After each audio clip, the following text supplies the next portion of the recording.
Curatorium of Secrets. We have something super important to discuss. You remember, right?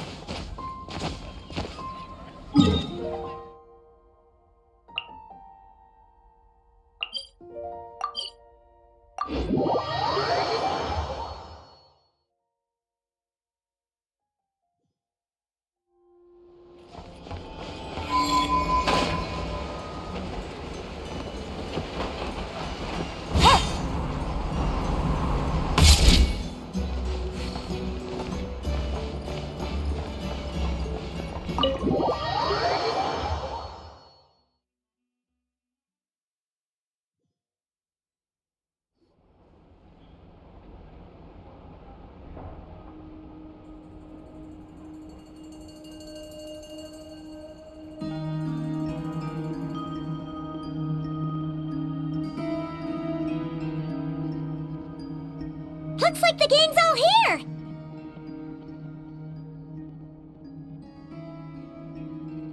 Yep, all ready. How about you two? Green and good to go? Paimon's ready! Great, let's get rolling then. Great. Well, first things first. Wait. Someone's here. We heard your footsteps. Although...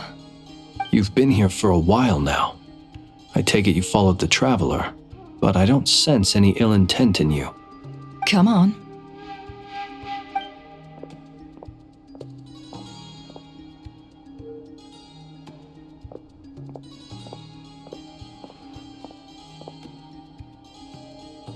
I figured it wouldn't take you long to notice me.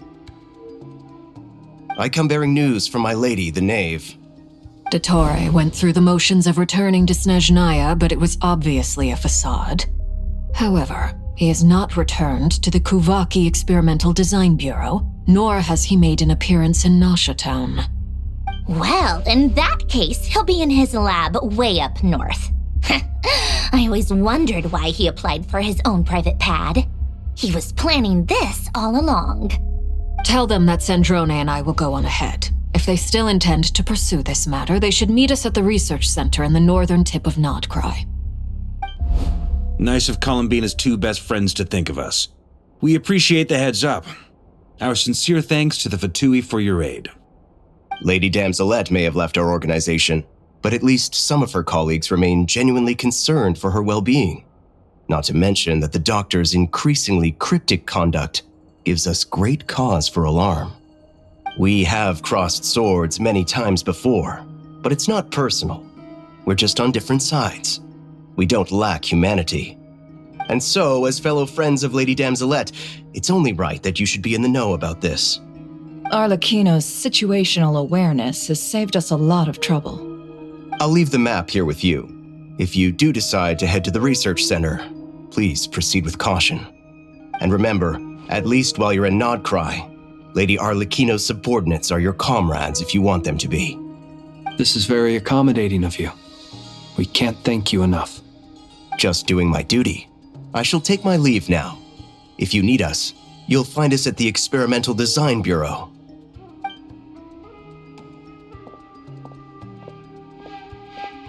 So, the doctors left the Experimental Design Bureau and headed to some research center up north. Marionette seems to think he's been planning this for a long time. But when did it start? Before he even arrived in Nod-Krai? It seems his loyalty to the Tsaritsa is lip service at most. Behind the scenes, he may even be working against her. Whatever his motives, we know that he's decisive and incredibly ruthless. Facing him unprepared would be a recipe for disaster. At this stage, it's difficult to predict his next steps. I suggest we split into two groups. We need some people to stay behind and guard Nasha Town. Well, as much as I'd love to help, infiltrating research labs isn't really my area of expertise. But at least take Cool Your Jet's Ducky with you. It should be some help during the battle. And as for Miss Inefa, I suppose you will stay to protect Miss Aino? Detecting operational logic. Protect Dino. Priority. High. Just in case, Servarka, I think it would be best if you stayed behind as well. You can leave the research center to us. I mean, I would have said the Knight of Berea should probably be out on the front line, but okay, fine. Leave Nasha Town to me. Be careful out there, okay? If things get out of hand, fall back right away. Yehoda will be on hand to assist you. In my absence, she can handle any intel gathering work. You got it, boss. You guys make sure to get back here in one piece, all right? We will. Things are moving fast. We'd better head off soon if we hope to keep pace.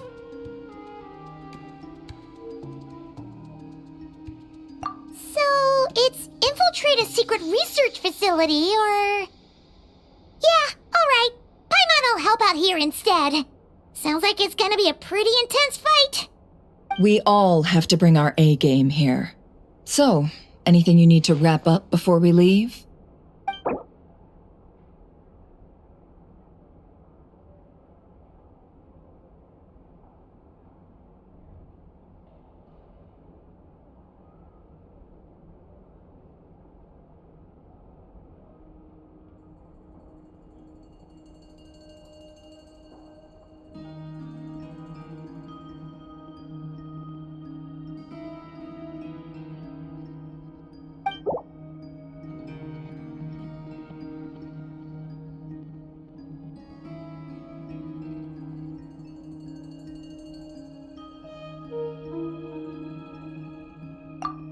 You'd better get going.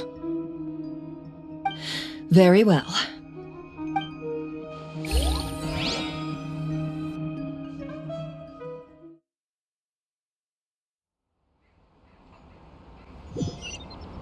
All these broken machines on the ground. Someone got here before us. Could it be Arlecchino and Sandrone?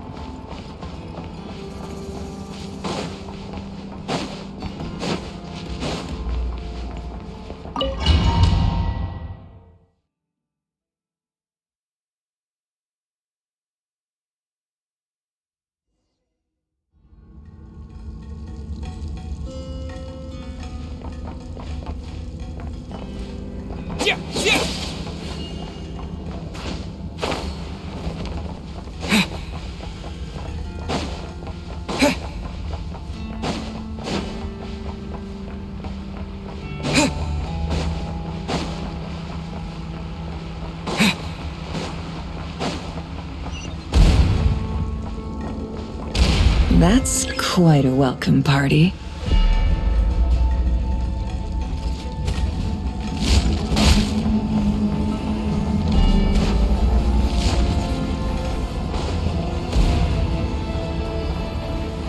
Go! Yeah!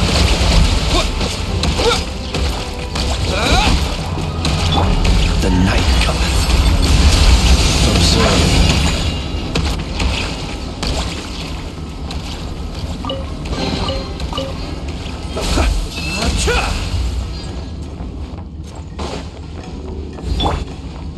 Planus, protect us.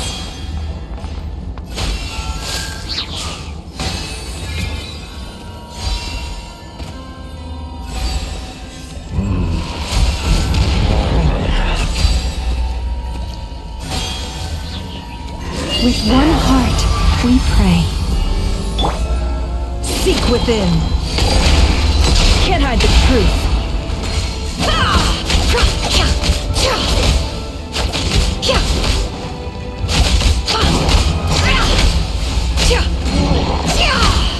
No more lies.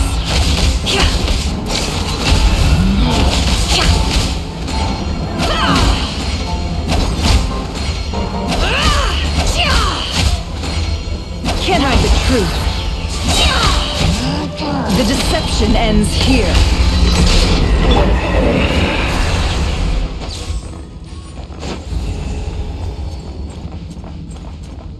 Get back! I said get back! Do you hear me? Why isn't it working? No! Don't come any closer! Don't! Be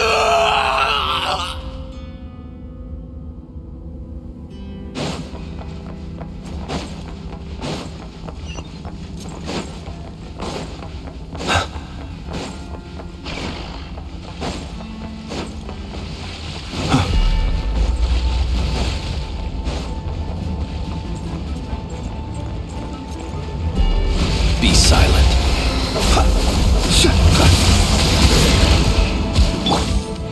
Leave this place. It all adds up.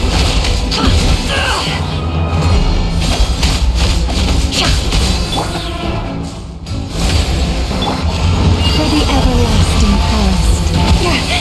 Forest, protect us.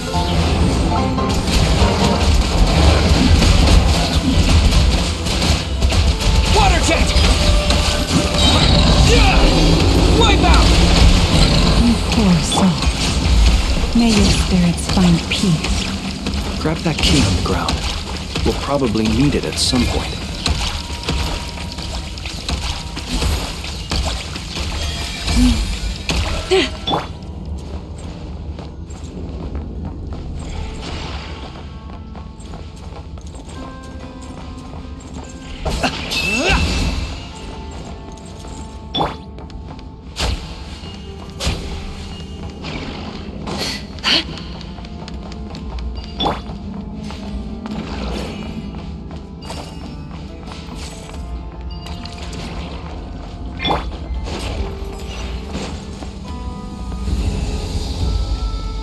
Watch out!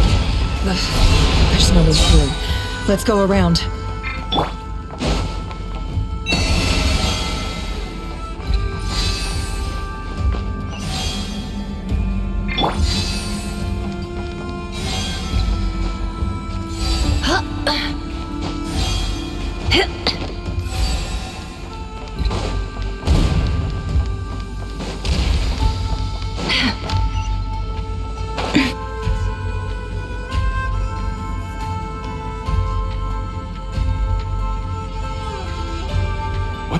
Trespassers?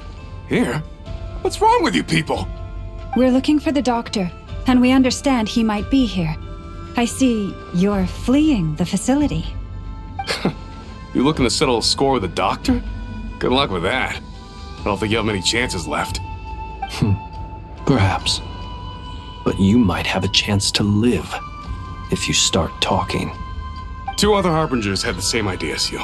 They're already inside. But what good is it gonna do? The doctor wouldn't do something like this unprepared. Seems to me that you're not too thrilled about being his subordinate. Also, is it just me, or do I sense monsters nearby? If you'd prefer their company to ours, that can easily be arranged. We need to know what the doctor is up to. Please, if you know anything at all, tell me. This is about more than us versus the doctor. His actions could have consequences for all of Nod-Krai, and perhaps even your homeland, Snezhnaya.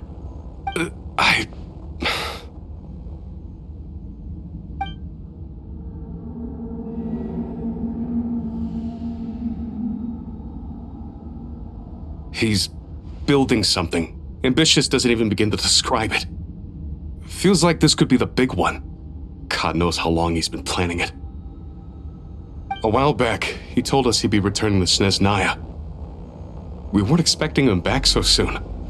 This time he brought some gemstones with him, or something. 2 of them. The moon marrow spheres.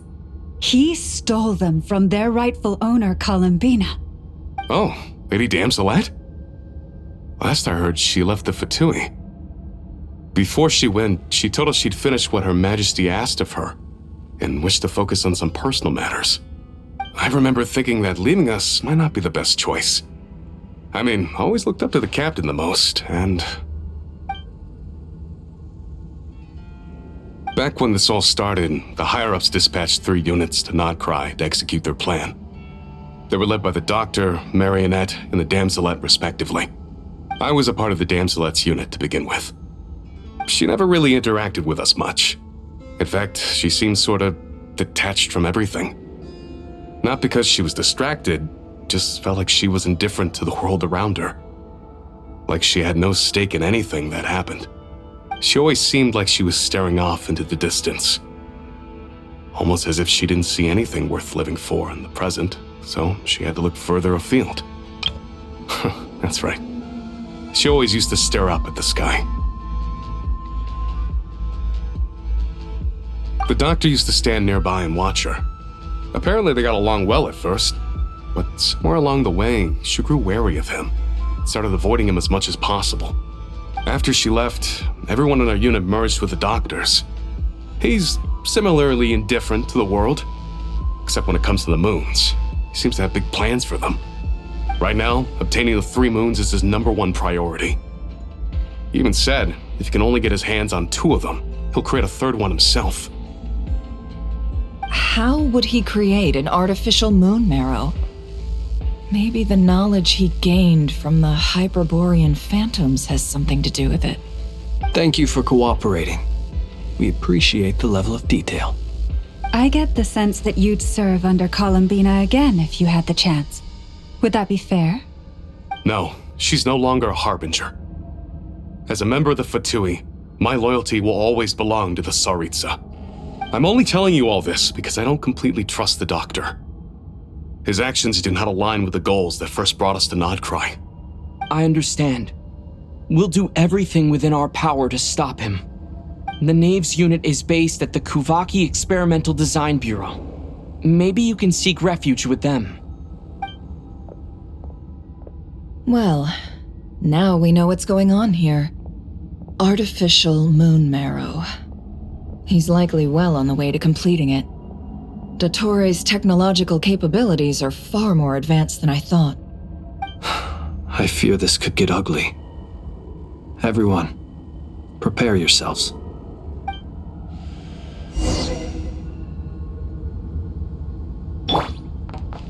Poor lost lamb.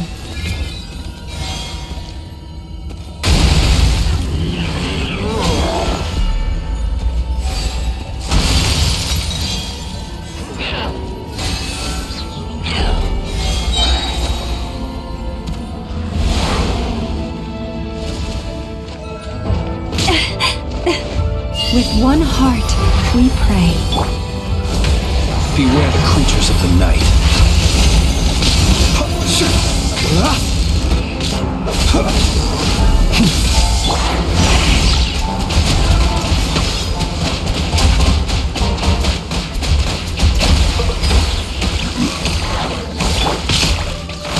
Seek within.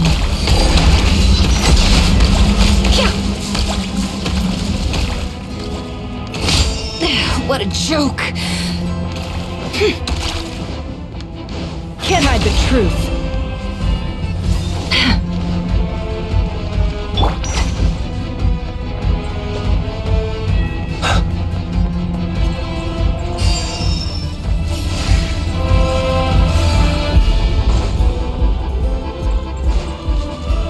Observe.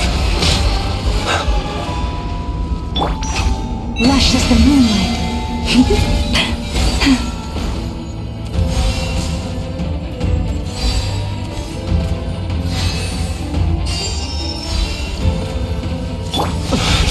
I will return as an avalanche.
Protect us. It all adds up.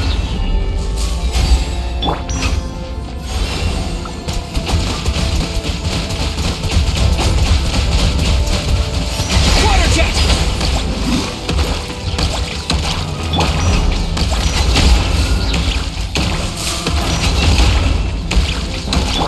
For the everlasting forest.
Welcome, one and all.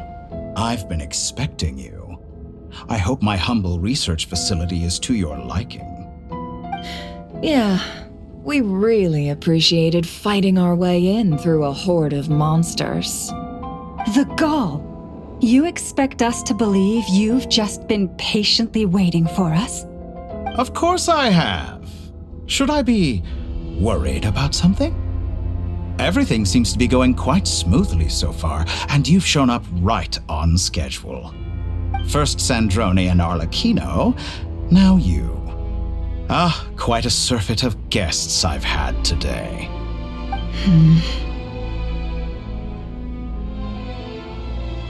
If you were looking for them, I should probably mention that Arlecchino disappeared as soon as she entered the facility. As for Sandrone, why, she stood right here only moments ago demanding answers from me at the top of her voice. Hardly out of character. She never was one for basic courtesy.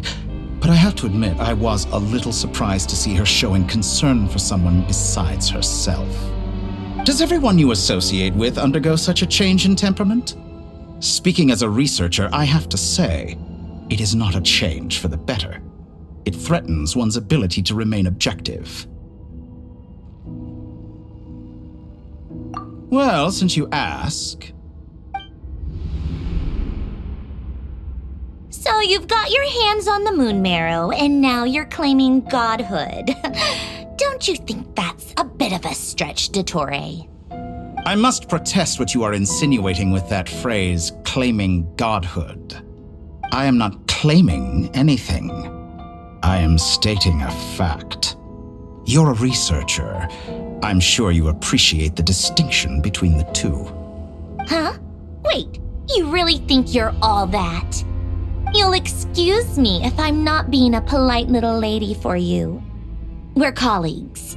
We both know what kind of person you are. By the same token, I knew you'd respond along those lines. You and I both understand that facts speak louder than words. To that end, I've had my people send you a small gift. It should go some way toward helping you understand my present position. What gift?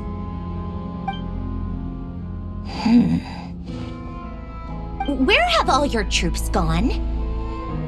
Who knows? Perhaps they are already marching toward a new world, following in the footsteps of an unknown god. As vulgar and arrogant as you may be, dear Sandrone, I have no intention of taking out my displeasure on your subordinates. They will enjoy equal rights to my own. You sent your people to the Experimental Design Bureau? That's the Tsaritsa's property. Yes, and I am very mindful of Her Majesty's instructions. But you know full well that they do not conflict with my present goals. In which case, all I'm doing is conducting another one of my experiments. Is there a problem with that? Now then, you have a judgment call to make. Am I simply lying to stall you? Or is it possible that every word I am saying is the truth? In which case, your subordinates really are in danger. So now you've turned on fellow Fatui soldiers. You're completely insane. I have set a new rule for myself. Each person gets one chance. Naturally, that includes you, Sandrone. If you wish to leave, I won't stop you. We are colleagues, after all. Scumbag!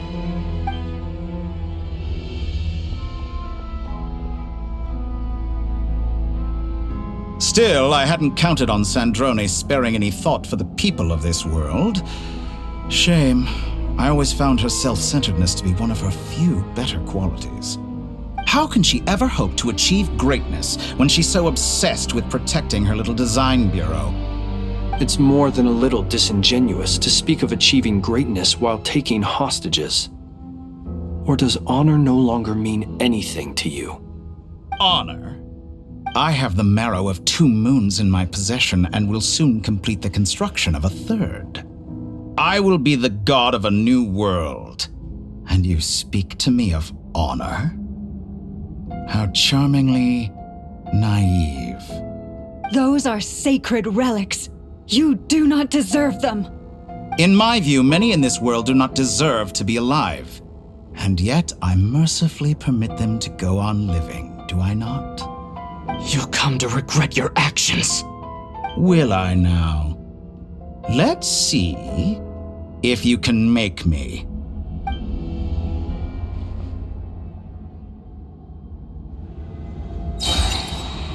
Close your eyes. You poor lost land. With one heart, we can't hide the truth. Let's see tomatoes.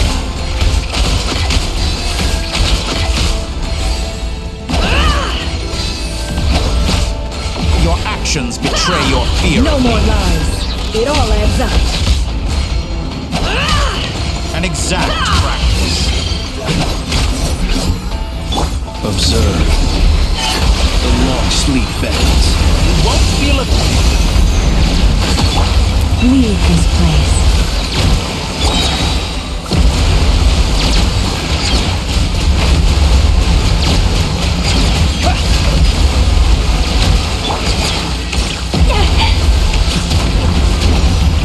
Arlecchino. Thanks for the assistance. Arlecchino. They see you as an ally. What a farce. You're clearly here to destroy my research. I say research is more valuable. Am I wrong?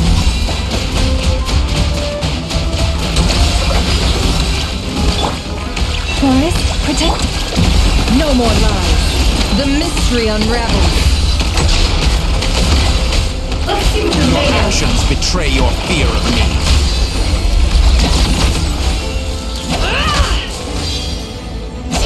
Shatter like a reflection.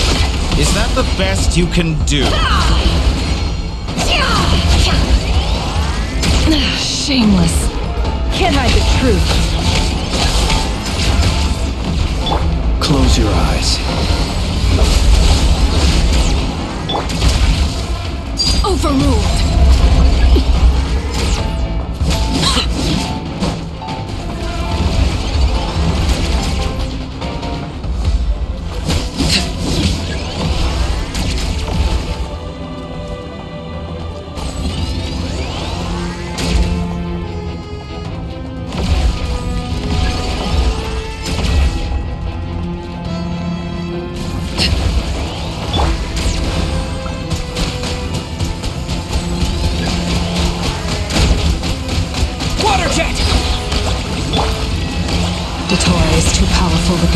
special moon arrow in his arsenal. Fighting him is futile. Quickly! How's this?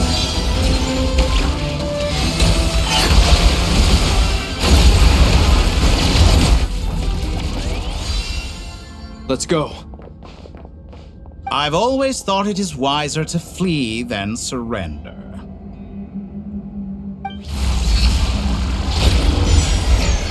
Watch out! What the? Forget about me! You should... Where's the traveler?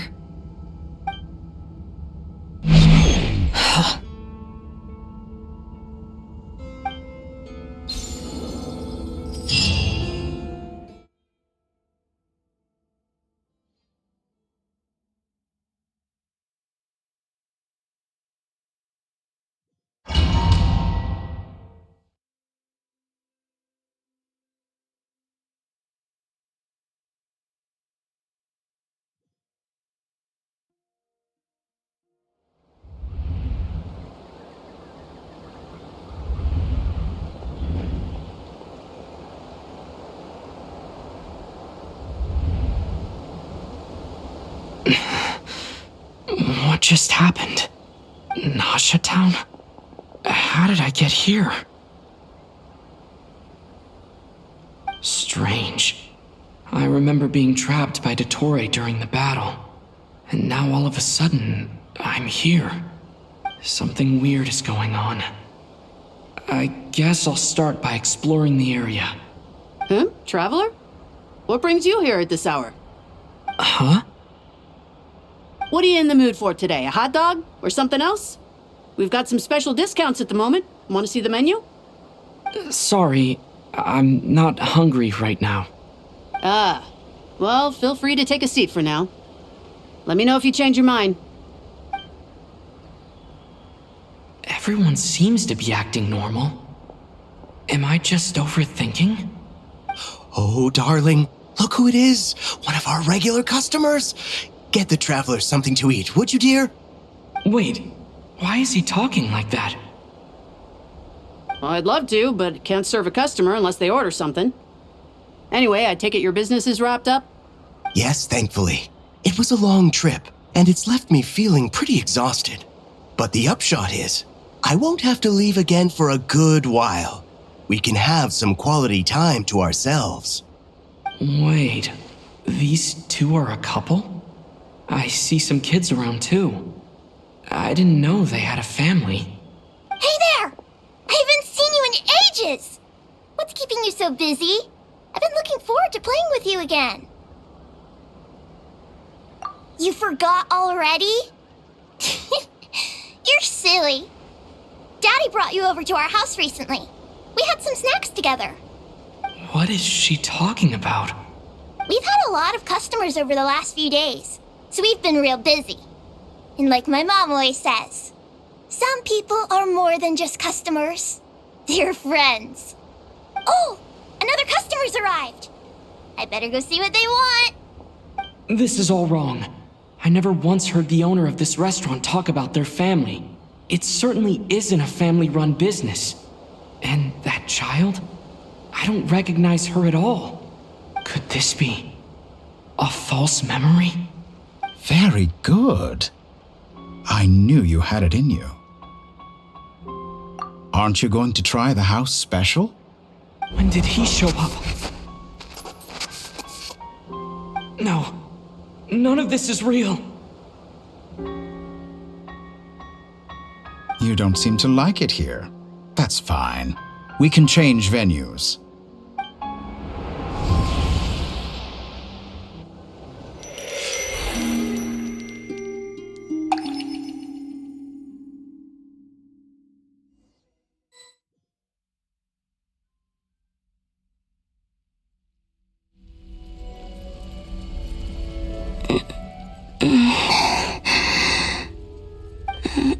I'm still alive. Where is this place? It took all my strength to open the moon gate, and then I leapt into it. So this is the moon's reflection? The mysterious realm beyond the gate?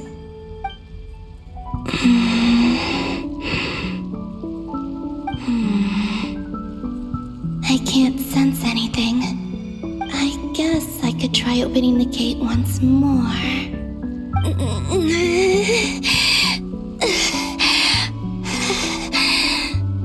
No response. Maybe this space can't be opened from inside. If this was the space that killed both Rerir and his lover, then why am I unscathed? Or... no, I'm not unscathed. Even the air here feels frozen in place. There is nothing here with which I can restore my power. I should conserve my strength and proceed with caution.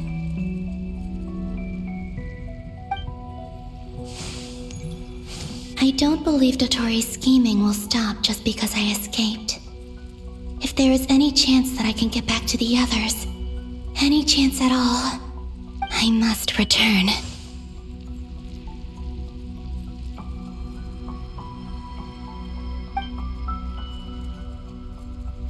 Emptiness, silence. What is this place? Or maybe the real question is, what is it for? What's this? Looks like it responds to my power.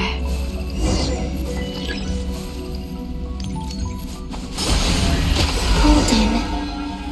Like Kuvaki. Is it some sort of guide? And why does it feel so familiar? I might as well follow it.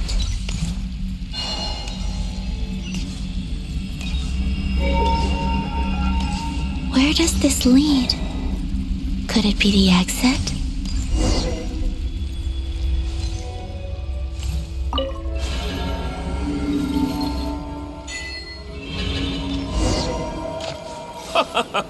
Welcome home, Moon Goddess. Is this Nasha Town? But isn't Moonprayer Night over already?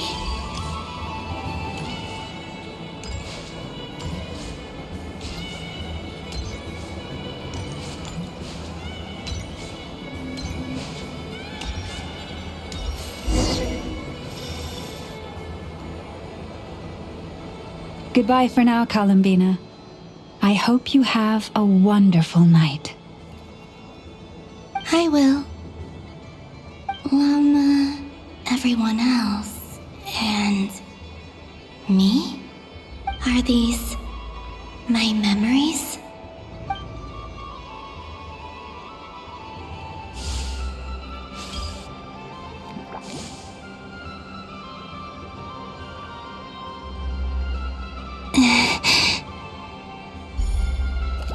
I can't touch them. It's as if we're separated by some impenetrable power.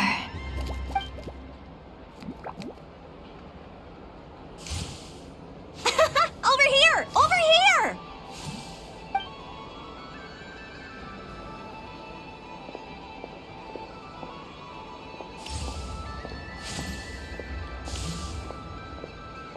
But the people in these memories pass right through me. Just like when I disappeared. If only I had known what would come to pass after that. Even so, I should still take a look around. Just being back here, it gives me the strength to keep going.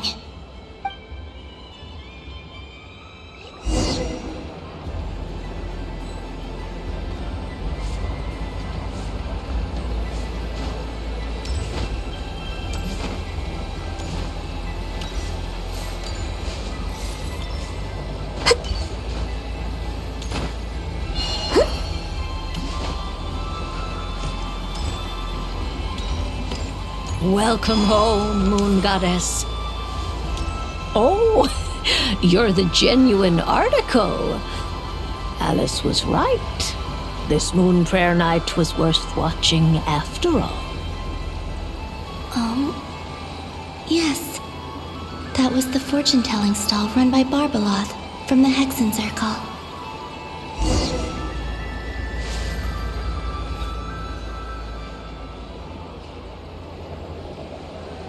Please, draw the first lunar arcana.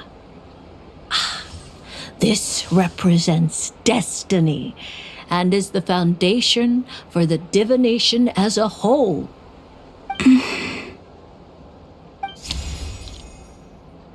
My destiny. I believe the card I drew was the moon. Now that I think about it, Barbaloth's divination was absolutely right. It's almost time to draw the last card. The one that represents the future.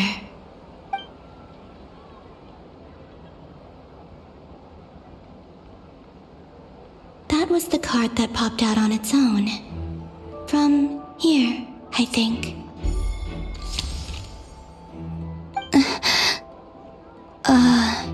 Kuvaki Pulse? What? Fascinating. I've never encountered this before in my role as a diviner. What's going on? Did that card leave the deck because of my influence? All I did was try to touch it, and then...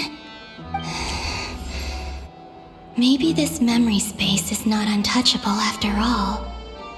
Are there weak points in the barrier? Or is it possible that there's more to this space than my memories alone? This card is death. I need to get to the bottom of this. I'll try touching something else.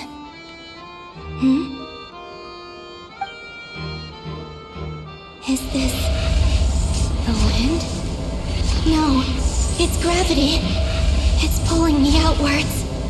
No, Traveler!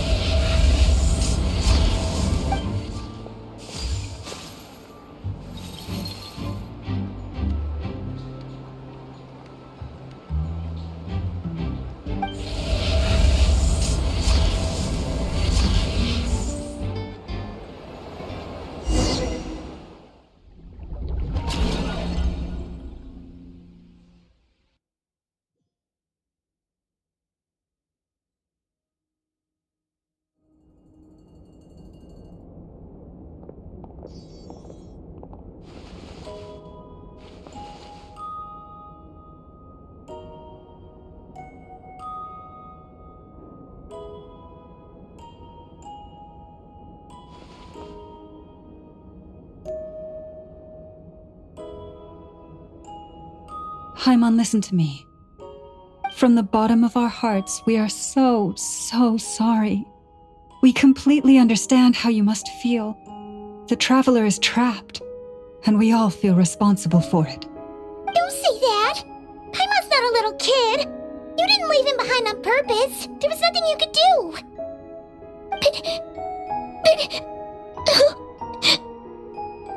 He's all alone in there! What if something happens to him? What are we gonna do then? We've barely spent any time apart since we met. Is he gonna die? We must find a way to rescue him. We were all involved in the operation where he was captured, and we do not abandon our comrades. That being said, it won't be easy. Through conversation with the others on our return, we've arrived at a basic idea of what we're up against. Dottore's lab has clearly been in operation for a lot longer than we realized. We found many monster samples stored there. In all likelihood, they were materials he used to research his latest technology. We also know that through his contact with the phantoms of Hyperborea, he gained knowledge about the moons and certain Hyperborean technologies. Using this knowledge, he then fashioned an artificial moon marrow to serve as a replacement for the frost moon beyond the sky. Unlike Columbina, Dottore is not being rejected by Teyvat. And even with 2 of the 3 moon marrows, his power far exceeds all of ours combined. Once his 3rd moon marrow is complete, Dottore will have completely seized the authority of the 3 moons. Teyvat's most primordial powers will then be in his grasp. Does that mean... I'm afraid so. No one could have predicted this level of insanity, not even from Dottore. And unfortunately, his insanity is coupled with an intellect and ambition that not even his peers in the Fatui can match. This is dire. Sounds like the world is done for. The 3 moons' authority can influence the very fabric of time and space. I dare not imagine what a monster like him would do with that kind of power. The trouble's already begun, I'm afraid. On our way back, we discovered that part of Nod-Krai is being enveloped by an unknown energy. We cannot ascertain what is happening inside.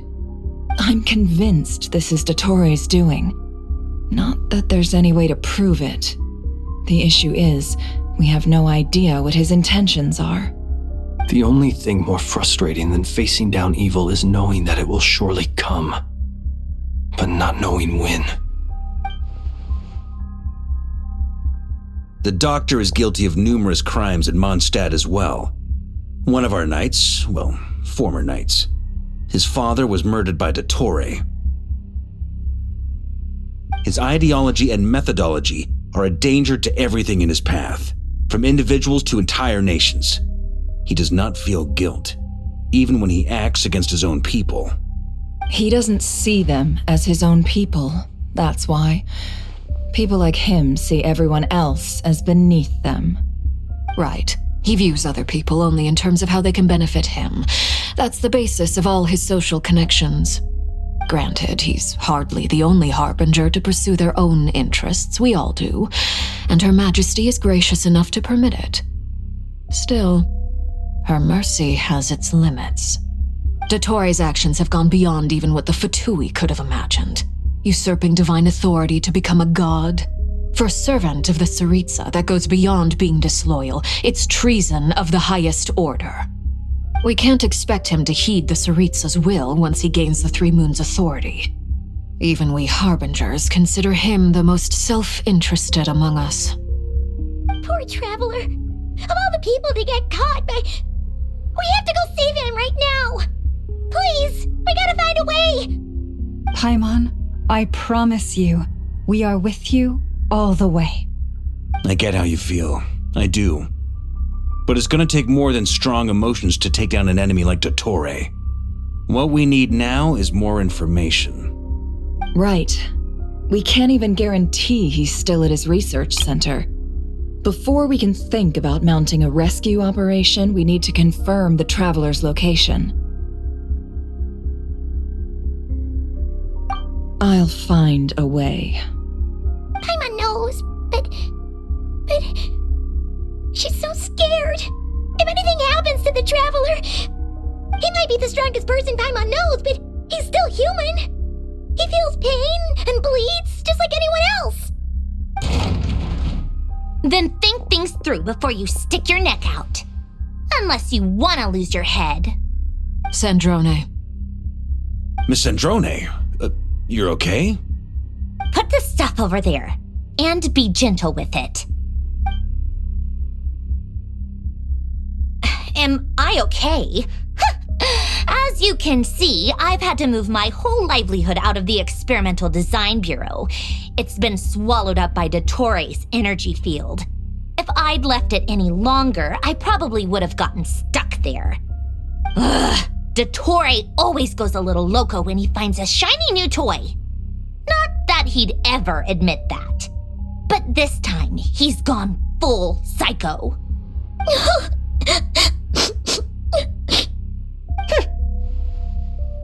Just go ahead and cry already. Sorry. Paimon's not trying to be conceited. It's just... She can't. Oh, Paimon. Let it all out. There's no shame in it. When you're overwhelmed by fear and despair, crying can help get it out of your system. You'll feel better for it. Okay then, while the baby of the group is having a moment, how about the grown-ups get to work? Give me your hand. You've made a discovery? Polonia, scan.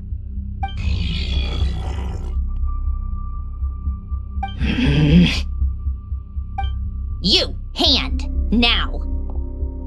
Oh, I thought you'd never ask, my lady.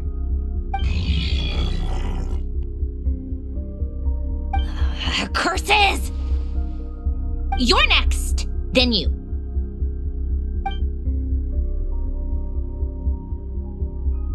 Dottore, you son of a... He's done something to us!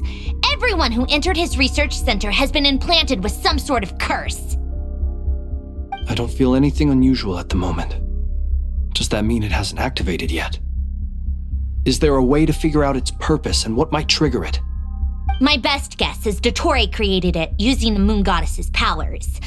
1 second, analyzing. Ugh! That friggin' maniac! So, what twisted game is he playing this time? The moment I analyzed the energy composition, some encrypted text appeared in my mind's eye.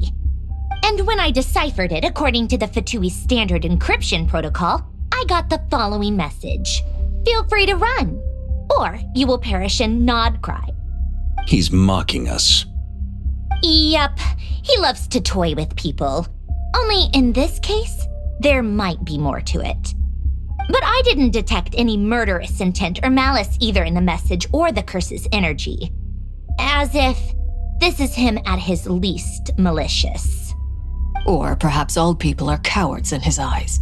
Maybe he thinks the threat alone will be effective. What a despicable person. And he has the Traveler in his grasp. If I may, as unhinged as Dottore may be, he has always exercised great patience with the objects of his interest.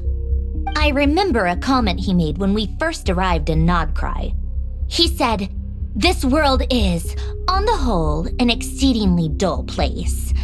But at least there are a few intriguing features, such as the gods or the Traveler.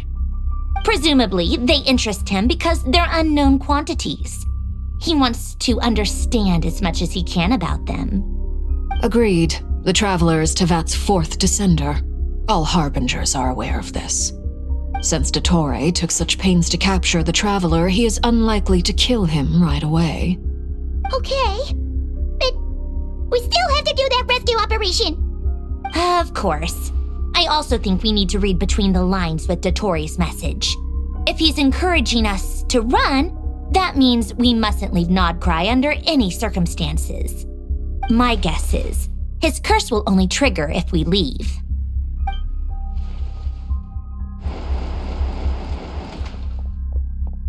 We've discovered multiple energy fields.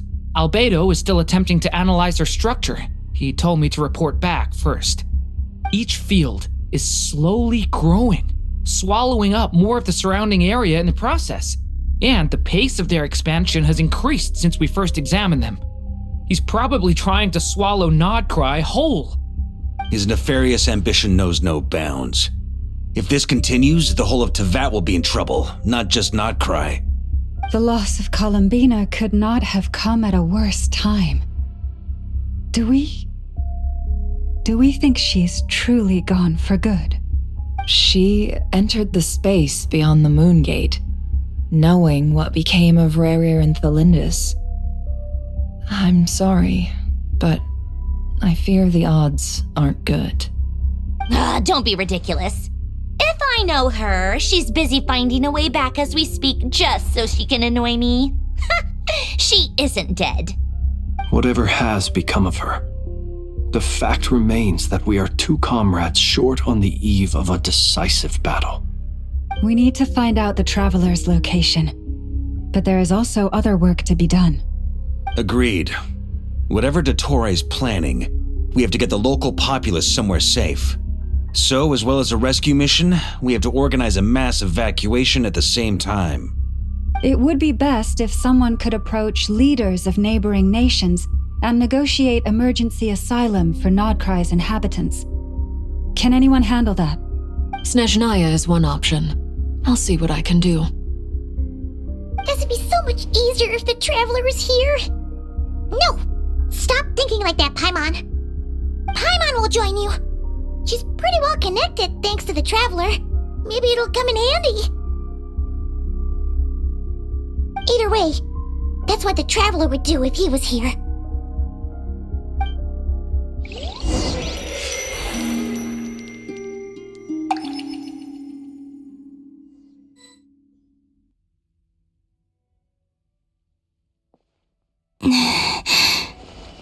Back here again.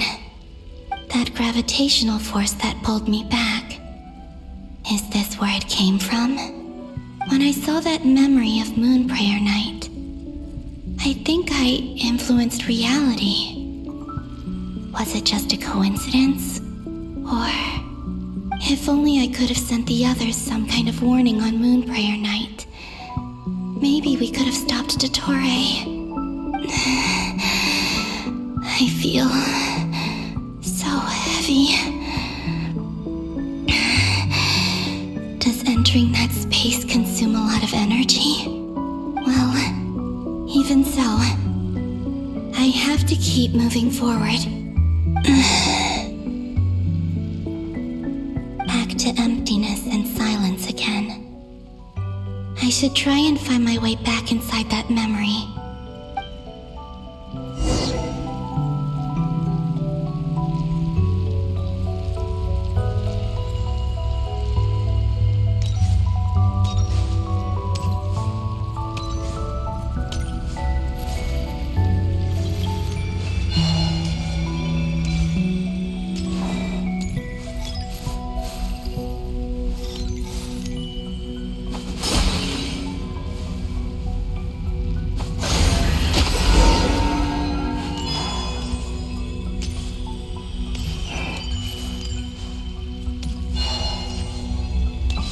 The entrance from last time isn't showing up. What am I missing? Looks like I need to gather these scattered fragments.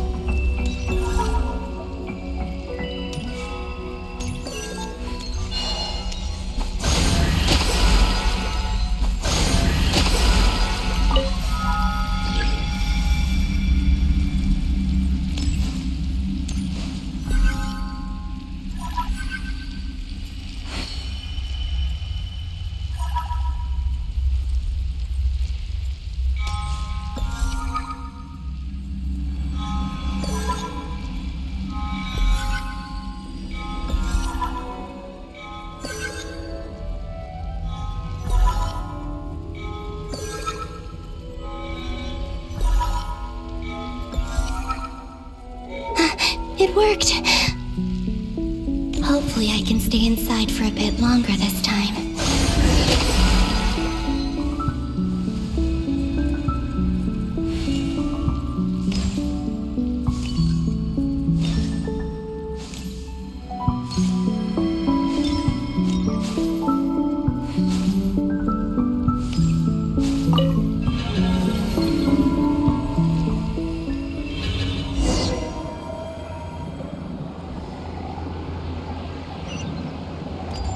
Ad Astra Abyssosk. Welcome to the Adventurers Guild.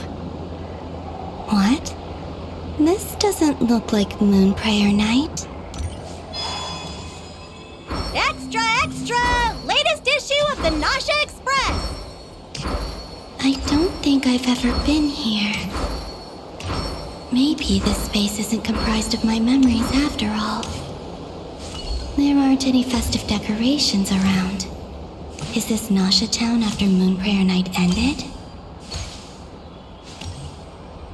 Did Dottore's plan not affect the town? Or is no one aware of what happened because he used the Three Moons' authority? Let me see if I can influence anyone else.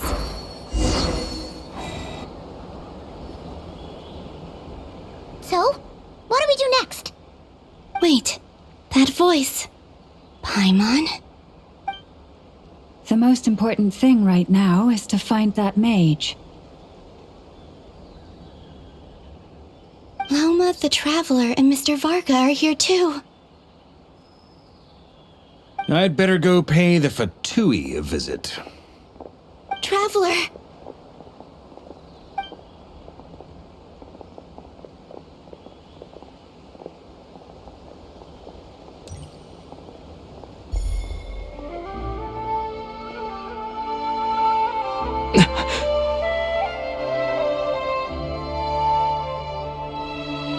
Columbina? I made contact. It's me, Columbina. Huh?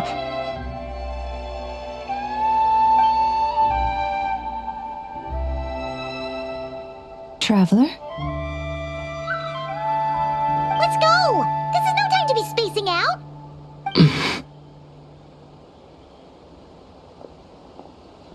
Huh? Wait a moment. This has happened before. Huh? This is what happened when I disappeared. I stood right over there, thinking that no one would ever find me again. It was only when he called my name that I decided to follow them. But did he turn around because he sensed my touch just now? Is it really possible that from in here, I can change the past? If I keep following them, maybe... Huh? It's that gravity again.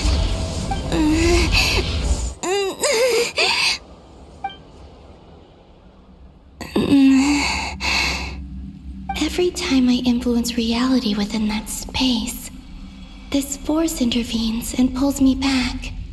It's as if it's trying to stop me from leaving.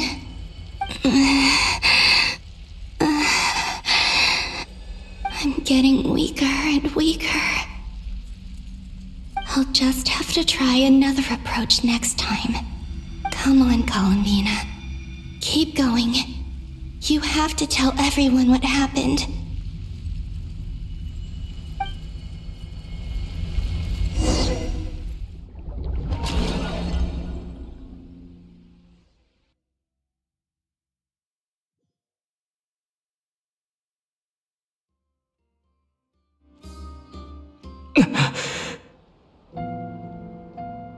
Suddenly, I've been plunged into darkness. Alone. It feels strange. As if something has grabbed hold of me. Is Toray now powerful enough to interfere with space itself? Look at you, standing so still in total silence.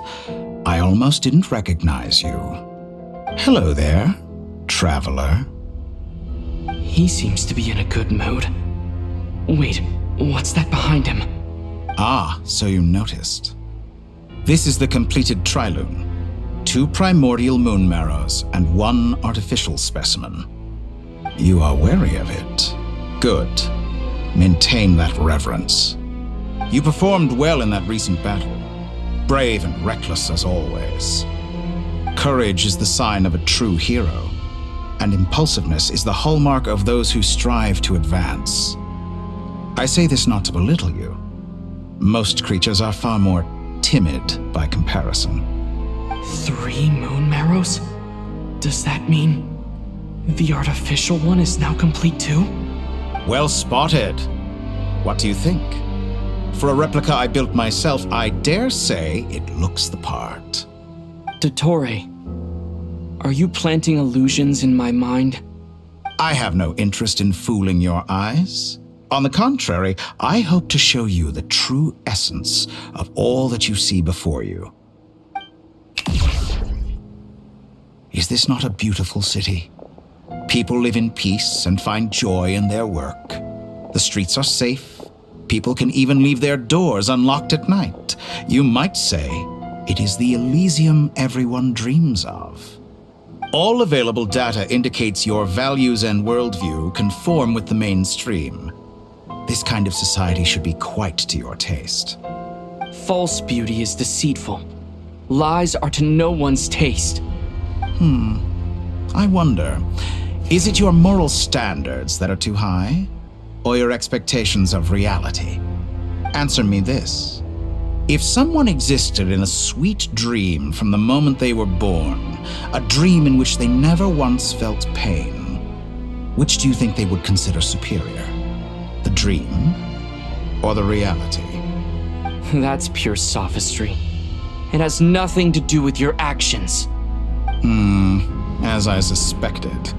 You have yet to understand all of this for what it really is. What do you want from me? You sound impatient. Do you think the only reason I'm keeping you is because I want something from you? If it's not, then why haven't you killed me yet? No one can stop you if you're as powerful as a god. I'm delighted you recognize that fact. I believe we last squared off in Sumeru. Ah, the memories. How time flies. You and I have both grown. I'm not surprised that Arlecchino and Sandrone worked with you. You've always a way of slowly but surely ingratiating yourself with all levels of society. People laud you as a hero, but I suspect there's more to it than that. Oh, but to be clear, I don't say that to flatter you. Do you always give your opponent an appraisal before you deal the final blow? Call it a long-time habit. I'm a researcher, and one of my duties is to give an objective assessment of my subjects. But you misunderstand. We are not opponents. Not at this moment. I just want to talk. Think back to Tartaglia, Arlecchino, Capitano, Colombina, and now even Sandrone.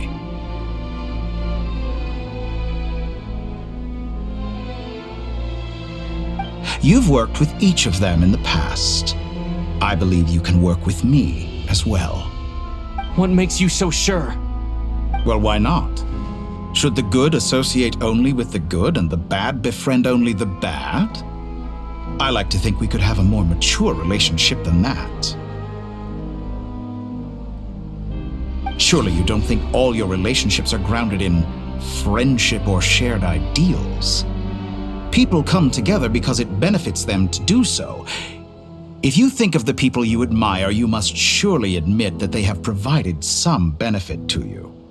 Morality, ambition, dreams. People have plenty of words to embellish the nature of their relationships. But once you break free from those ethical frameworks, you will see that the only thing connecting the two of you is mutual benefit. And that is what I'd like to talk to you about. We're finally getting into it. He's probably been planning to kidnap me for a long time now. But for what exactly? He has the authority of all three moons. I won't be able to gain the upper hand in a fight. Best if I pretend that I'm willing to negotiate for now. You say you're a god, but you also speak of mutual benefit. What could a god want that the three moons cannot provide? Excellent question. But before I answer, I would ask you the same thing. Gaining Colombina's allegiance was a rare and extraordinary feat. But the Moon Marrows are now in my hands, and I have the edge over her. For this artificial moon is not being rejected by Tevat. Her identity and lineage may have been a thing of glory in the old world, but they were also shackles that prevented her from ever integrating into Tevat. I, on the other hand, you may view me as a thief, but I have overcome that limitation. So what is it that the three moons cannot grant you? What stops you from negotiating with me to get what you want? I don't make deals with lying psychopaths. That's quite an accusation. Are you expecting me to get angry with you? Well, this is one aspect in which my personal growth has served me well. In the past, my less mature self might have been disappointed, perhaps even angry, over a small setback like this. Like when you and Lesser Lord Kusanali joined forces to oppose me, for example. But things are different now. Just as the rich do not quibble with the poor, I no longer find myself perturbed by these trivial affairs. Human relationships end with conflicts of emotions and interests. But relations between humans and gods are different. And ours is even more unique. I have ascended to the highest heights and laid claim to unprecedented horizons. And And you were no ordinary person to begin with.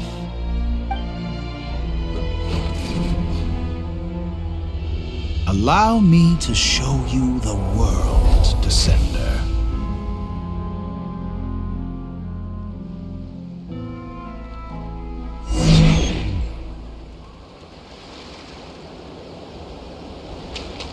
To stand, walk, jump, sit, and lie down. These are the most common of behaviors. Have you ever wondered why we were born following such laws? Who stipulated that we could not fly instead of walk?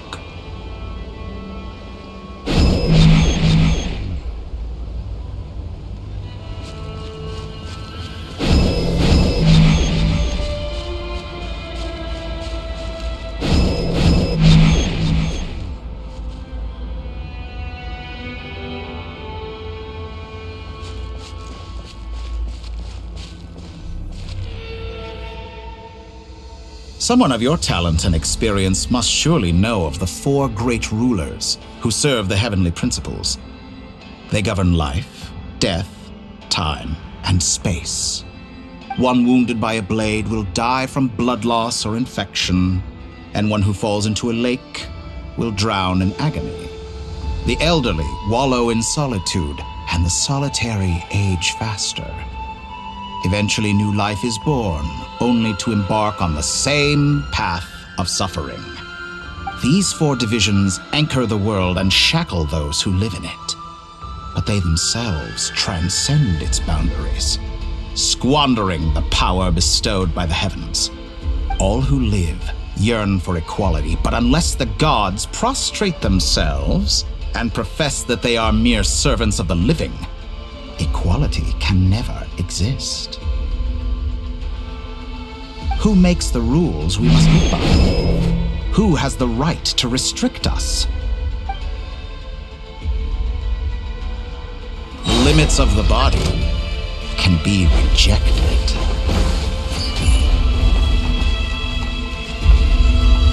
Fighting frog!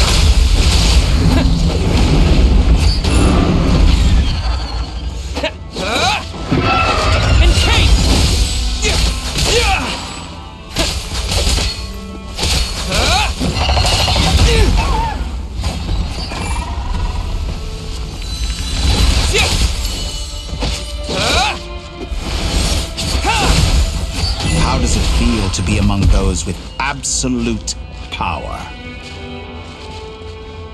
You cannot conceive the extent to which your flesh hinders your mind and spirit.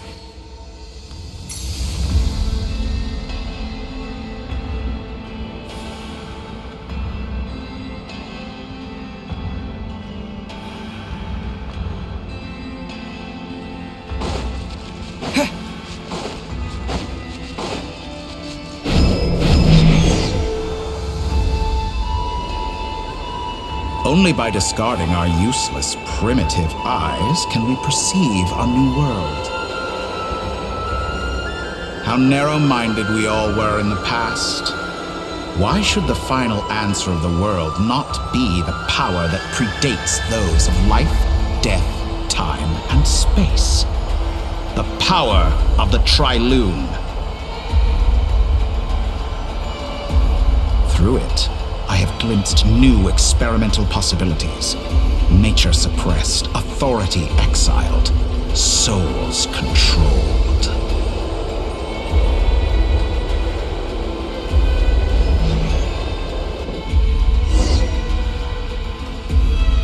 You know, I heard recently that a group of critics reviewed countless stories and drew an interesting conclusion. They found that it is more often than not the villains who strive tirelessly to push the boundaries of progress. In fact, long before this, someone voiced a similar idea in an academia editorial. I felt a great affinity with this perspective. I have never been afraid to step up and play the role of the villain. Fanatics are trampled down for their transgressions, and those who transcend are rebuked for their audacity. And so, the majority of creatures are too timid to follow my lead. But all sacrifices made during my experiments have been worthwhile, as you can now see. I can offer you something new, something unique, precisely because I am a villain. Think about it. We are eternally bound through mutual interest. Can you truly say you would never turn to malice if it could give you the life you dream of? After all, what value do perfection and purity really have? They are fragile and feeble things, utterly tedious. I say, better to be governed by a flawed humanity than a gnosis. The true seeker of knowledge is the villain who undergoes countless tribulations in pursuit of their goal. I'm sure many people have told you that you're different. Because I'm a descender? Exactly. Very clever. But what has that got to do with you? I do not conceal my wicked deeds, my selfish desires, or my greed. A true researcher must act as I do if they are to understand and speak of the truth. And yet, a knowledge seeker like myself will inevitably grow tired of studying Tevat beyond a point. You have traveled to all corners of the world and met many people.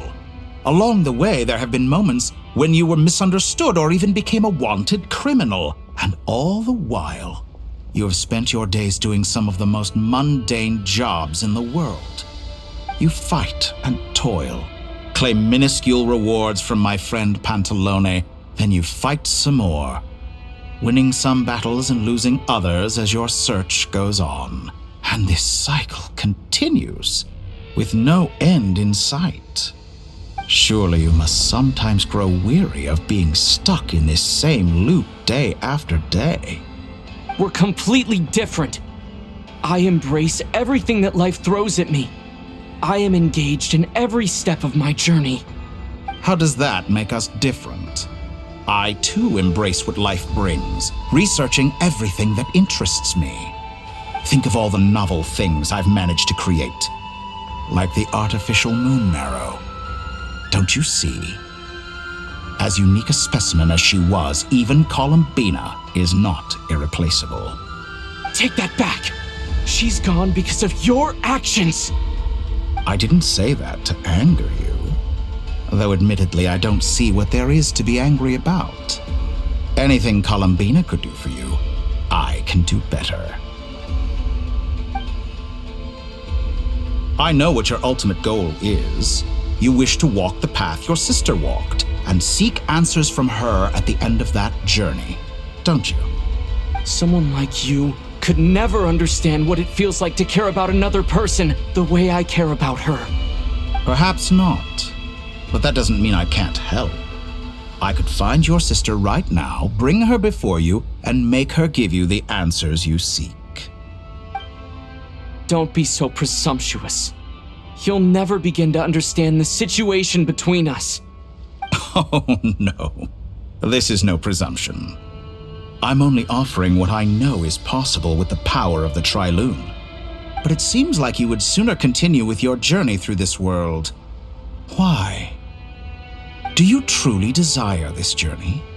Or is it simply a necessary process from which you cannot escape? Think of all the time and energy you have spent, everything you've had to endure just to make it this far. Is this really what you want? Or has your hand been forced by the promise of that final answer? Yes, you have made many friends. But do they ever spare a thought for the void in your heart and what it yearns for? What you want is not friends. It is family. But do they know this? I, on the other hand, am far more considerate. Join my experiment, and in return, I will bring your meaningless journey and all its struggles to an end. This is a malicious attempt to manipulate me. But at the same time, he's stating some very human truths. Of course he's right about my predicament. How can I deny it? I have faced ungrateful strangers, never-ending troubles, an endless quest for answers. I want to see her. After everything I've been through, words can't describe how much I miss her. How much I want to be reunited with her, wherever you are right now. Do you miss me too?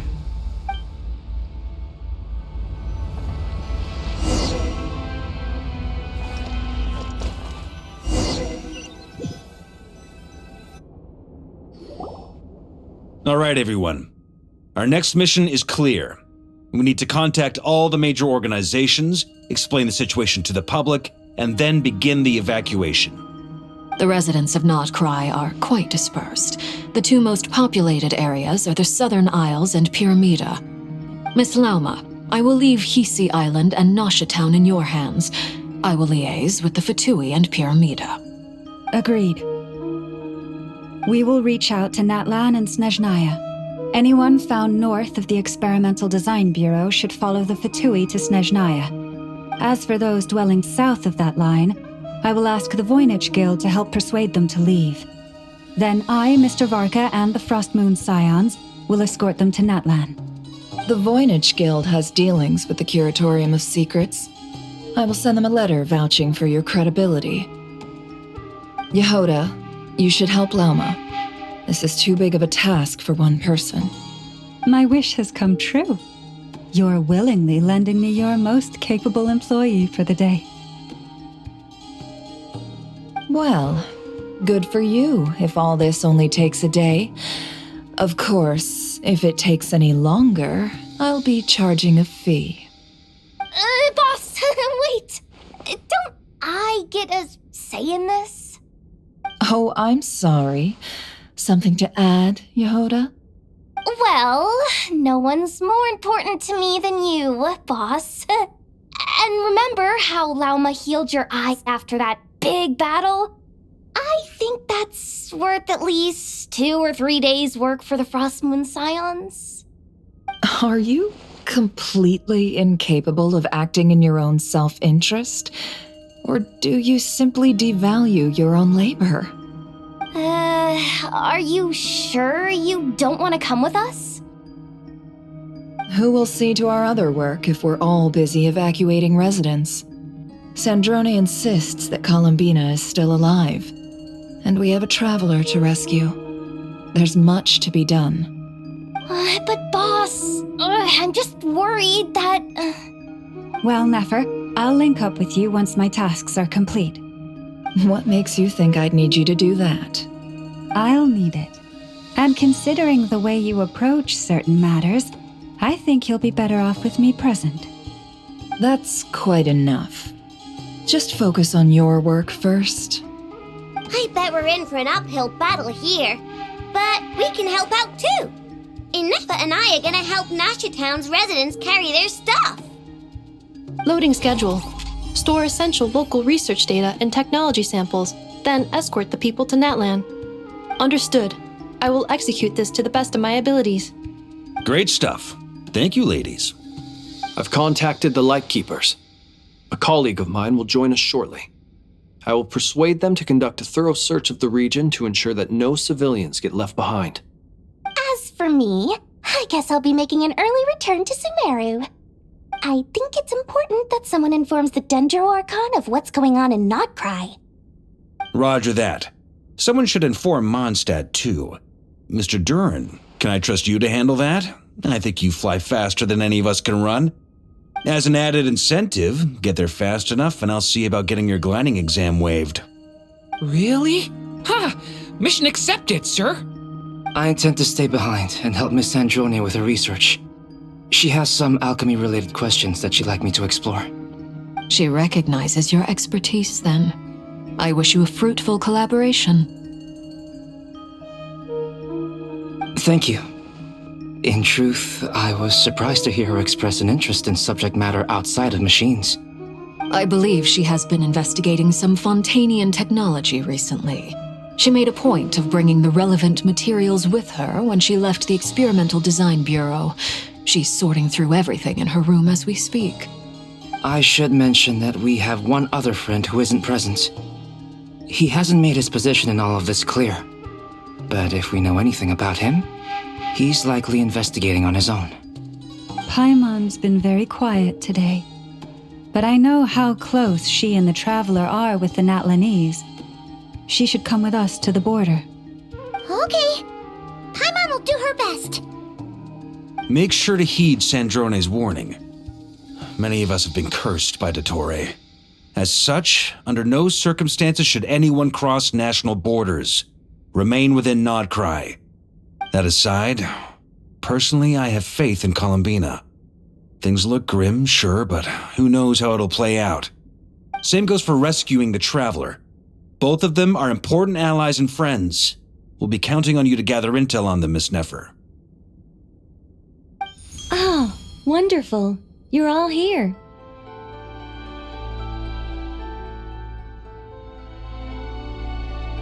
That voice again! Nicole? Whoa, that was loud! And it came out of nowhere. So mysterious. Sorry, this is the only way I can speak to you all right now. Please accept my apology. Anyway, time is short. I'll cut to the chase. We're still facing quite a catastrophe here at the world's borders.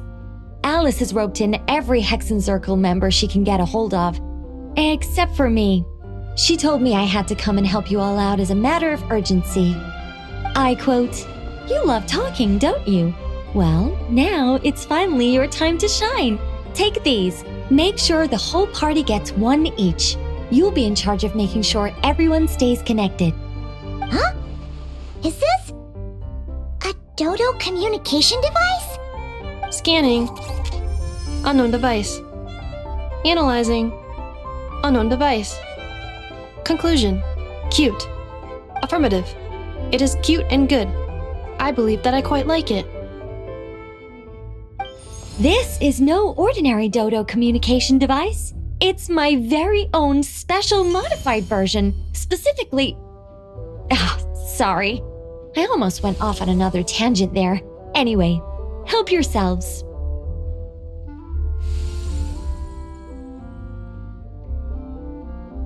It will allow us to communicate over long distances within Nod-Krai. No more worrying about shuttling messages back and forth. What astounding technology. Am I right in assuming that it relies on your personal abilities to function, Miss Nicole? Yes, exactly. Right on cue, Albedo. I'd love to brag to you all about how it all works. But no, next time. Anyway, I'll be right with you all, serving as a communication hub. That's all from me. Head off as soon as you're ready. I'll be staying here to keep watch, and I'll be sending you my blessings.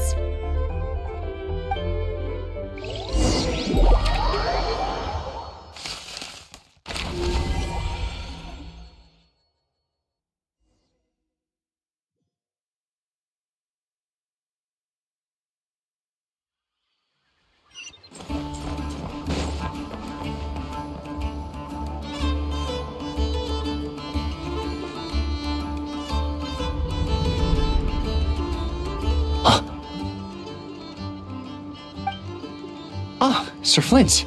Perfect timing. I just arrived myself. You are most considerate, Master Ilua. But in fact, I know you have been sitting here for quite some time. If you saw me, why didn't you say something? I was curious to see how long you could sit still for. Also, shouldn't you have managed to sense me approaching? That would be a first. You always seem to appear out of thin air without making a peep. Also, how many times do I have to tell you not to address me as master? I don't qualify. I beg to differ. Why should a young man so well versed in social graces as yourself not be worthy of that title? Please, Lord Flint's... Sir Flint's. I'm begging you, don't flatter me into complacency like you do with everyone else. You understand me better than most.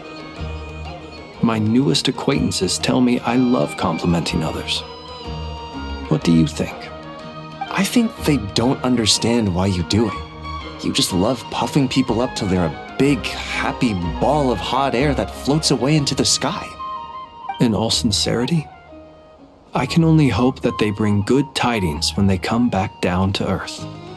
Is the situation that bad? We just held a strategy meeting. Let me fill you in.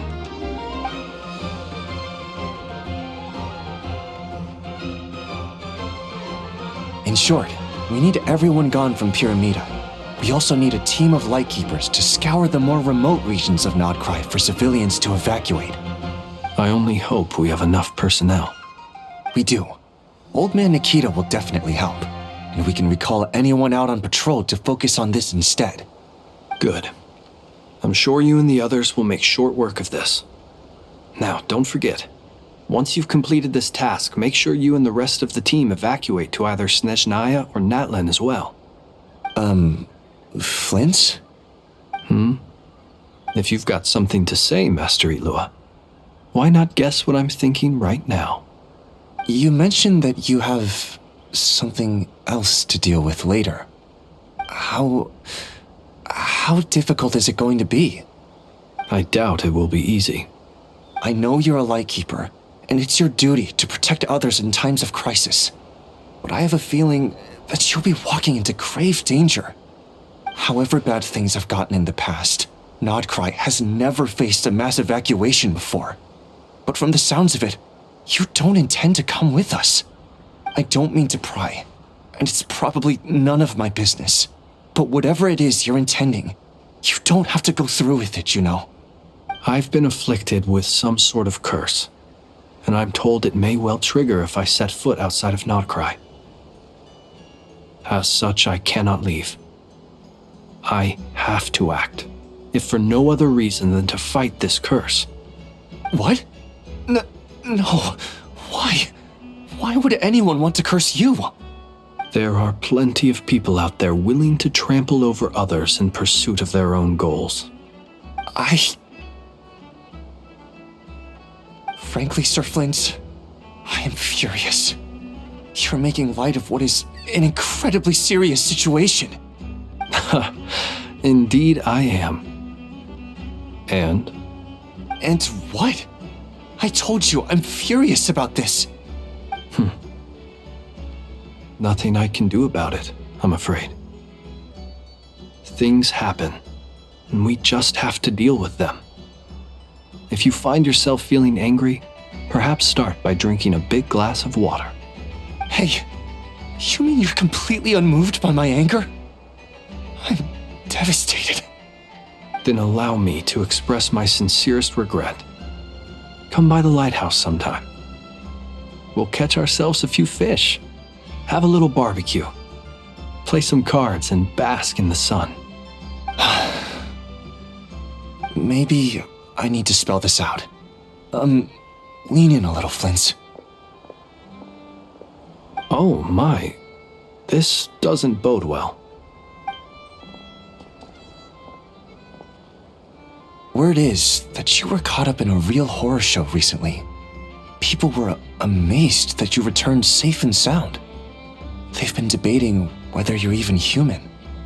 I've returned safe and sound from plenty of crises. When you say people, do you mean other people? Or do you just mean you? Fine. I'll be frank. You're not human, are you? Heavens. Now that's a horrifying thought. You know what? Forget it. We'll revisit this once it's all over. A sound plan. Albeit a little ominous sounding. Just promise me you'll come back in one piece, all right? For you, Master Ilua. How could I refuse? Also, please pass my regards on to our colleagues. Tell them, thank you all for your assistance. Please put safety first as you proceed with the operation.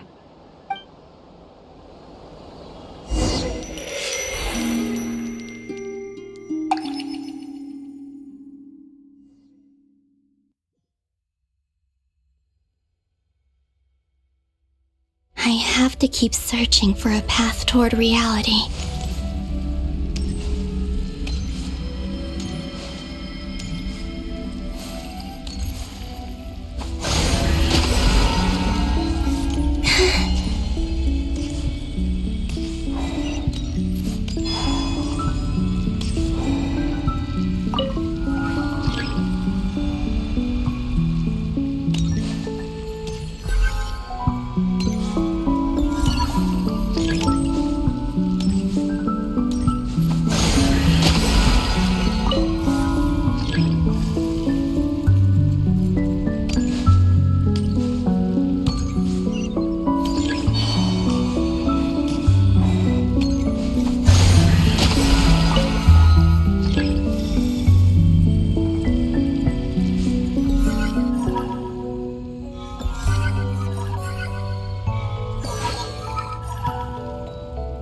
This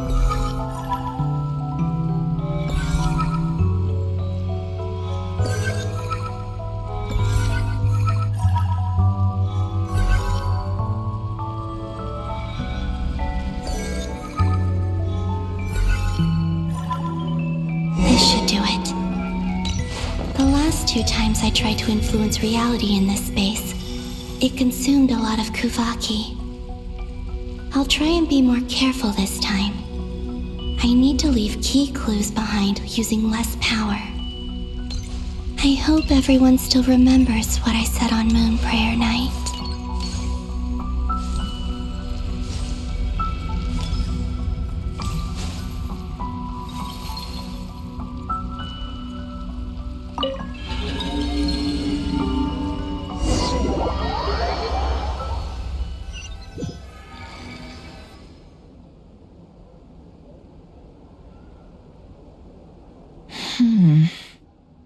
Nothing here either.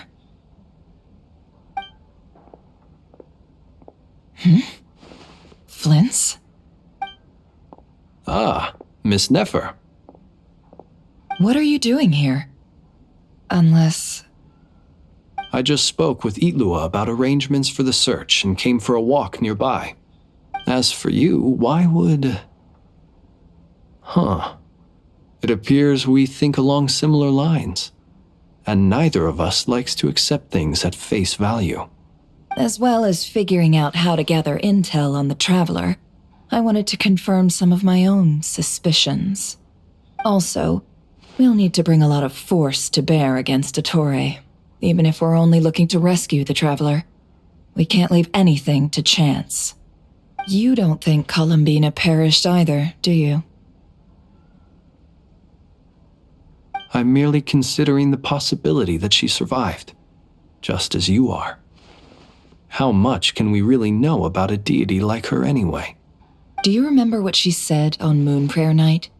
About using moonlight to send messages to us? Of course. I think that's why we're both here. Where have you checked so far? I've been focusing on the outdoors. Anywhere the moonlight shines. I checked most of Nasha Town, but didn't find anything. I checked the Curatorium of Secrets, and a few rooms where I thought I might find some leads. But no luck here either. The only places I haven't looked yet are the rooms in the flagship. But process of elimination isn't the only thing that brought me here. Oh, really? What's your other reason? After all that build-up, our mystery ally never showed up even once!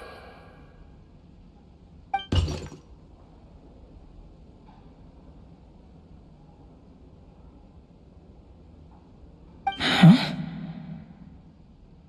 Am I imagining things?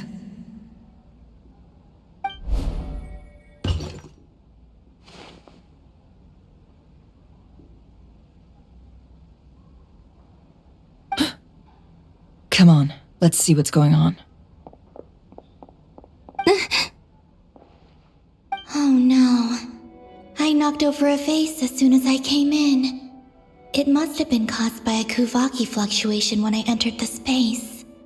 Although, it seems like I'm not about to be pulled away this time. It looks like as long as I'm careful with my actions, it doesn't count as influencing reality. Anyway, is this the flagship? The Traveler mentioned that's where he was staying. I only went into the lobby last time, so I've never actually been here before. How does this space work? If nothing else, I can now be sure that it is not simply memory. He mentioned where his room was. I think it's this one.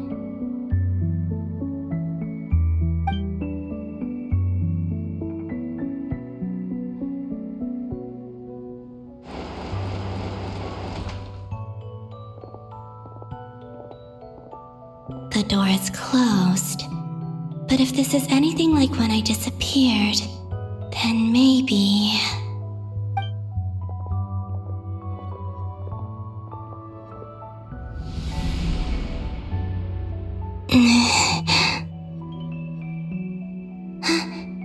I'm in.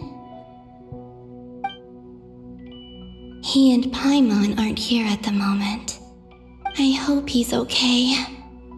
I wonder what happened to him after that battle with Dottore. Best not to dwell on that for now. I need to try and leave them some clues.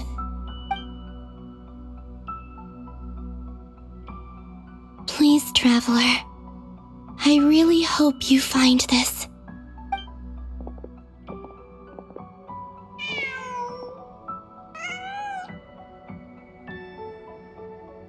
Huh.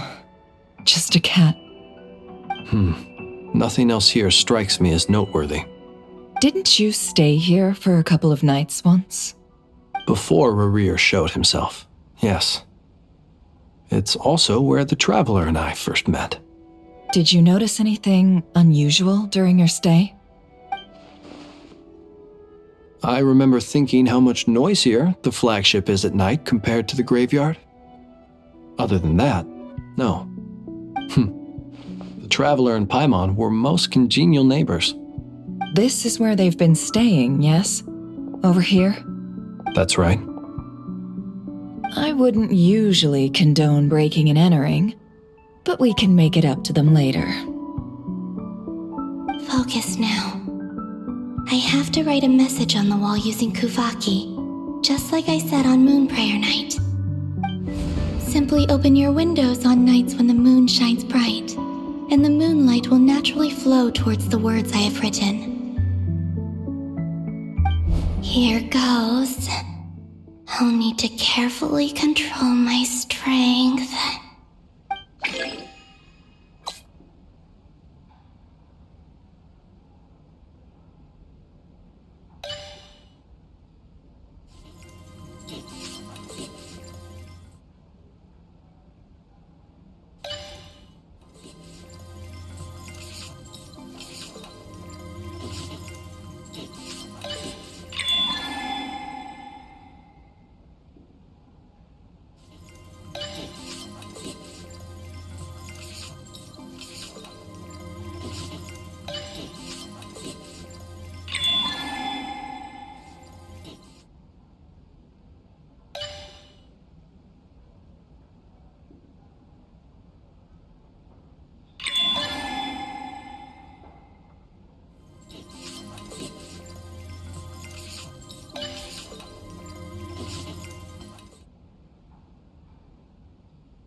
There's a noise outside the door. Is he back?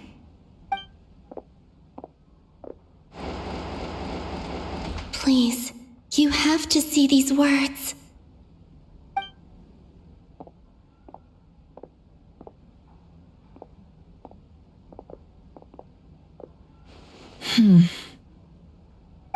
Well, do you sense anything? Unfortunately, no. And this place was our last chance. Not necessarily. We've only looked in Nasha Town so far. Miss Columbina said she would leave messages at her friends' dwellings. It's still worth checking where Miss Lauma lives and where I live. Let's try and make some time to look into those then. Wait. What are you waiting for? Oh, Paimon might have overeaten slightly. What's that look for? This is a victory feast. It's normal to eat a little more than usual. The Traveler and Paimon. It's really you. But why are they talking about a victory feast? Huh. You worried Paimon sick while you were out there fighting Rerir, so this is your chance to make it up to her, alright? Wait. So this is the night after the battle against Rerir. How did I end up here? That's quite a long time ago now. Wait. Time. That's it.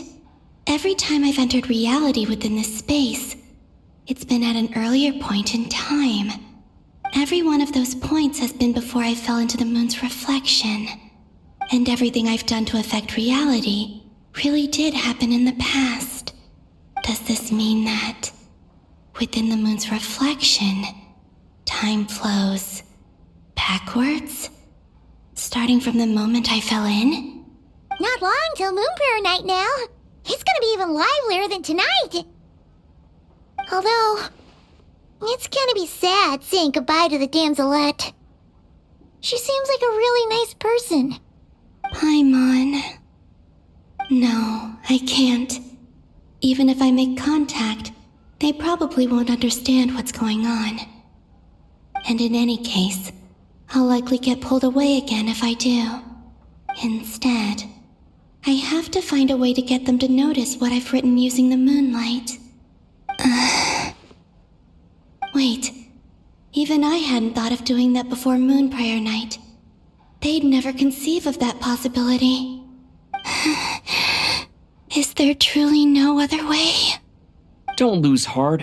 We'll find a way somehow. Huh? Oh, you say that, but the Frost Moon is beyond the fall sky. If we wanted to go visit her, how would we make it through to the other side? We might not have all the answers now, but I'm sure we'll find a way one day. Huh. Guess someone's gotta be the optimist. The present. The future. That's right. There are still things I can do. What's your plan? Flins, when you were staying next door, did you ever open the window? No. The rooms here are dark and damp, and there's such a buildup of dust on the windows that the moonlight can't even get in. I didn't think it was worth the trouble. The moonlight? I think I see where you're going. One moment. I'll see if the owner is available. Don't bother. Time is of the essence.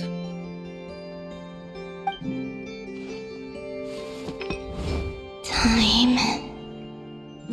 Even if no one sees what I've written at this moment, maybe someone will remember what I said after Moon Prayer Night. I need to write down as much information as I can. And maybe one day...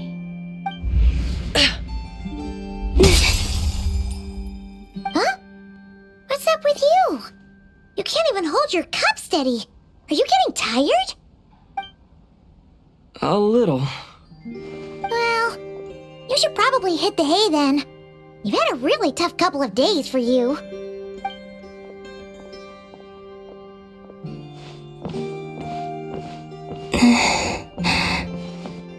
You truly have. You helped defeat Rerir, helped me reclaim my name, and you helped the others organize Moon Prayer Night. Wherever you are right now, I'm sure you're still fighting against the injustices of fate. This is all I can leave for them. How I wish I could stay here. But it's time for me to go. I hope to see you again in the next time, and if the opportunity presents itself. I will surely return to your side. Huh. Columbina. She's alive. Not only that, but she's left us an entire wall's worth of clues. She even wrote down what would happen on Moon Prayer Night. It's just a shame we found it too late. I am here. Time in this place flows backwards. I am constantly moving forward.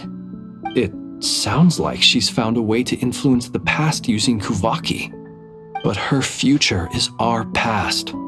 So, these words have been here ever since we defeated the Ray Hero Solnari. We just never discovered them. Which came first, the chicken or the egg? Do you ever mull over questions like that? Only when I'm in a good mood and at leisure. Well, I never do. Everything that has happened already belongs to the realm of fact. As a business person, and especially an intel broker, what I do is extrapolate from those facts to try and read the future. An admirable philosophy. It's a means of survival. Let's go. We have a wall's worth of clues to share with the others.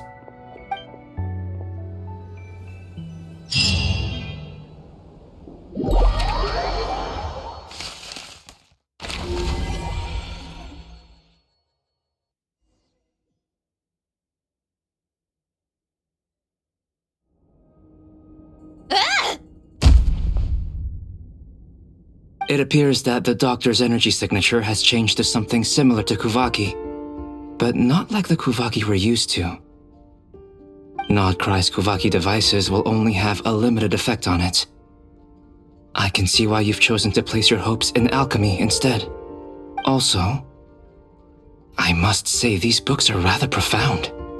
My subordinates just shipped them in from Fontaine. Some of them are from the Narcissenkreuz Ordo. Some are incident reports from Petrichor, and then there's a few test reports for these junk machines.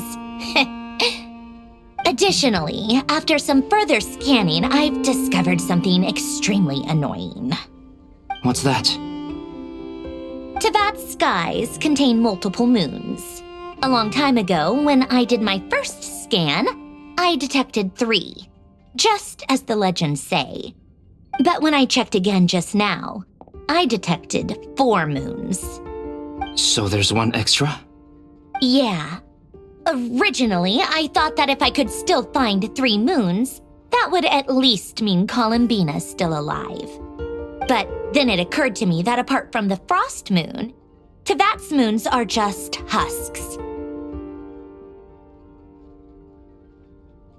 And husks surely shouldn't show up in the scan, since they're not alive. It's weird, isn't it? If we can't even distinguish between a dead and a living moon, how are we supposed to know whether a moon goddess is still alive? Or does this mean that the moon marrows are equivalent to the moons themselves? It's certainly possible. In which case, the 4th moon you detected may be Dottore artificial creation. So he wasn't bluffing. He really built his own moon marrow. Ugh! I'm so mad right now! It's easy to get overwhelmed when you have too much on your plate. Maybe you need to relax. Perhaps try going for a walk. Or simply take a few deep breaths. Nothing can calm me down at a time like this.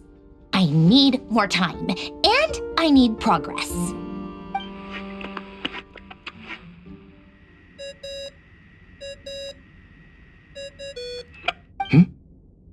It's Mr. Flynn's. I really hate that ringing tone. Ugh.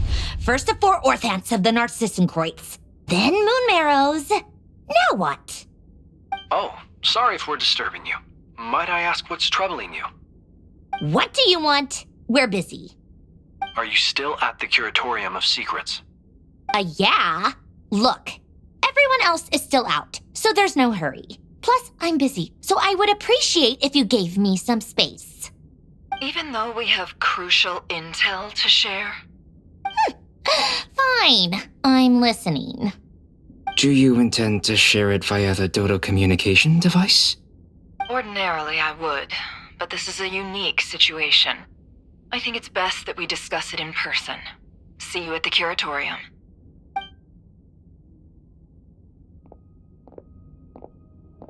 All right then. So, what's the situation? The rest of the team is still out working on their missions and evacuations, but we've decided to fill you in on the most crucial information first. Sandrone, you were right. Columbina is most likely still alive.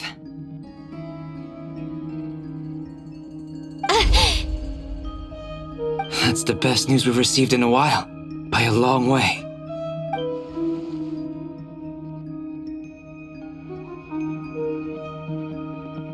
Random locations. Appearing in reverse order? Are you serious? So not dying isn't enough for the moon goddess, huh? She has to show off too. Anyway, does this mean we can deduce her condition from the moon marrows? Miss Sandrone, there's nothing wrong with simply admitting that you're happy to hear the good news. I'm not. And she's the least of our problems. We're facing facing a huge crisis. If she can't control the flow of time in there, she's just gonna keep moving backwards. Different points in time won't intersect, and she'll never find a way out. Let's say life begins with a drop of water. When did time begin? The moment this planet came into being? No, that's not right. Her final destination would be the moment at which the space she is in was created. But it doesn't seem like we can influence that space from the outside world. So how can we help her? Also, if she's alive, Rerir and Thalindis might be too. But as far as we know, neither of them have come back out. That space may not have an exit at all. I'm afraid I must concur with Miss Nefer in this. Can't exactly argue with that. Let's leave it there for now. I've taken notes on everything you said. Will it help with your research? I doubt it's gonna help with breaking Dotori's energy fields. But who knows when it might come in handy. Better to have it all written down than try to remember everything when I need it. All right, I need to get back to my research. Mr. Albedo has made a lot of suggestions that will require my undivided attention. Sure, I'll stay here. I have things to work on.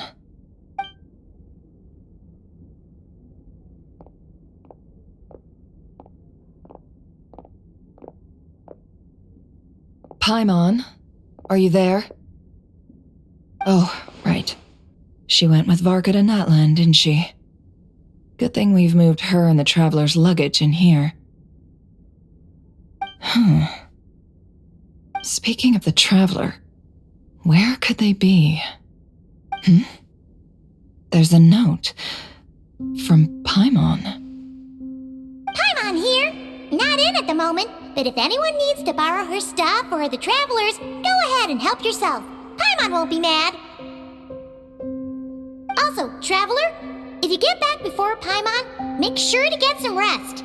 Paimon misses you a lot, but put your health first, all right? How sweet. Well, since you offered, Paimon, don't mind if I do. This is the Traveler and Paimon's luggage. All the items they use day to day are here. It's well organized. I wonder which of them is responsible for that. What do we have here?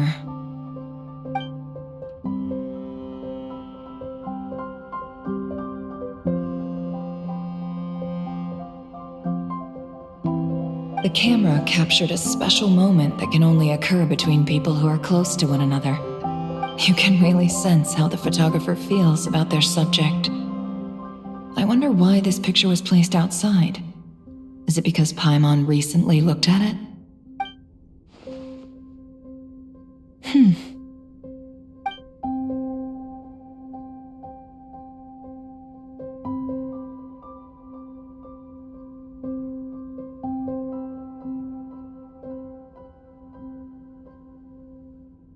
This must belong to the Traveler.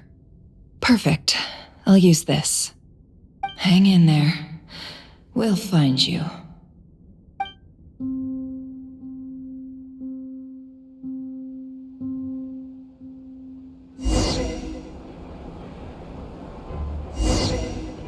Polonia.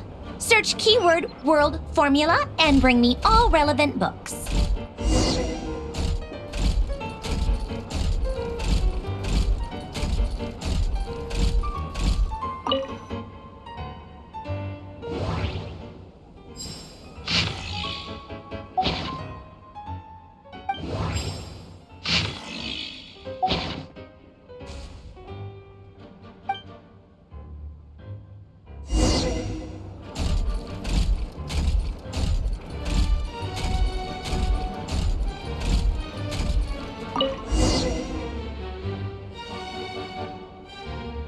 Let's see. This one is Ontonki's sermon dictation concerning the apocalypse.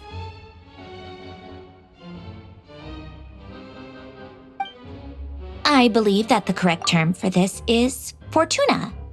This was an ancient Romorian technology, a wisdom unparalleled. I never imagined that Remorian ideas would be so similar to the diagram I have named, the World Formula. This is strong evidence that human civilization should gradually shed possibilities as it continues to explore and evolve. The end of humankind may well be upon us right now. The sparks of civilization shall run out, unless we consider introducing variables from outside the system. Variables. Surely that can only mean one thing. Descenders? Dottore likely captured the Traveler because of his descender status. But the Three Moons' authority comes from the world itself. Why would Dottore need anything beyond that? Where does this variable factor in? The world formula calculates the fate of an entire world. Introducing a variable would therefore give us...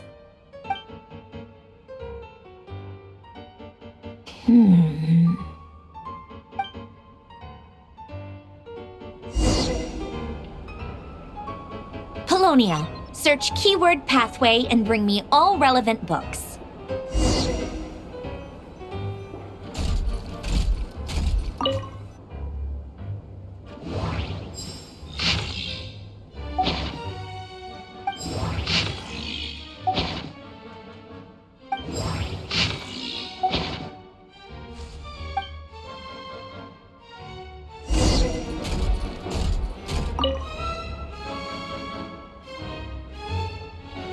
Otonki Sermon Dictation. Explications on the Chemical Marriage. These titles are pretty esoteric. Observe and compute the pathway displayed in the guidance diagram. Deconstructing and reversing its effects could generate potential ideas. So, it's one of Renee's draft lectures. Deconstructing the pathway. I suppose that could lead to a breakthrough.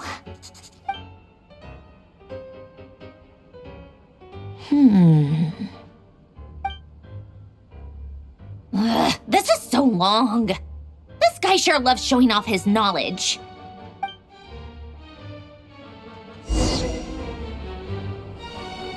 Polonia, search keyword tree model and bring me all relevant books.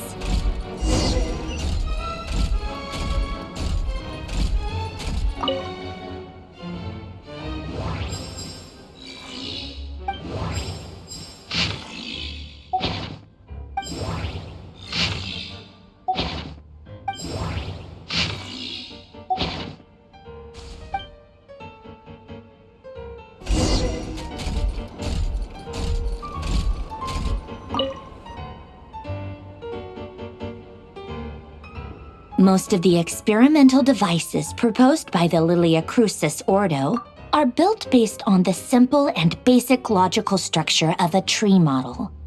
Lilia Crucis. Guess they were trying to cover up the name of the Nod-Krai Ordo?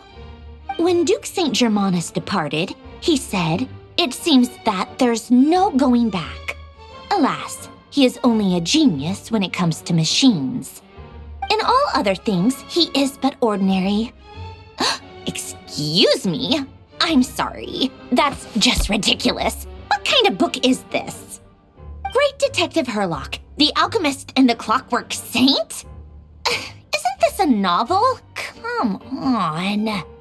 Still, the author swears that they knew Renee well. Whatever. I guess it's not beyond the realms of possibility that Renee would say nonsense like that on occasion. Memory, wishes, souls, and persona. Frankly, this sounds more like occultism, but if Albedo vouches for it, I suppose there must be some alchemical basis to these techniques.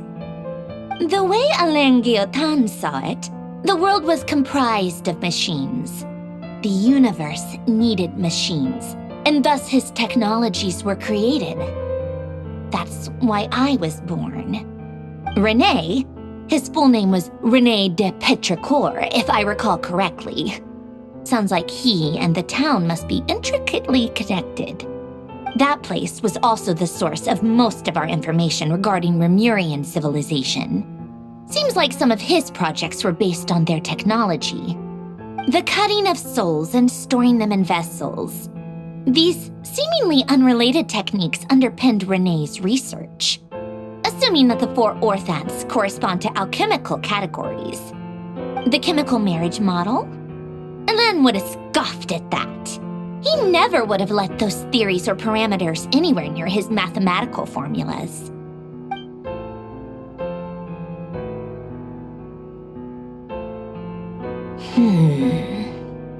What was Elen's view on Renee? I know he mentioned the name, albeit very rarely. Oh, now I remember. Elen's old notes are here too. They mentioned Renee once. Renee seemed most out of sorts when he spoke to me. A lack of sweet foods has dulled his mind, I should think. Either way, his words are not to be believed. Yep, that sounds like Elen. My subordinates actually did a half-decent job digging out all these materials. Makes a change. Good for them. Some of Elen's old files are completely consistent with these records. He must have gotten them from the Tower of Gestalt. I never knew he got his hands on Renee's records that early. He may have kept them, but he never even attempted to use them. Didn't believe a word they said. Come to think of it, Renee's world formula was filled with calculations of constants. That shows he believed that the fate of the world to be predetermined. As for Elen... it's been too long. I forget what he said. What would he have said? A guy like him, fervent believer in machines, but not headstrong enough. The world can be changed. It is worth persevering. Yes, that's how he used to think at least. He created that procedure to save this world. Yet the scale of the world's fate proved too enormous. The result was beyond his ability to calculate. He died having never seen the outcome. And there I was, left behind in the ashes of his dreams. Did you really never take a close look at Renee's research? Or did you read it but deem his philosophy incompatible with your model? The very thought of trying to incorporate his ideas probably made you feel sick to the stomach. Well, don't worry, because there's a whole new category of lunatic in town. Next to Dottore, every other madman looks sane. You once asked me what I wished for. Should have asked him instead. He's the one pining for things you'd sooner die than witness.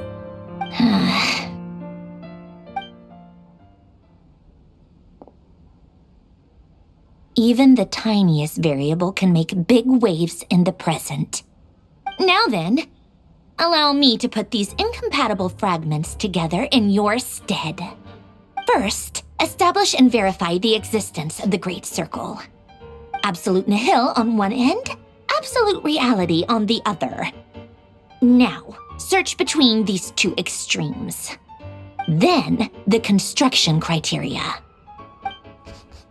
Variables. The sparks of civilization shall run out unless we consider introducing variables from outside the system. Input variables. Traverse the world, space-time, and civilization, then extract the essential nodes from the records to determine which variables they point to. The primordial power that differentiated itself from the void. The power of light. Yes, light. Records. Hyperborea. This is horrendously complicated. After all that, I'm still missing a few variables. I need to think this through again. How do you think it looks, Polonia? Like the frenzied scrawlings of a madwoman? Fine, keep it to yourself. It's not like you can talk anyway. I'll assume you gave it a passing grade. I jest. But true madness does often start with trying to save the world. What would Arlecchino and Columbina think if they saw this incomprehensible hen scratch? They'd probably have me institutionalized. So would Rosaline. she's been dead for a while now. When I close my eyes and think back, I can still see her face. And that enormous dress she used to wear. Such a bizarre choice. What possessed her? Oh, and the clack-clack of those heels used to drive me insane. No one's asking me, obviously, but I hope you all know that I never wanted to save the world. I'm not crazy. I don't have delusional ambitions, and that's a clinical fact. The world needs a solution, but I don't need the world's validation. It's the world begging me for answers, not the other way around.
Oh, cookies to go with the tea. Let's see. They must be from that person who brought those documents. I see they're from Hotel de Boer. Something's written on the box. We are proud to present this homage to the Fortress of Meropede's fun-filled meal collection system. Fortune cookies. Have a lucky start to your day. Sounds like a dumb gimmick to me. Be early to bed and early to rise. Get plenty of sun and drink plenty of water. Then things will surely go well for you. What? Are you kidding me? Somehow I doubt that an early night and a glass of water is magically gonna save a world on the brink of existential peril.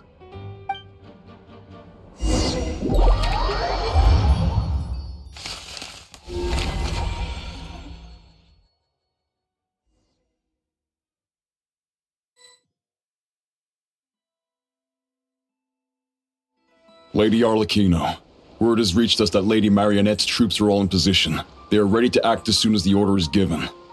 Excellent. The only thing is, they are fewer in number than we expected. It looks like many of them must have lost their lives at the hand of the monsters released by the Doctor. Can't be helped. Allow them to join our ranks and keep in contact. As you wish.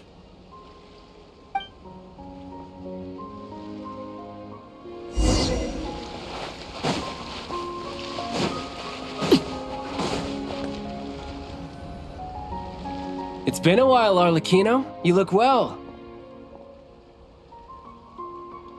Did Dottore really have to build his lab right on the sole path between Snezhnaya and Nod-Krai? Had to go on a huge detour to stay out of its line of sight. Sounds like an arduous journey. I assume you've brought word from Her Majesty? Of course, all part of the job. Firstly, the Tsaritsa has authorized Fatui Internal Affairs to review Dottore's case. They will reach a formal verdict on whether he has turned traitor and whether he poses a threat to Snezhnaya.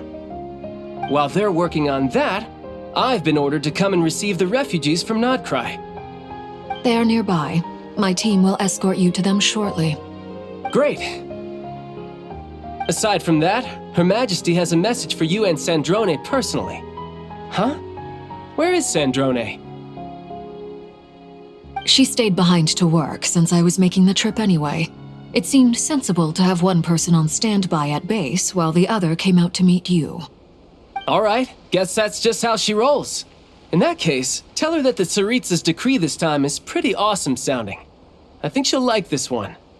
Still, I wonder what... Wait, what's that? Did one of our troops turn into a monster? Take him out.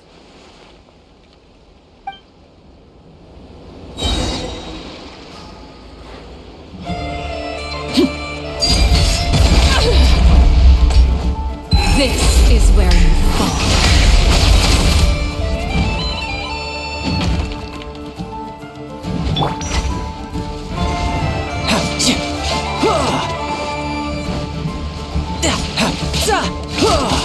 Brace yourself.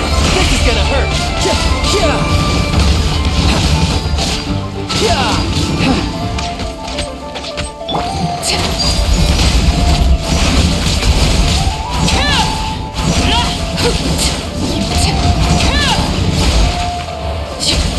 You've gotten stronger, Arlecchino. Nice. Stop that right now. I appreciate the praise, but I'm not fighting you today. I knew it.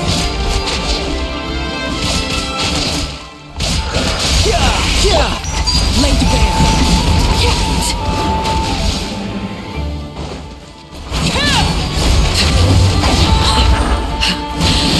My turn. I can't believe it. He was a living, breathing human one moment, and the next? Another fine piece of work by our dear colleague, I'm afraid. What in the world has been going on in Nod-Krai? A lot. But long story short, Dottore stole 2 moon marrows that should have belonged to Columbina, then built a 3rd moon marrow of his own to concentrate the Tri-Lunar Authority in his hands. What? What do you mean he built a moon marrow?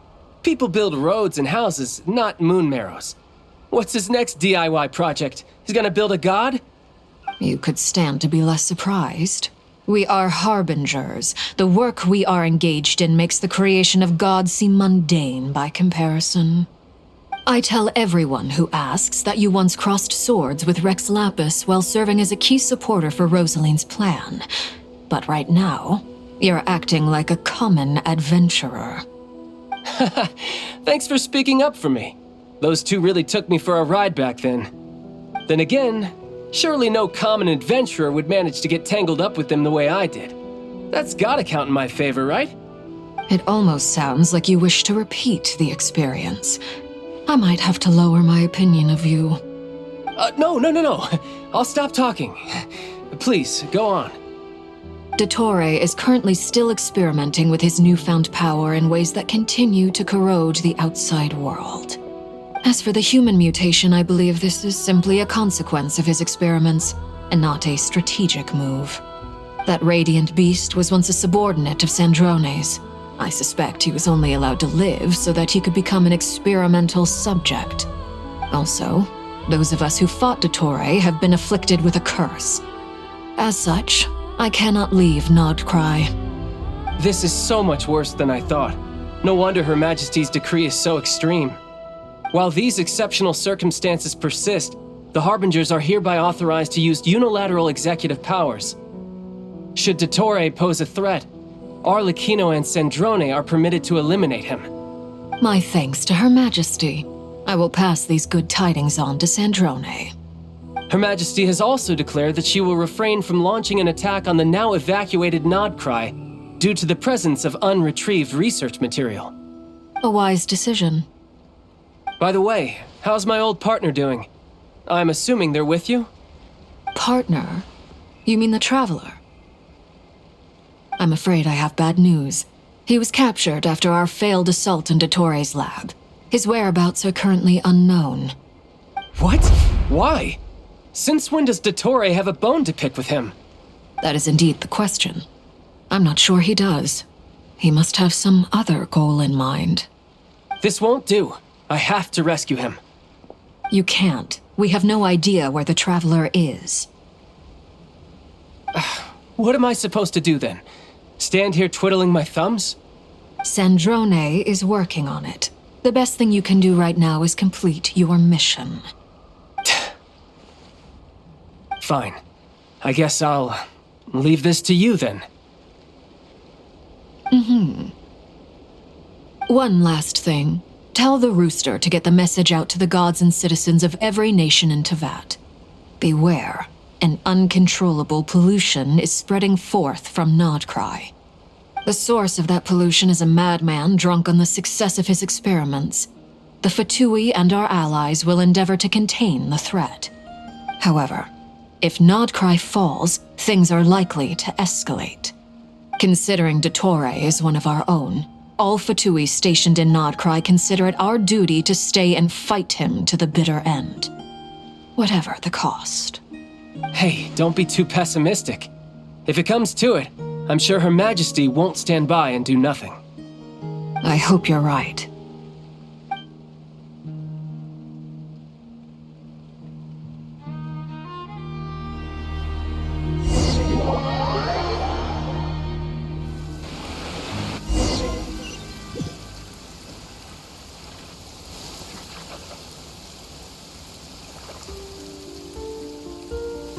You're right on time.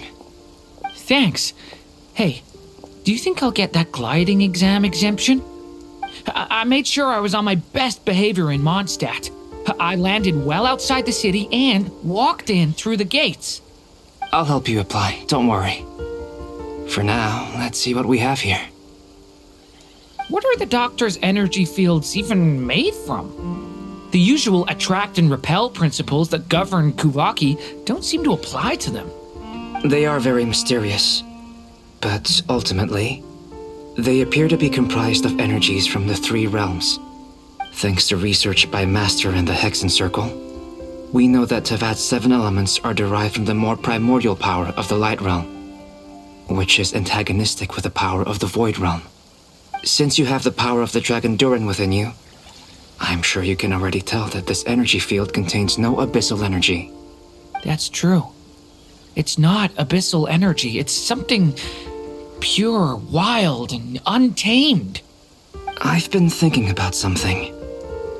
Do you still remember the device that Dory supplied from the Academia when you and Miss Columbina fought Raria? That was one of the most marvelous feats of ingenuity I've ever seen. The design, the craftsmanship, the material selection. I couldn't fault any of it. Not to mention the operating principles. Surely the most ingenious feature of all. Dory didn't go into detail on how it functions, but I have a working theory. The clue was that Miss Columbina was somehow able to use the pyro energy that you provided, despite the fact that, as a moon goddess, she should only be able to use light realm energy in principle. Now, all elemental energy is, of course, derived from light realm energy to begin with.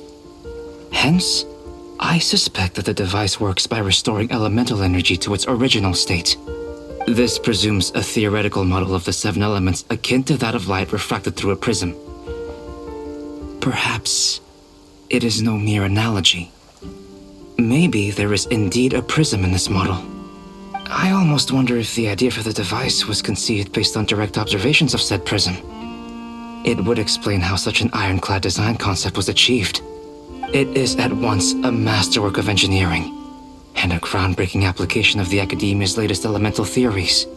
I suspect only Lesser Lord Kusanali herself could have devised such an ambitious technology. But back to the energy field before us. If this is pure light realm energy, its relation to elemental energy is one of integration versus division. Or you could say that the former contains the latter. Could this mean that elemental energy can dilute the power of the light realm? Should we give it a try? We should.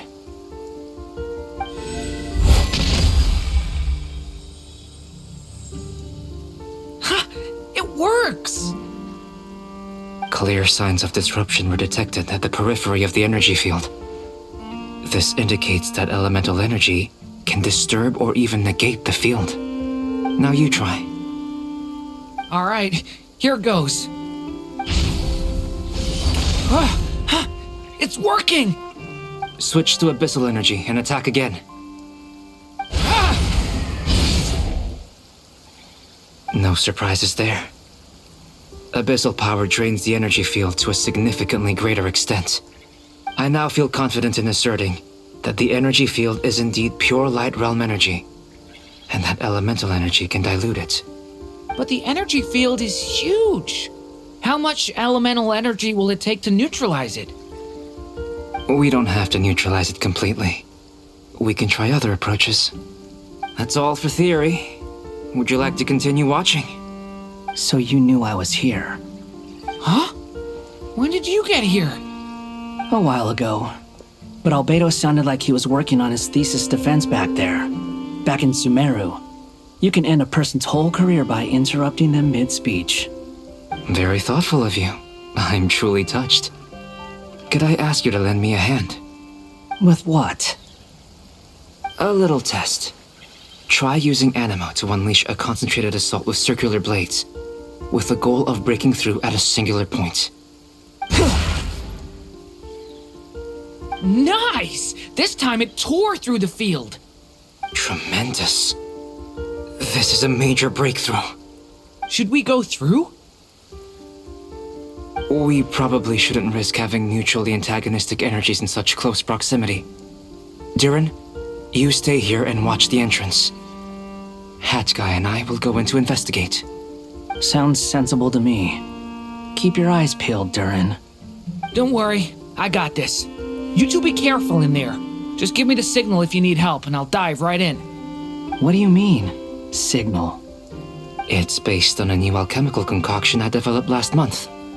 When 2 bottles of it are smashed on the ground together, they emit a blinding burst of light. If it comes to that, remember to shield your eyes with your hat. Glad I asked. Thanks for the heads up.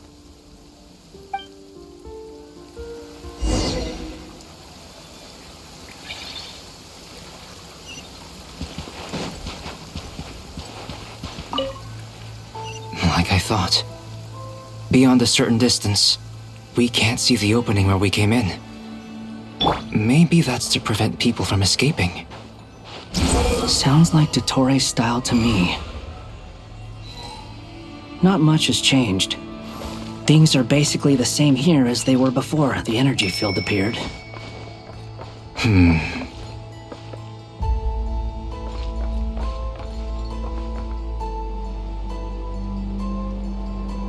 They have no heartbeat and they're not breathing. We can only assume they're dead. But there are no visible wounds. Also, there's an animal squatting next to each body. It's watching us. That's not an animal's gaze. What are you trying to tell us? Doesn't seem eager to talk. I guess maybe it's just an animal after all. Let's keep looking around.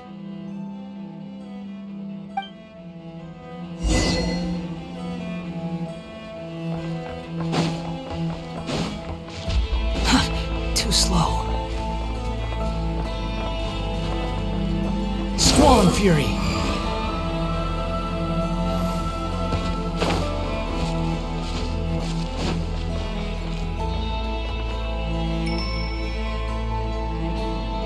Same situation everywhere. Not a living soul in sight. Just countless bodies with animals standing watch over them. Well, I think we can safely rule out the possibility that they're all pets. Is skirting around the topic your way of showing consideration for other people's feelings? Just being cautious. I don't doubt that you can handle the truth.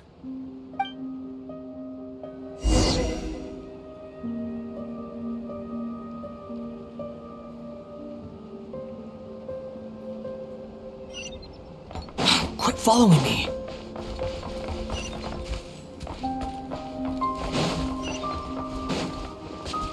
Careful. Please. Help us. Please. Over there, I hear a voice.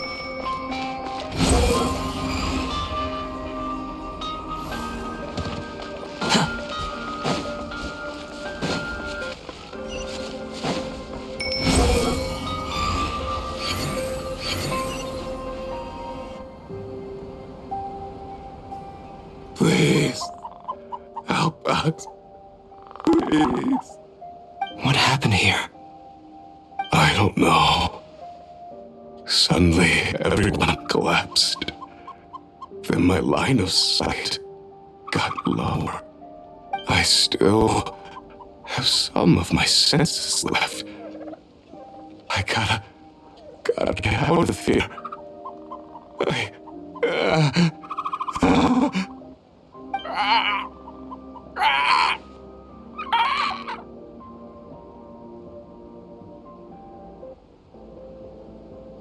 It looks like there's a huge experiment going on inside this energy field. Maybe each energy field is its own giant experiment. Vile. He's swapping human minds with those of animals. Even without the other circumstances, this would be an extremely radical experiment. Those people may have lost their sense of selves, but they are not fully animals either. If they were, they would have left. But instead, their instincts are driving them to remain by their dead bodies. We should go. No sense in sticking around here longer than we need to. Agreed.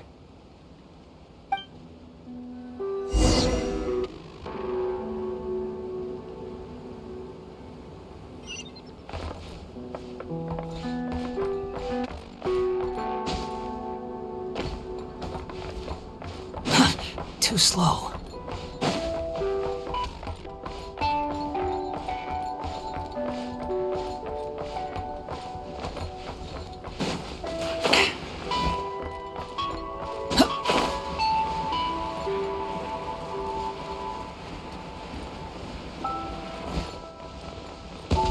Squall Fury!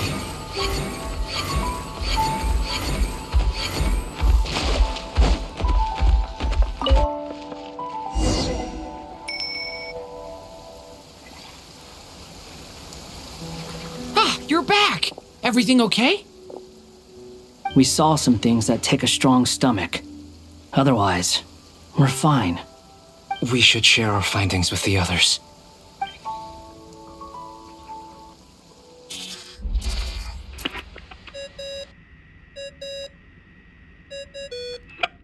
Yes? Who is it? Miss Nefer, it's me, Albedo. We found a way to break through the energy fields. With enough control, it's possible to tear them open using elemental energy. Also, we managed to take a look inside. Dottore is carrying out his cruel experiments on an immense scale. Any residents who have failed to evacuate in time will likely meet a grisly end. Sounds like he's living down to our expectations. Might I ask how things are proceeding on your end? I'm just about to get started. I'll be in touch once I have a result. Understood. Stay safe. I will.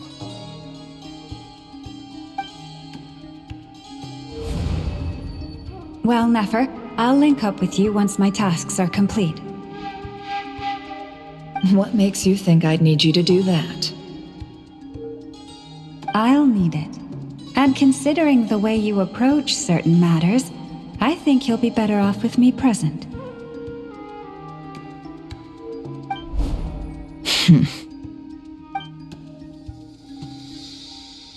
Let's begin. Entering simulation mode. A vast wasteland. Is this the Traveler's inner world? I was expecting something more vibrant, to be honest. Wait, someone's there. What are you looking at? In that case, I'll look at it with you. I want to know all about everything you've seen and experienced. Is there somewhere I should return to? Or should I stay here and be the hero everyone says I am? I don't dislike my current life. Roaming the land, fighting battles, accomplishing missions, earning a living, looking after Paimon. It's not so bad. I guess the only thing that's missing is that you're not here with me. This is the conscious layer, which contains a person's true feelings. It is filled with both longing and kindness. I suppose anyone who lives long enough ends up wishing for someone who can't be there. Maybe it's the only way we can feel truly alive. Time to delve a little deeper.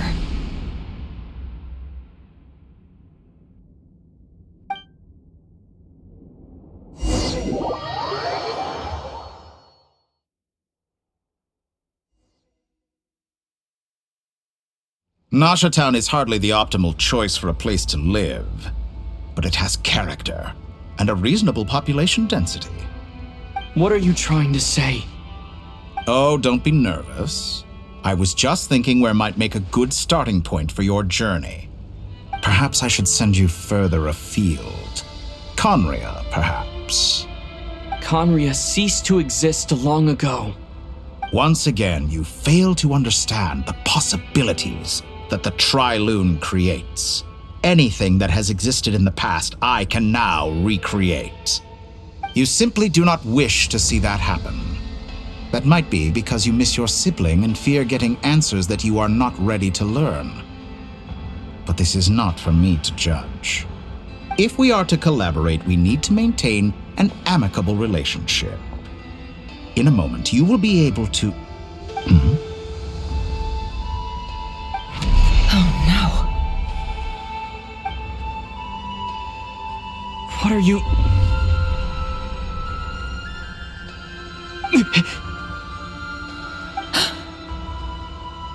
What are you gonna do? Don't move. Something unwanted has crept into... Oh? Gone as quickly as it came.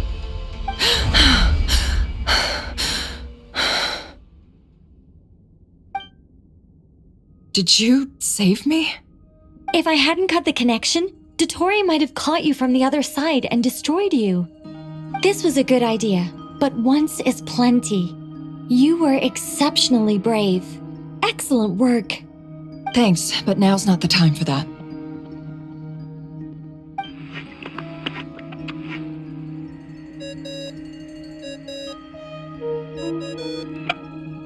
Albedo speaking. I think I know where he is. What is this endless darkness? I can't see anything, even though my eyes are wide open. But why? What happened? Ah, sorry about that. I take it you didn't notice. Just now, a friend of yours took a little peek into your mind. Could it be Nefer? How did she do it? Did she use something as a medium to connect to me? Do you think she's aware of your current circumstances?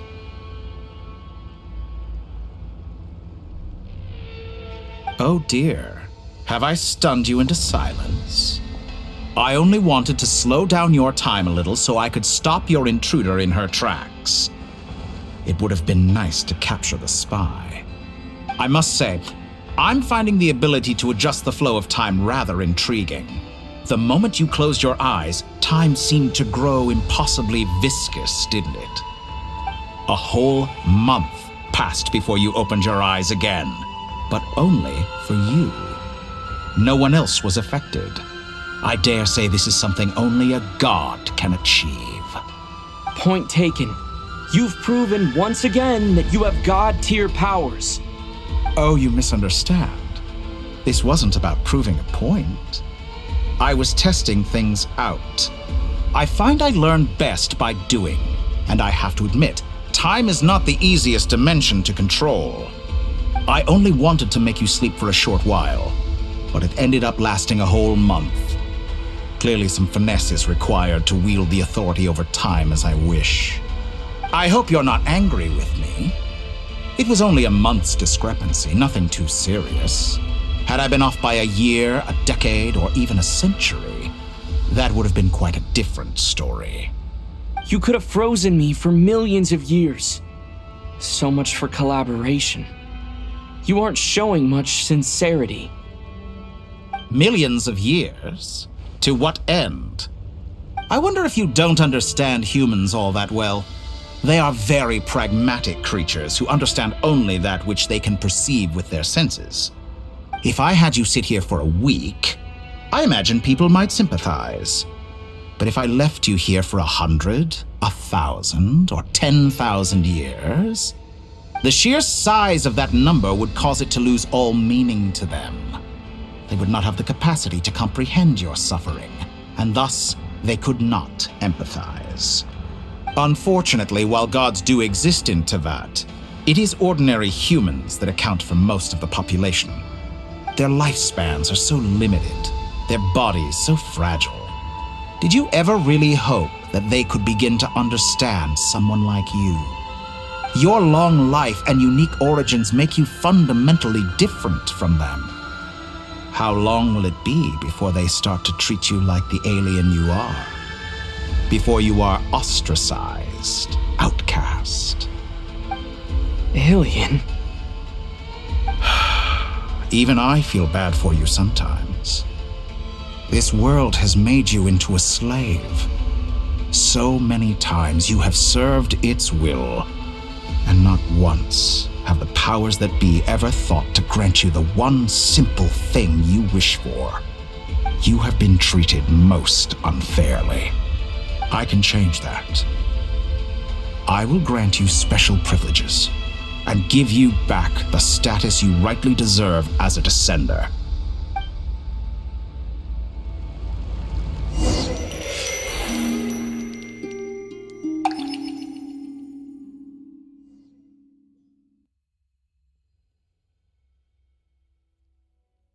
I've entered the past 3 times at this point, but I still have so many questions.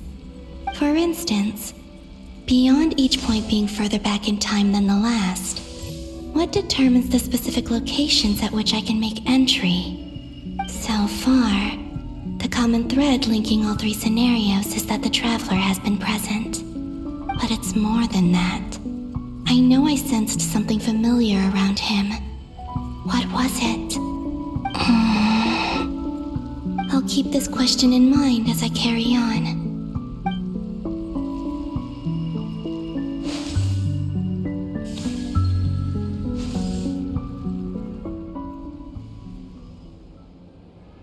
Humans, you never change.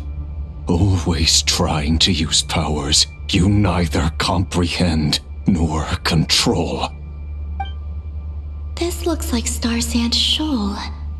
Was this before Rerir regained his physical form?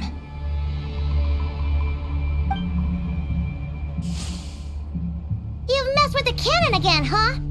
Sorry, but this round's not gonna go your way. The cannon. That's right.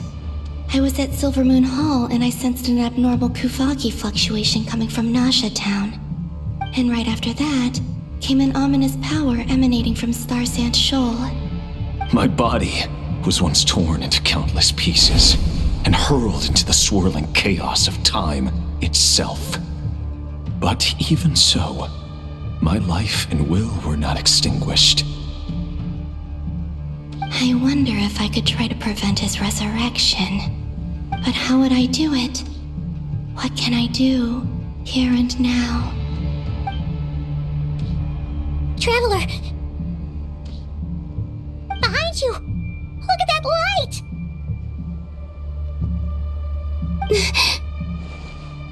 No, I won't make it in time.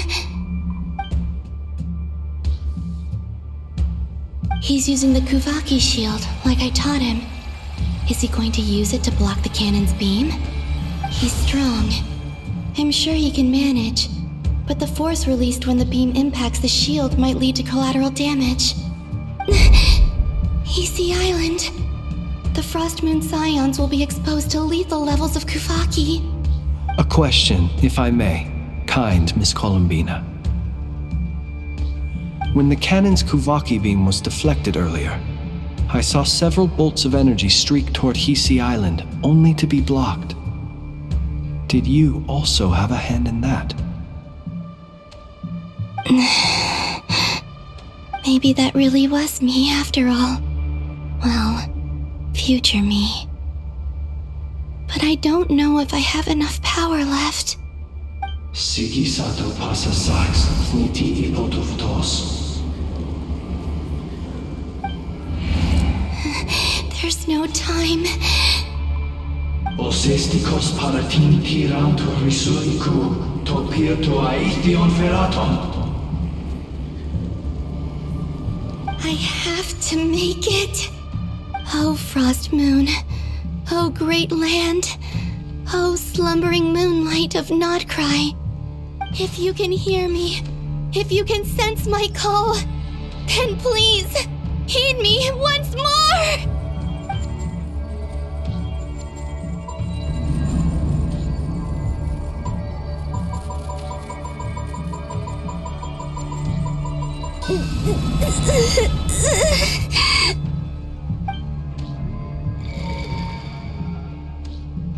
Did it work?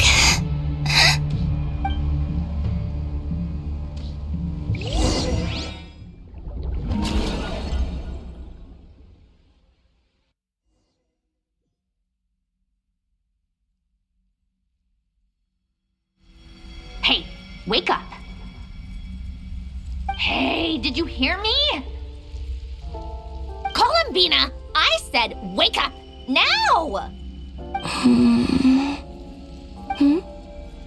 Oh, good morning, Sandrone. It's 3 in the afternoon, actually. And could you kindly not use my quarters as your personal nap room next time? But I feel so safe here.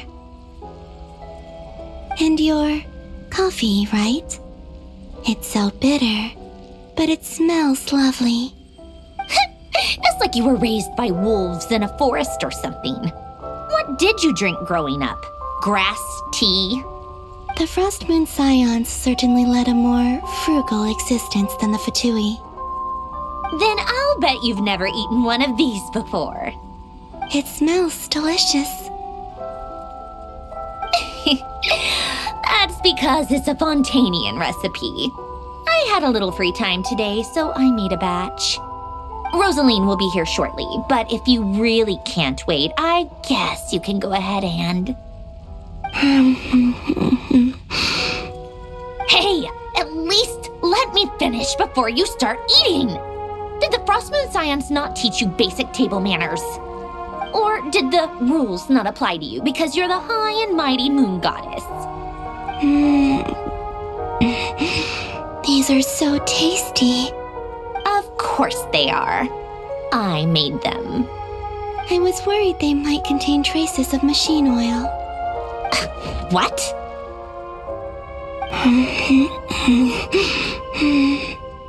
You know, there's something I've always wanted to ask you. Why did you leave your old home and join the Fatui? I mean, I'm sure their food was awful. But there's gotta be more to it than that. Well, life there didn't go quite how I imagined.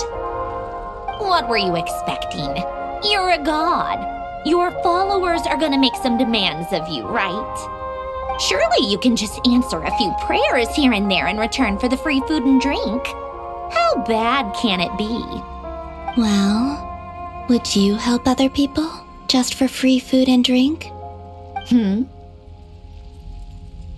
The doctor told me that you were created by a great mechanic, Lord something Fisher. The Lord Artificer. Ugh, some people can't keep their mouths shut. Oh, Lord Artificer. And didn't he have something to do with the, narcissist? Narcissenkreuz Ordo. Yes, that was it. Narcissenkreuz Ordo. So, would you try to fulfill their wishes? You must be joking. I wouldn't go even if they paid me. I don't even know them. Exactly. Well, I felt the same way. I did not know the people who made demands of me. What do you know? We're on the same page for once. In his later years, Alain did ask me if there was anything I wanted to do. If I had any wishes of my own. Well, I don't. And I'm not in any mood to fulfill someone else's either. Who's Alain? He was the... You know what? Never mind. You're not gonna remember. Anyway, the point I'm trying to make is, neither of us is the self-sacrificing type. Let me ask you this. What sort of place would you like to live in, if you could choose? A place where people don't ask me for things I cannot give them. Where they don't worship me or fear me, but just want to chat with me like a normal person. I'd also like the freedom to come and go as I please. And ideally, it would be somewhere with the smell of coffee and snacks. Not to burst your bubble, but no such place exists in the world. Now, take your snacks and scram.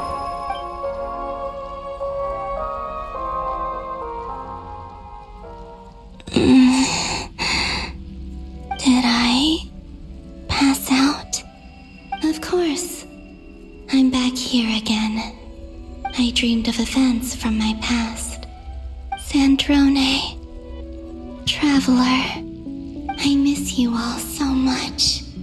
Back there. I guess I managed to harness all the Kuvaki energy on Hisi Island. But how did I do it? Time is flowing backwards here, and I can use that familiar power to enter the world of the past. That mystery ally everyone talked about. It was me all along. I can sense that there isn't much more power remaining up ahead. What lies at the end of all of this? Will time keep flowing into the past? And will I ever find my way back?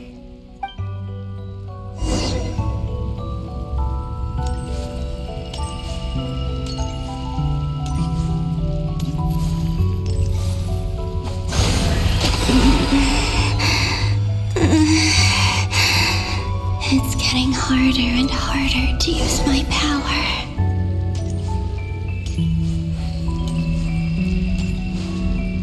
I'm no match for the Abyss in this state. I need to avoid the contaminated fragments.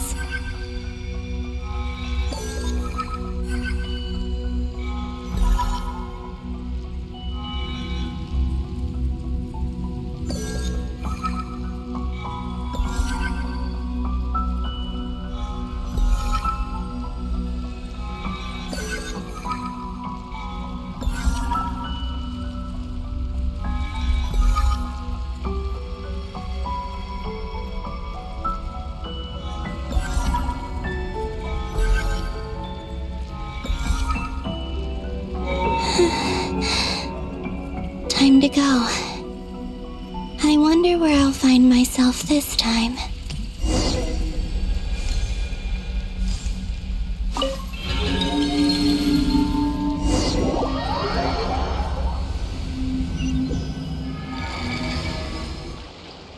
The Final Night Cemetery.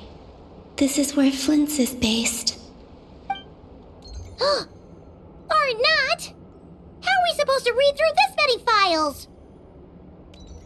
Difficult, yes, but it is also our most efficient option. Seems like they're searching for information. Oh, I remember. Flint's and Varga talked about some files on the Wild Hunt. Was this my doing too?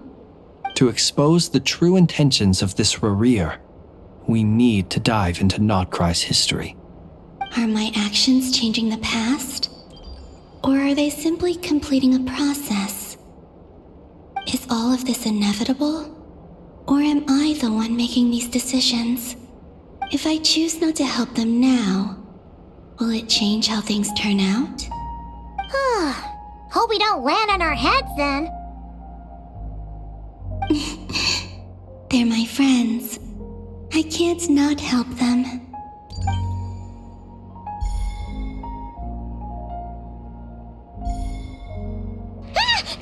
Ghost! And the other one was... here. Hey! Another file's moving!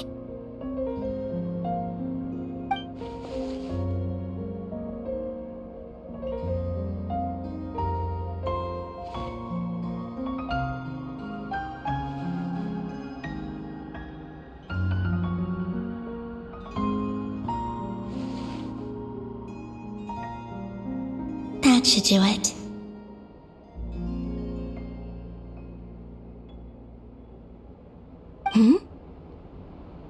Luanatar? You can sense my presence? Wait!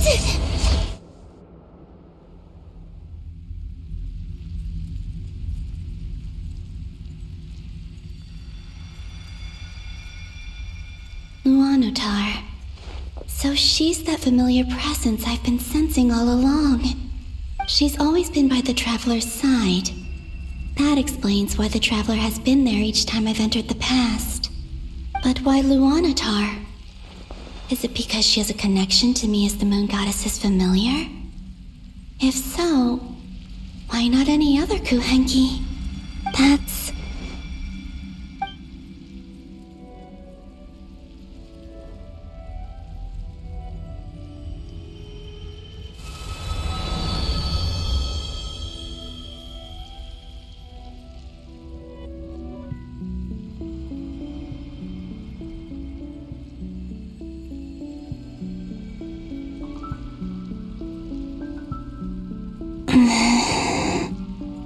I cannot sense any power up ahead. Just a void, stretching out into infinity. This is likely my final chance to enter the past. It's now or never. I have to find a way back.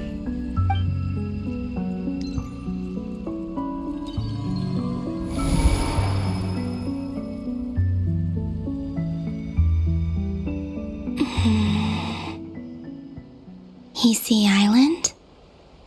How far back in time is this? Where's Luanatar? I can't sense her presence this time. Oh, seeing Anafa and Aino reunited like that sure was heartwarming. Traveler, Paimon. No, stay calm. I don't have much power left to change things. I don't even have that much time left here. Think, Columbina. How do I find a way back? A way back... to where? Do I go back to Moon Prayer Night? Or to the future that followed? And if I return in my current state, what will become of me then? Dottoro's actions that day proved that he'd been planning that for a long time. He had already seized the power of 2 moon marrows before capturing me. Even if I managed to get back, how can I fight against him when he wields the Tri-Lune authority? I can't. If I go back like this, I'll be playing right into his hands. I have to find some way of rivaling the power he has usurped. Wait. Time flowing backwards. The Tri-Lune authority. Does that mean... I think I know what the final destination of this lunar reflection might be. I know what I must do. Speaking of homes, we must already be close to where the Frost Moon Scions live. The vibe here feels different, just like the scenery. But how do I communicate my plan to my friends? Should I write it down here? No, someone else will see it. I need something with a close connection to me. Something I can use as a medium to tell them what's happened to me in here. Now it makes sense.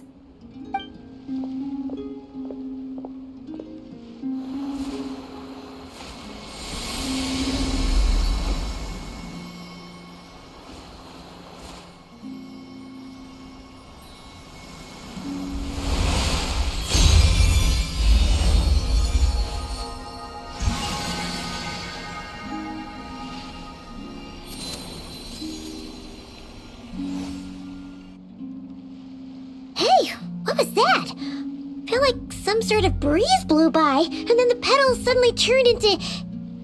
Huh? It was I who brought Luanatar into being. I gave up a piece of my own soul to create her. That's why I could sense a familiar power from the moment I entered this space. It also explains why she's been present in every past location that I've entered. Because we have a deep connection. Hey there! What's your name? And the reason why there are no more gates to the past after this point is that Luanatar hadn't been born then. No wonder I sensed the trace of a blessing when we first met. But I still didn't recognize the soul hidden within you. Back then, I was just a little lost dove. I had yet to become Columbina Hyposelenia. Go on now. We've got stuff to do. Best you find someone else to hang out with. Hey, you scared it off. I'll be counting on you. Remember to stay by the traveler's side, guide him, and help him in my stead. Oh, and bring him to the garden where the moon prayer blossoms grow. There's a little lost dove there who will need his help.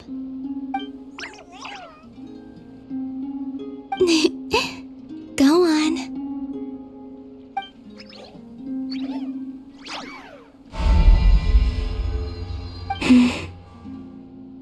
You too. Go and live your story. As for mine must go in a different direction.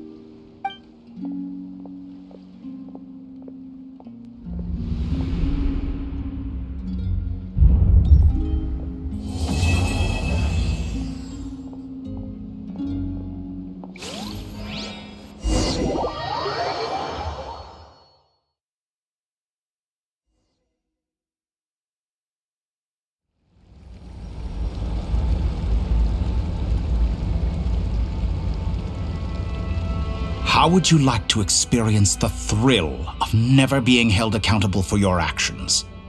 You could crush people like ants without consequence, or tear off their heads or limbs as you please.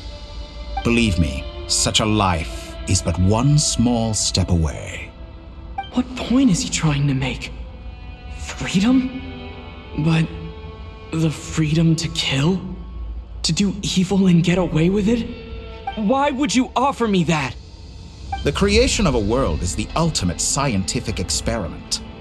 I have taken my research to the highest level, where I shall be not just a god, but also a servant to many sacred spirits. I shall heed the truth and perform holy deeds. A god's laboratory is the perfect playground, but it needs the right occupant to explore its full potential. Mortals are found everywhere one looks. Not so with Descenders. I'd prefer my first guest to be a distinguished individual such as yourself. And I know you could make the most of the opportunities it offers. So the condition for entering the new world is to take innocent lives. The same dilemma that Rerir once faced. Could I really bring myself to kill others for my own benefit? Rerir did, and look where it got him. Have you made up your mind? I can't do it. Your playground is no place for me. You're putting your hopes in the wrong person. But we both know I'm not quite the hero you say I am either. I have my own reasons for the journey I'm on, and they aren't all selfless. You've grown a lot since we last met. But there are still things you are unwilling to compromise on. This will only hinder you. Why don't I lower my requirements a little as a gesture of goodwill? I'll give you a little time to learn to be a less noble soul. That'll make things much easier for you. I really doubt I could live that sort of life. And yet you already sound less defiant than a moment ago. The benefits appeal to you because you can read the signs of the times. Why don't we return to my research facility? Your last visit was so rushed. There is much that I have yet to show you.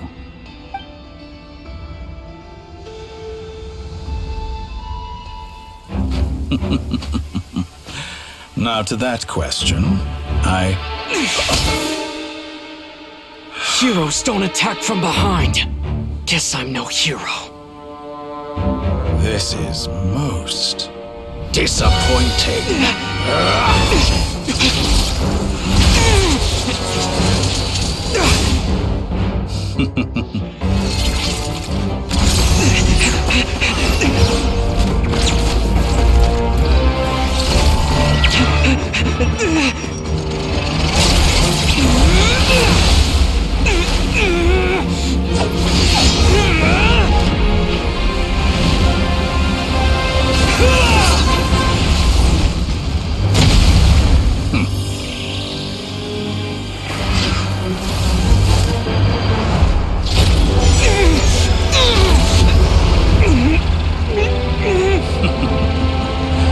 Now then.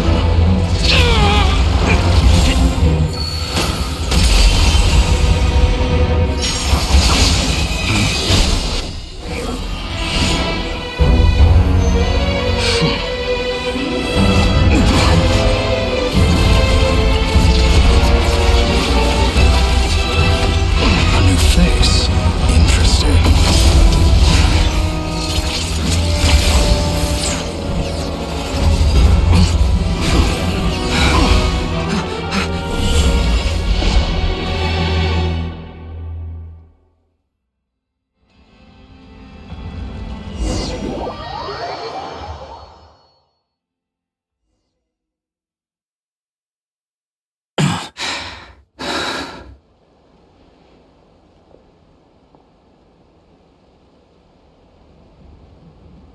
You're still gonna call me Hat Guy after that, huh?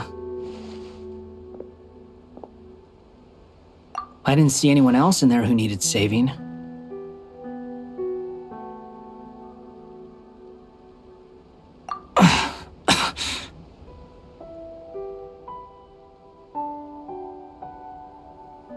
It's nothing. I'll be fine.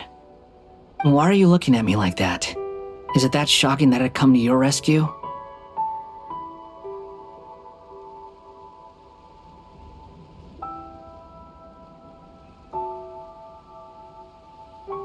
I owed you a favor back in Sumeru. Now we're even. Distracting Dotori was tough, I won't lie. He's not gonna fall for the same trick twice. That was my one shot. I'd hoped to use it to take him out. Ugh. I never wanted to obliterate someone more than I do right now. Dotori doesn't recognize me, but his segments were originally made based on an analysis of my operational principles. I expect it's only a matter of time before he figures out what I am. So Dotori doesn't recognize Wanderer because he deleted himself from Irminsul. Did he really miss his only chance for revenge by saving me? Why the long face? Hey, I'm not blaming you, okay? And I'm not complaining either. Rescuing you and killing Dotori are equally important goals. Everyone would be pretty stuck without you. It's best you live to fight another day. How are you holding up? Are you alright? Hat Guy said to put safety first, so we agreed to run as far away as we could after leaving the energy field, and only meet up once it was safe. You don't look injured. It seems that Dotori didn't do anything to you. Alright. Rescue operation complete. Let's head back. There's a lot more work to be done before this is over.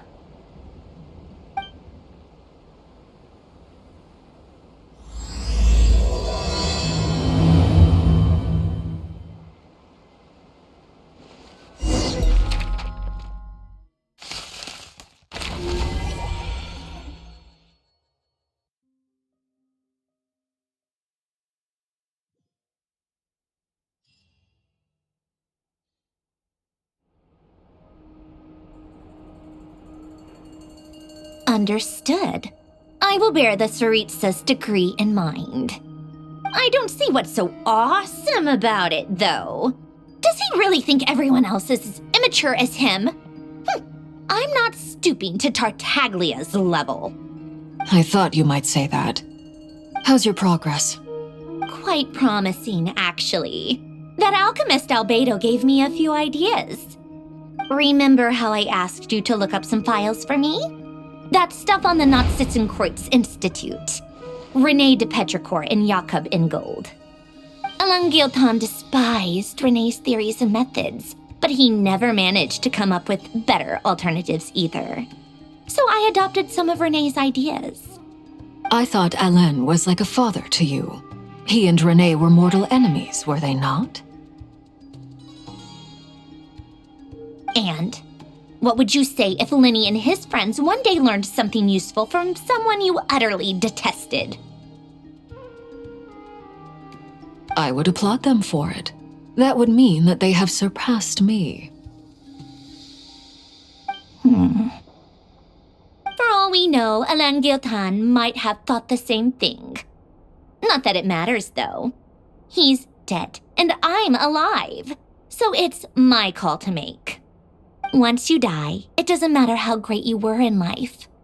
Only the living get to decide what happens next. Hey, come on out.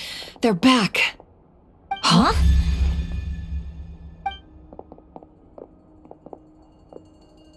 You're back? And your head's still screwed on? And you still have all your limbs? What does it look like? Way to keep your composure, madam. Excuse you. I am perfectly composed.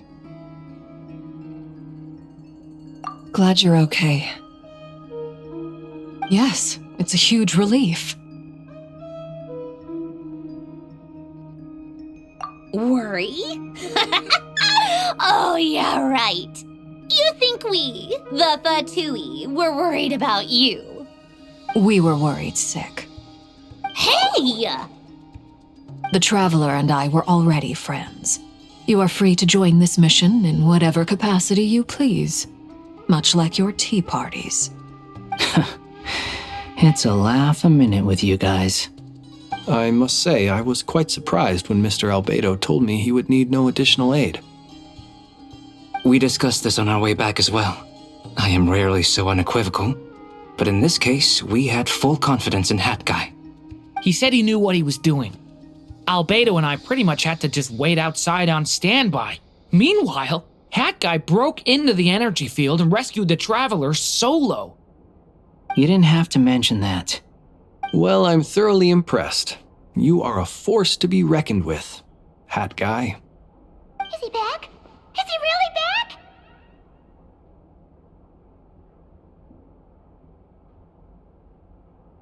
Traveler! It's really you!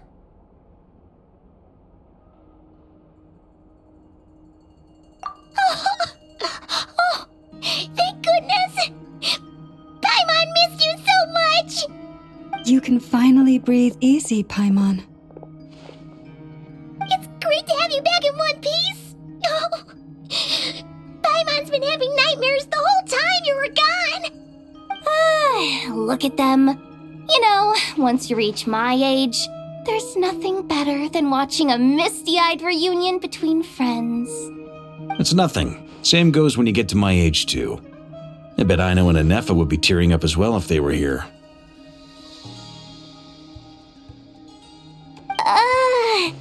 Varka, I'm not sure Anefa can cry.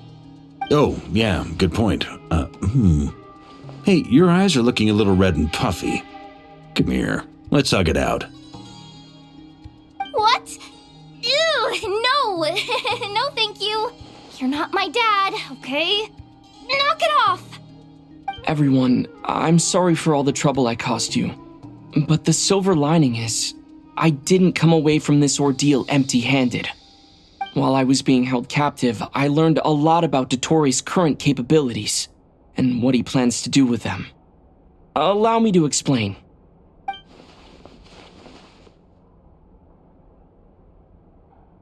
The three moon goddesses were even more powerful than we imagined. No wonder Dottore believes himself to be equal to the gods, maybe even superior. Utter blasphemy. While everyone was gone, Nefer and I made an interesting discovery, and I believe Miss Sandrone has something to share too. Ma'am, perhaps you could do the honors?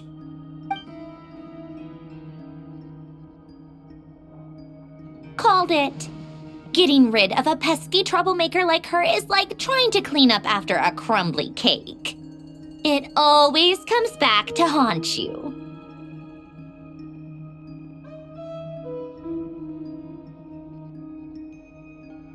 Our next step is to find a way to bring her back. A place where time flows backwards, with no destination in sight. Surely it must have been created for a specific purpose. But I fear the answers are buried deep in Tevat's history, held by great powers beyond our reach. It sounds like she's on a specific path through time, just traveling in the opposite direction to us. The question is, where does that path lead? Or will it keep going to infinity? We considered that question as well. Strictly speaking, time is not infinite.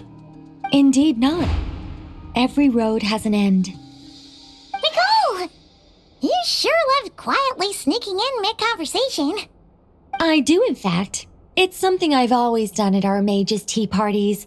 Quiet, mysterious, and persuasive. You wonder what lies at the end of her road. Well, just as the world has a beginning and an end, so too does time. And so, the end of the road is the moment that Tevat was born. But where Miss Columbina will end up along this road, that depends on where this particular river of reverse time began. What about the original moons and the moon goddesses? Do they have a beginning too? All things do. In the beginning, no moons adorned the sky. It was the Dragon King Nibelung who raised the 3 moons into the heavens, and thus were the moon goddesses born. They were shadows of the planet, born to wield Nibelung's authority and oversee the world on his behalf. They were extensions of his will, manifestations of his majesty. But then one day, they disappeared just as suddenly as they had once been brought into being. Nobody knew where they had gone.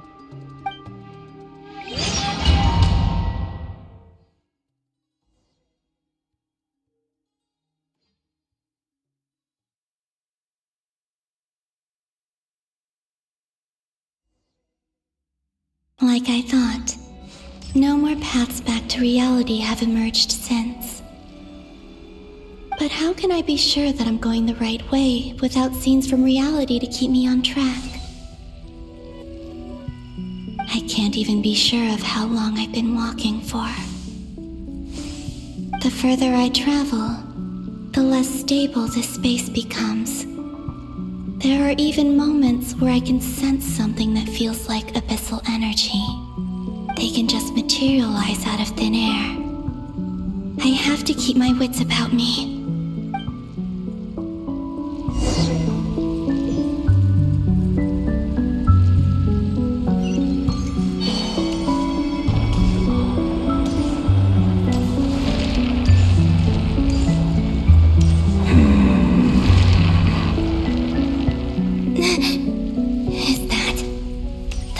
Here of Solnari?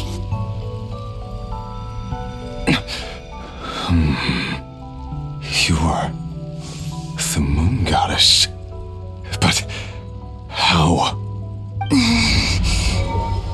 Please, there's no need. I'm not interested in fighting anymore. I find that a little difficult to believe. Yeah. Honestly, so do I. The way you used my own power against me was a brilliant strategy. And then, in the final moment before I was thrown into this space, I got to see an old friend. Mr. Dainsleif. Right. It was so long ago now. But we were friends once. When I first got here, I was filled with hatred remorse and rage. How I cursed and devoured. I tore everything here apart. I was consumed by the desire to leave this place and have my vengeance. But to no avail. This is a place with no exit. This is the second time I've entered this space. Though I have no memory of the first. I was torn to shreds the moment I entered. But this time I survived. It must be partly because of this new body, and partly because of all the Kuvaki I absorbed in Nod-Krai. Are you the source of the abyssal power in here? Not all of it. Some is from when I first arrived here and tried to destroy everything. But there was already a degree of abyssal power here before I entered. And like a venomous snake baking in the merciless sun, it tried to slither into my shadow.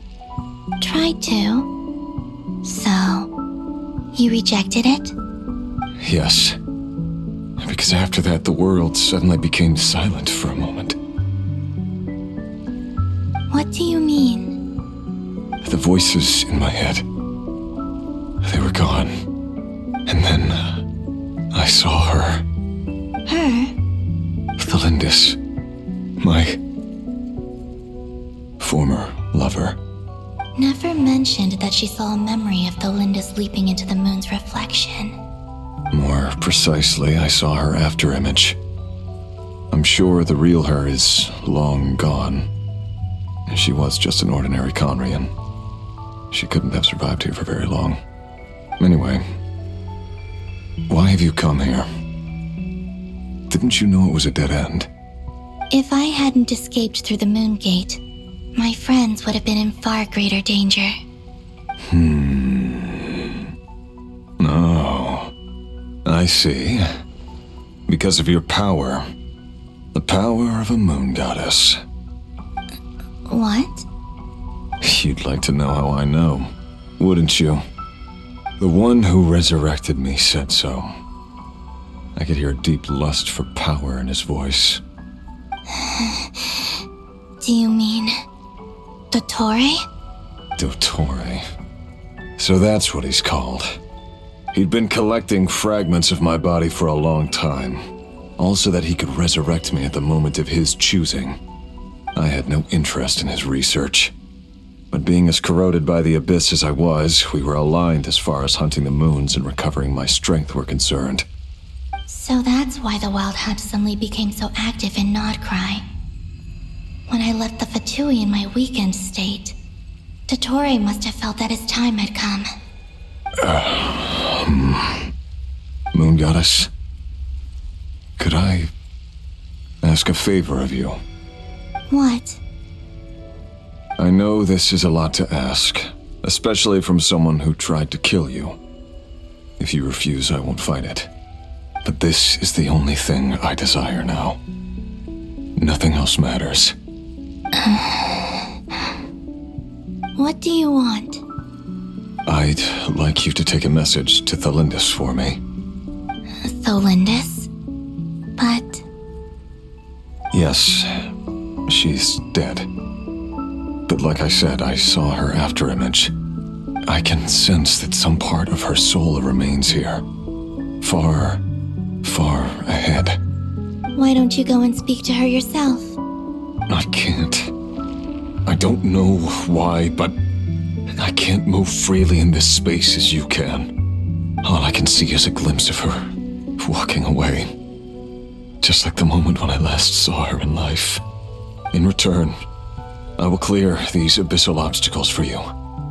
No, not in return. I'll clear them for you, whether you want to help me or not. It feels like something I ought to do. Why? Yeah. Why, indeed. I've been asking myself that question a lot recently. Why did I do the things I did? I'm tired of it all. Tired of the person I became. People used me. And then I turned around and started using others. I hurt a lot of people. I think I grew tired of it long ago. But I wouldn't admit it to myself. And ultimately, that's how I ended up here.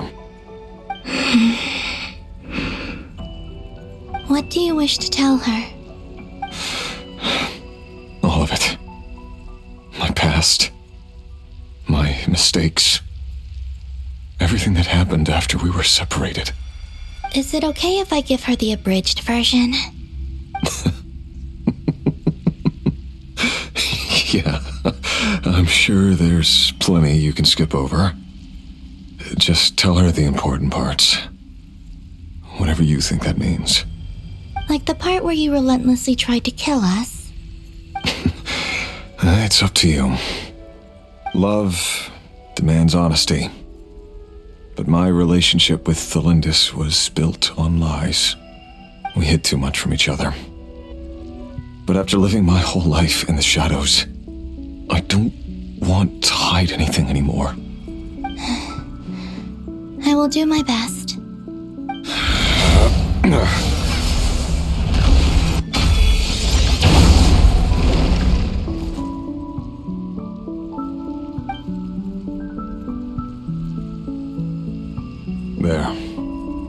The abyss will no longer stand in your way.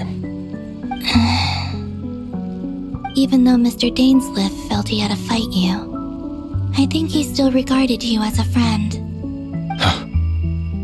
Dane? He said that you betrayed him, but he also felt great remorse at never having understood what you were truly going through. Why tell me this? Because if he'd known that someone could take a message to you, I believe that's what he would have said. Thank you. It means a lot. I know this will sound strange coming from me, but don't die, Moon Goddess. I can tell that you're determined to get out of here.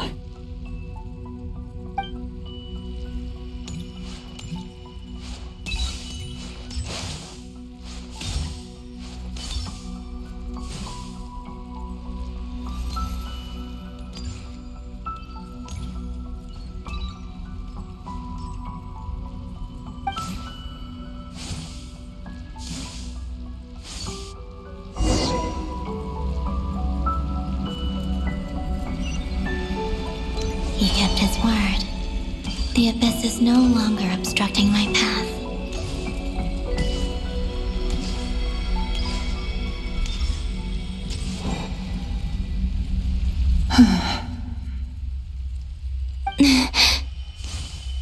Is that the Lindis? She wasn't far off at all. And yet, they can never meet. Hello, Miss Thelindis. Who are you? How do you know my name? I've never seen anyone else here before. You can call me Columbina. I promised Rerir that I'd bring a message to you. Rerir? My Rerir? Is he well? He's doing better than he was. Better than he was, huh? Sounds like he's had a pretty rough time. Others have had a rough time on his account too. In many cases, their time ran out because of him. And I'm not just talking about the children of the Crimson Moon. So, things got worse before they got better. Could you tell me what happened, Miss Columbina? Are you sure you wish to know? Yes. This is my opportunity to learn the truth. No matter how hard it is to hear, I have to know. I admire your courage. However, time is short. I cannot stay here for long.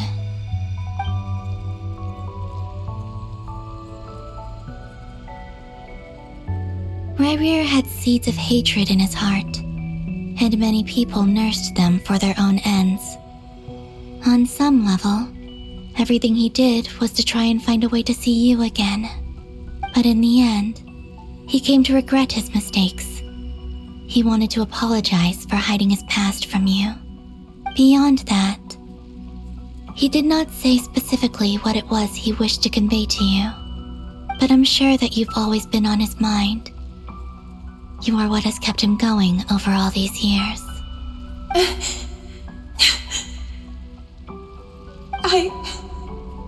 I'm sorry, Miss Columbina. This is so upsetting. I'm not sure how to put my feelings into words. It's all right. I understand. Well, that's everything from me. So, I guess I'll be... Oh, wait. One moment. Time flows backwards here. The road ahead only leads further and further into the past. I know. I intend to reach the end of that road. Without a moon marrow, without the 3 moons' power, you won't make it far. Wait, unless... Are you one of the moon goddesses? You could say that. I see. I often think to myself, if life is like a train ride, why haven't I reached the terminus? Where am I even going? And it's not just me, it's this whole place. Wherever it is, it seems like it's existed forever. It's such a mystery. Where is it going? I must seem so ridiculous. I can't answer these basic questions, and yet I jumped right in here without hesitating, only to be torn apart the moment I entered by powerful energy currents. Only my soul remains now. Thinking back, I was suddenly overcome with fear and terror in that moment. Perhaps I too became bewitched by the abyss. I may have been the leverage it needed to control Rayrir. I used to be a researcher at the Universitas Magistrorum in Conria, researching the iridescent moon's marrow. Eventually, I came to the conclusion that time in here flows in reverse. Rayrir was one of the Vinster King's retainers. With me, he was in an impossible position. It plagued him constantly. I wanted to help him escape his lot in life. I wanted him to be happy, so I thought I'd use this place to return to the past. At the time, I thought I could just go back to the day that the Vinster King first found the princess. It was only after meeting the princess that the Vinster King started going too far with his research into the abyss. That was the day all of our woes began. I thought I could stop the king from ever meeting her and solve everything. I couldn't kill the Vinster King himself, so I had to find another way to save Rayrir. That's why I wanted to go back, to kill the person who had brought new possibilities to our realm. I'm sure it was a futile endeavor, but the abyss probably enhances the basest human desires. So I naively hoped I could change everything. But I was simply too weak. Like a speck of dust against the whole universe. Look at me. I didn't even survive the journey here. Not physically, at least. I know I'm never getting out of here. But you're different. You can make it, and I want to help you. I owe you that much. How do you plan to help me? Have you noticed the golden energy that exists here? Based on my past research and my observations since coming here, I believe they carry you forward faster. I can share what I've learned and help you understand the pattern in which this energy appears.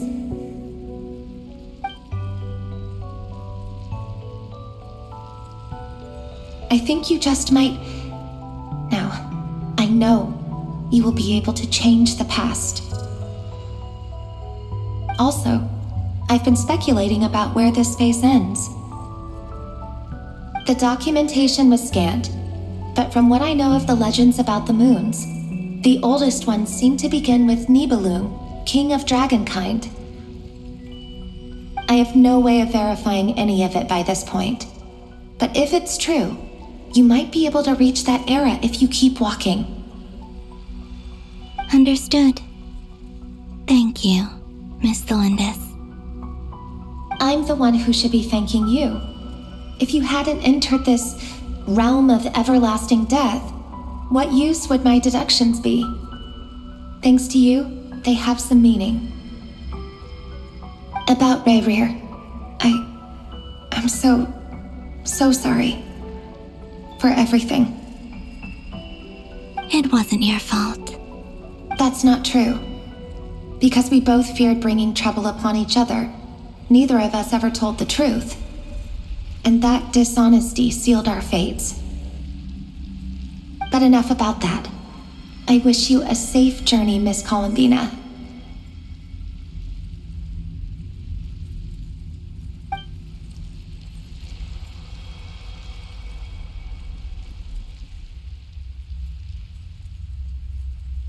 And may the outside world never have to experience pain like this again.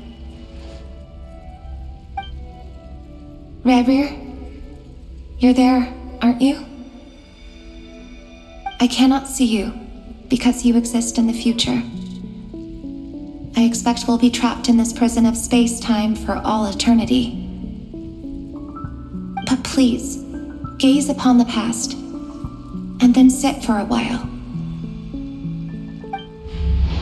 Let's find a place to sit down together, just like we did when we first met.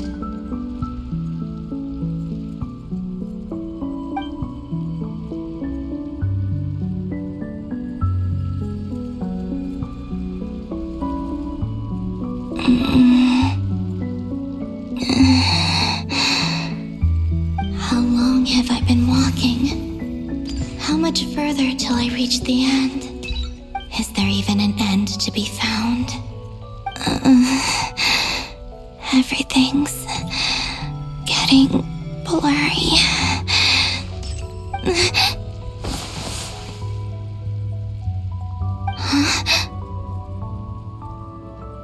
Are you all right, little sister?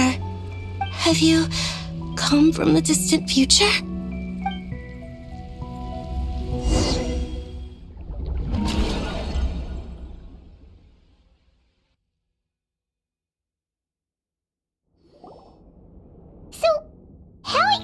Did the moons just disappear? Shouldn't it be a little harder to get rid of major creations like moons? The world is a vast and ancient place. On a certain scale, all life lasts for but a fleeting moment. Miss Nicole explained that the moon goddesses likely perished in the War of Funerary Flame. The moons themselves were also destroyed at that time, save for the Frost Moon, from which a new moon goddess was later born. Am I missing something then? 'Cause the stories say that the moon goddesses were born on the moon, but doesn't Columbina say she was born in Nod-Krai? Huh, you're right! Why do their birthplaces differ? What's the difference between the two generations of moon goddesses? Also, remember what Sandrone said? Her scans detected 4 moons. In other words, 4 moon marrows. Technically, the result of the scan means that 4 moon marrows were detected and positively identified as moons in that moment. In other words, this piece of information alone isn't enough for us to know how Miss Columbina is doing right now. Yep, we have no way of staying up to date on whether she's dead or alive. She's on her own for now. At least she's trying her best to get back to us. Yeah. She's a tough cookie. And a sore loser, too. We have to trust that she'll find a way. Because we really need her power. As much as it pains me to say it, We've got no chance of beating Dottore in a straight-up fight. He's much too powerful. It wouldn't even be close. That maniac is going to devour everything in his path until he reaches us. We need to find someone or something that can stop him before he does anything worse. I'll be frank. Our only hope of defeating this false god is with a real moon goddess on our side. I'm not just saying this because Columbina's a friend and I want her back safe and sound. It's just the truth. And I know that even she was no match for him when he attacked, but I don't have a better solution. We're not giving up on saving her, whether she can defeat Dottore or not. Right. Don't worry, Miss Sandrone. We're all aligned on saving Columbina. No one's trying to argue that we can only justify saving our friend because it will help save the world. This is about multitasking. We want to save both. So, she's more than just a moon goddess to you guys? Absolutely. Duh! She's part of the gang! And you are too, you know. Yes, I know. You don't need to labor the point. I knew that the moment I came running over with my documents that I was part of the in-group. I mean, if Arlecchino can fit in, I certainly can. Anyway, as for how we get Columbina back, I've been working on it constantly. But I think I'm still lacking certain information about the moon. I'd probably get there if I could continue my calculations, but the problem is, I've run out of computing power. Computing power? You mean you need more energy? No, the issue isn't energy, it's processing power. There's so much data to get through that the whole process has just ground to a halt. That's a tricky problem. René de Petrichor of the Nod-Krai Ordo once foretold the fate of the world. But I don't know how he did it. My guess is that he used the primordial sea's power. However, that won't work for me. His methodology was vastly different from my own. What's worse, they're incompatible. And to top it all off, we can't even leave Nod-Krai. Ugh, this is so annoying. If I'd known we'd run into a bottleneck like this. Well, no, the design bureau's a bust as well. Curse that Dottore! Couldn't have made this harder for me if he tried. Oh, what do we do then? How about we grab a bite to eat and take a break? Maybe something will come to mind after you've cleared your head.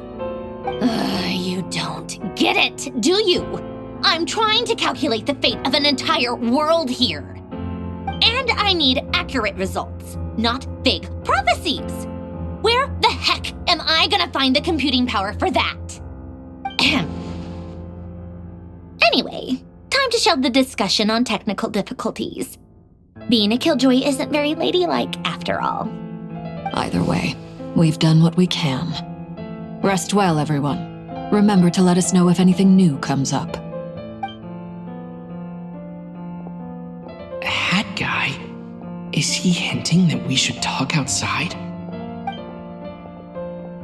Let's go somewhere a little more private.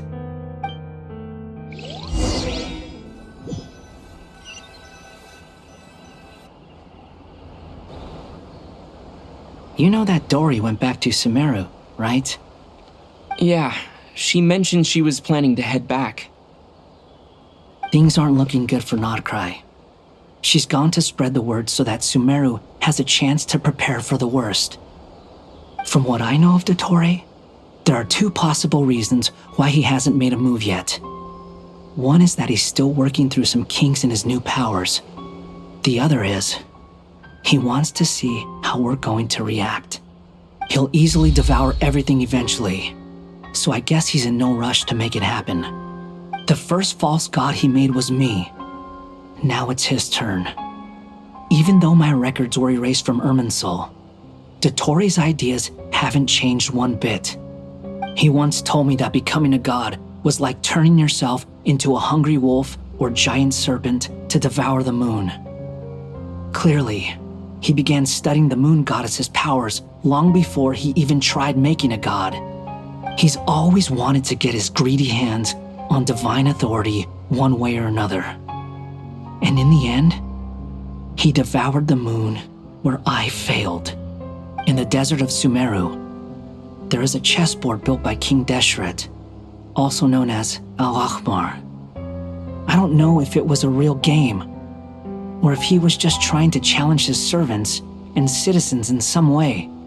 But creating games and setting rules, gods do that as a matter of course. That's the kind of power Dottore craves. Now he has the Trilunar Authority. His power is leagues beyond the common people. I don't think there's any point in other nations rushing to the front line. They're better off focusing on defense and hoping they can fend off any threats that spill out from Nod-Krai. Either way, Dori will inform Lesser Lord Kusanali, and she will contact the other gods in turn. The Seven will have some recourse available. If nothing else, their protection should keep the rest of the world from descending into chaos as quickly as Nod-Krai has. So on the bright side, even if Nod-Krai is doomed, your friends in other nations won't be in any immediate peril. That's good to know. But I'm not ready to give up on Nod-Krai yet. There's a word for people who refuse to let anything go. It's called being greedy. Maybe it sounds greedy to you, and probably naive too. But whatever you call it, that's what gives me the determination to keep fighting. Battles are fleeting, but the will to fight is a long-term commitment. Give up for even a moment, and your resolve will shatter. Why do you always feel the need to do the right thing? No one is born to be a savior. I mean, who's gonna criticize you if you fail or give up? Don't take this the wrong way, but Dottore said something similar to me. I guess the Fatui attracts people who don't believe in saviors. Not necessarily. It's less about belief for me. I just want to know how determined you really are. After all, I don't owe anything to anyone else here. Only you. You look kinda worried. If your arch-nemesis was about to achieve their ultimate goal, I think you might feel a little worried too. That's true. Dottore is about to become an omniscient, omnipotent deity. That's gotta be a bitter pill to swallow. Still, you're calmer than I expected. Obviously. I have to admit that my past self was a reckless fool who misunderstood not only the point of revenge, but how to achieve it. And as much as I want my vengeance, I know I'm not gonna get it by acting alone. If the world's taught me anything, it's to think before I act. Too bad it never taught me any other virtues, though. So, I am going to destroy Dottore, no matter what it takes. So, what's your plan? I'll get to that. First, tell me, what do you think of Sandrone? Just like Paimon said, she's a friend, part of the gang. How much do you trust her? This is a serious question. Think carefully before you answer. Although she's with the Fatui, she has her own values, and she's helped us a lot. If nothing else, she's clearly going the extra mile for Columbina. I see no reason not to trust her. If you say so. In that case, the three of us need to talk. I have some thoughts about her computing problem. It can be solved, but it will come with a cost. How much? If I can afford it, I'll cover it.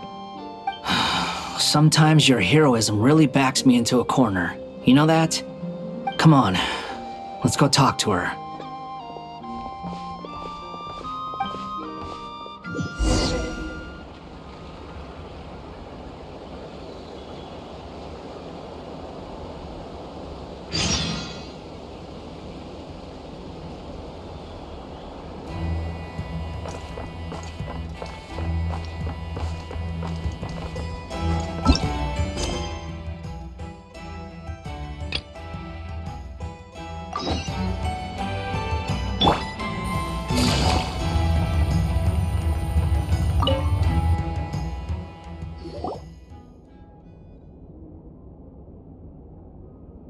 Miss Androne, Traveler. Hey there. Paimon's here too! She was just helping them sort through their things. How did your chat go? That was fast. The call only just ended. Well, you said it was urgent, so we got here as quickly as we could. Albedo, I have some alchemy questions for you. I see. Looks like my knowledge proved useful after all.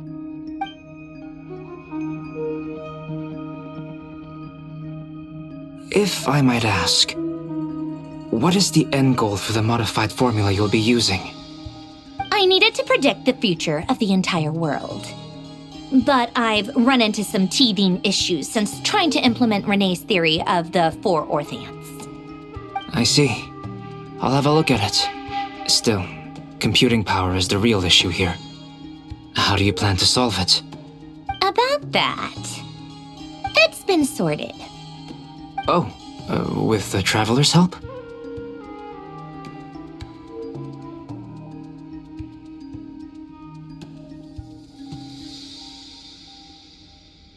Actually, you're not wrong. He found the person with the solution. Was it Hat Guy? Yeah, it was him. Wow! Go Hat Guy! Seems like all that time studying at the academia is paying off big time. But where is he? Wasn't he the one who asked Albedo and I to come here? Come with me.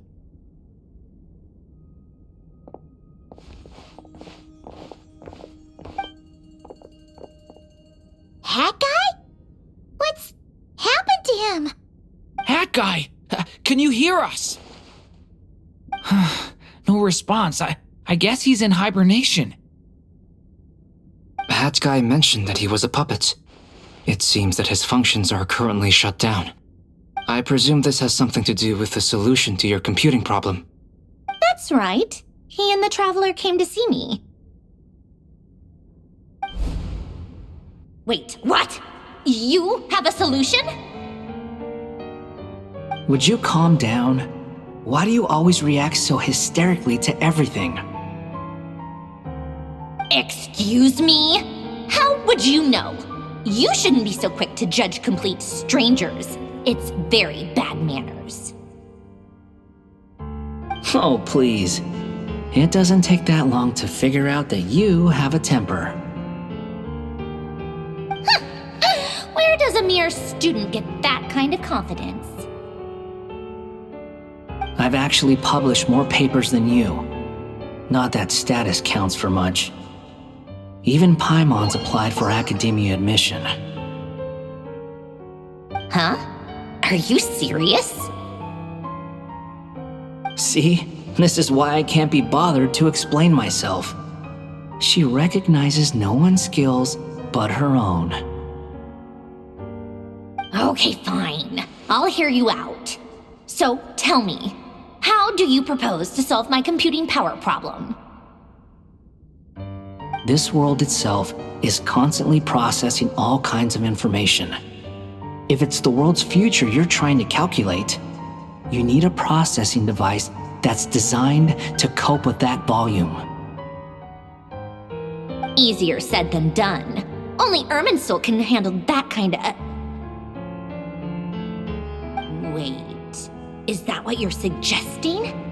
But surely we can't just plug my formula directly into the ley lines. You should be able to tell that I'm not human, right? Yeah, I noticed. The technology, though, seems pretty ancient. Very different from Fontaine's. It's a completely different system. Conrian, to be precise. I'm what they would have called a puppet. Puppets need an energy source and processing power. The artisans who built them sought out the materials most suited for that purpose. You? Do you mean... The Traveler and I have talked it over. He's willing to vouch for you. So, I'll allow you to borrow my core for your calculations. It was built using wood from a silver white tree, which makes it a small part of Irminsul. Conrian technology and Irminsul wood. Who in the world could have built you? Are you sure about this? A puppet without its core will cease functioning completely. And if it's left in that state for too long, it might not recover. You could die if you do this. You do realize that, don't you? I can put two and two together, yes. No need to rub it in. I won't lie to you. This has never been done before. I cannot guarantee your safety. Doesn't matter. I'm prepared for the worst. Did you two actually talk this through? Is he...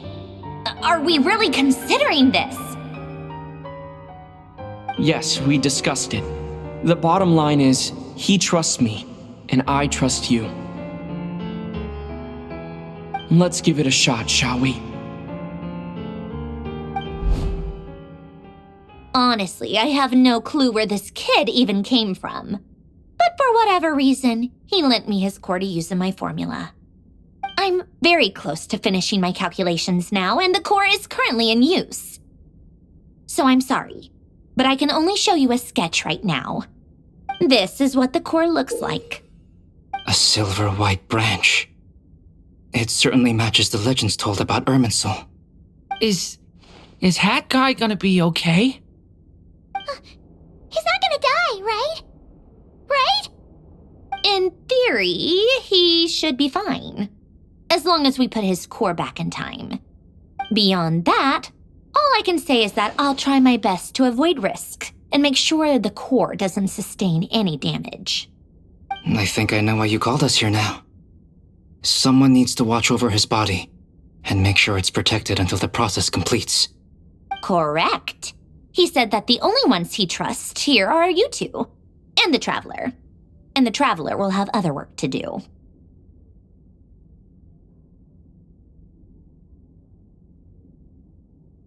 He will have our undivided attention. Aw, Hat Guy. On a more positive note, things are progressing steadily on my end. I'll call everyone in for a meeting once the results are out.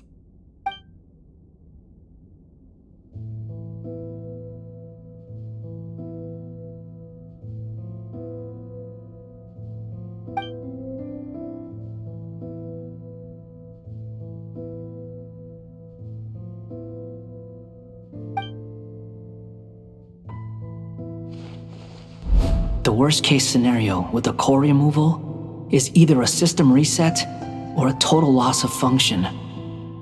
But I'm not afraid. A quiet death should have been my fate long ago. A core is completely different from a heart. It's like another vital organ entirely. I never believed it could be a true replacement for what I sought. But in the end, it turns out the core was more useful to me. Pretty funny when you think about it. It's like the punchline of my entire life. Do you think there's any difference between a puppet and a human? If not, then this would just be another samsara. I have already experienced both a past life and a next life. Part of me wonders whether I'm only capable of making this decision because I've become a real human. What's with that expression? Isn't this a good thing? Sandrone will succeed, won't she? She has to. She will. We all have to persevere until this is over. That's right. And I'll protect you all until the moment of victory arrives.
Who are you? Call me Sonnet. You have the same power as Canon. Sonnet. So, you're the goddess of the iridescent moon? Oh, goodness. You recognize me? Well then, what's your name? Columbina. Columbina Hyposelenia. Hyposelenia? What a lovely name. Did you choose it yourself? It was a joint effort between me and my friends. Friends? You mean your friends in the heavens? Huh? Oh, sorry. You must be exhausted. I apologize. Hang in there. Let me introduce you to my older sisters. Do you mean the other two moon goddesses? Arya and Canon? Wow, you sure know a lot. Hey, does that mean that our story goes on into the future? Oh, I guess that wasn't the best question to ask. It's alright. We were prepared for that possibility. You could say we were too prepared. I can't even remember how long my sisters and I have been here by this point. When did you get here? How long has it been? I can't say for sure, but it feels like it's been forever. I see. Are you feeling alright? You look a little unwell. I can hold out a while longer. We don't have far to go. The place where my sisters and I are based is just up ahead. Don't worry, they're both really nice. I'll introduce you.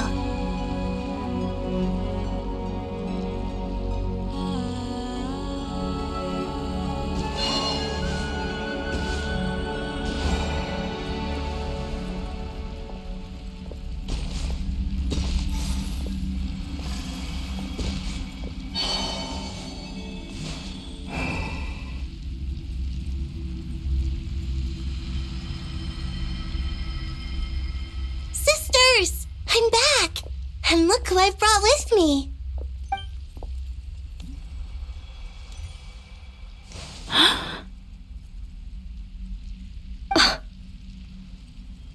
It's our lovely little sister, born in the far future. The pleasure is all mine.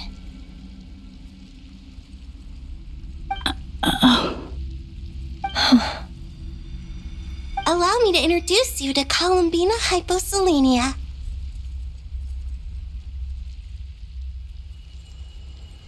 This is Arya, the goddess of the eternal moon. And this is Canon, goddess of the frost moon. Canon, don't you think Hyposelenia's power is similar to yours? Hello, Columbina. I apologize for our startled reaction just now. And please, forgive our little sister if she's been annoying you. She tends to talk a lot. It's fine. You seem shy. Don't worry, Columbina Hyposelenia. No one can hurt you here. Could you tell me where here is? Please. I must know.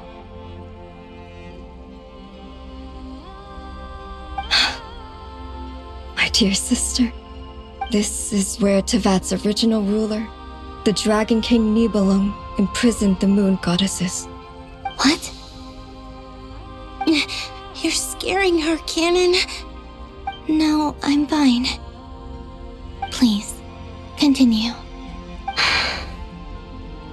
Nibelung, our original master, created us in the distant past to maintain Tevat. But he left this world and traveled into the dark universe beyond, to explore worlds vaster still. Day and night, we fulfilled our duty in the heavens, until the day that the first descender arrived. The great ruler of the firmament. The heavenly principles. Is that what later generations call them? I see. But we did not reject them at first, nor did they seem to harbor ill intent towards this world. We coexisted in peace. They were like a guest in our home. Slowly, however, we came to realize that our guest had a growing desire to change and dominate the world. And you didn't stop it? No. There was an order to the rules they set up that Nibelung never taught us. We wanted to know if this order would bode good or ill for Tivat.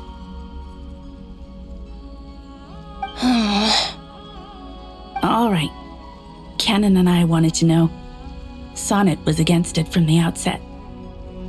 Later, we discovered that this great ruler of the firmament bore an almost paranoid hostility toward the desire of certain life forms to seek power. Or perhaps they feared them. They would even cast down celestial nails as manifestations of their power, to punish the civilizations of the world below. Only this was far beyond mere punishment. Right. Their rules brought order, but the price people paid for merely testing the limits of those rules was far too great. I did everything in my power to help the punished escape catastrophe, but still, too many lives were lost. The ancestors of the Frost Moon Scions were some of the ones you helped. But just when we had decided to take countermeasures, the Dragon King, Nibelung, returned. And so began the War of Funerary Flame. So, that's the name the world gave that war in the future. Well, who won in the end? As far as I know, the Heavenly Principles won, although it came at a great cost. They remained in Tivat, where they continue to rule to this day. And the world's original master, the Dragon King Nibelung, was destroyed. And what of the moons? Are there still 3 moons in Tivat's skies? You can tell us the truth, Columbina. We know we are but remnants of a bygone age. We are prepared for the answer. Only the Frost Moon remains, but it has been cast beyond the false firmament by the Heavenly Principles. The eternal and iridescent moons were both shattered during the war. So death finally came for us in the end. Sonnet. But you're still here, aren't you? A moon goddess cannot live without her moon, Columbina. She's right. That's why I began to disappear. Because the Frost Moon is cut off by the false sky. How much worse it would have been if it were outright destroyed. Our souls may endure within this lunar palace, but if our moons are destroyed, then we shall disappear the moment we depart from it. I'm sorry. There's no need to apologize to us, dear sister. If anything, we owe the world an apology. If only we'd decided to act sooner, rather than arguing amongst ourselves. All the more reason not to spend this time in regret and repentance. Instead, we should focus our efforts on how we might help our future sister. Sorry? Don't you see, Columbina, your story is not yet over. Is that not why you are here?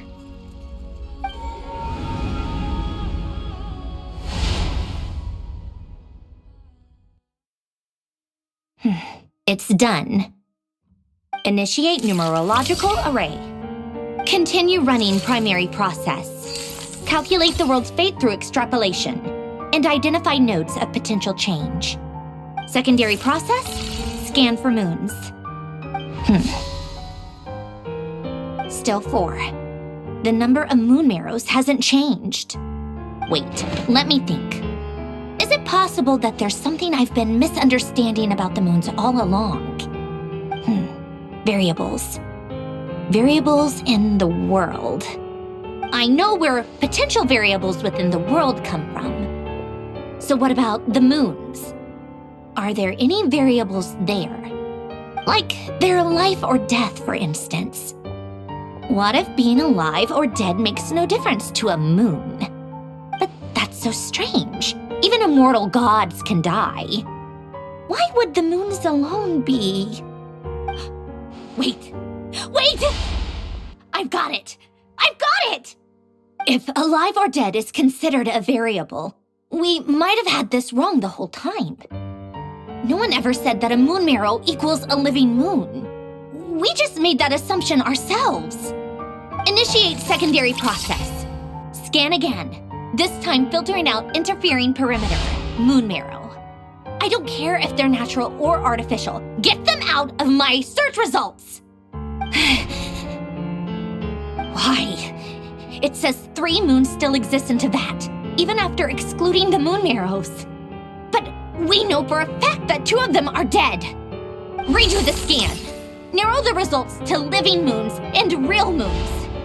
No, scrap that. Narrow it down to moons that have lunar authority and remain alive. Why?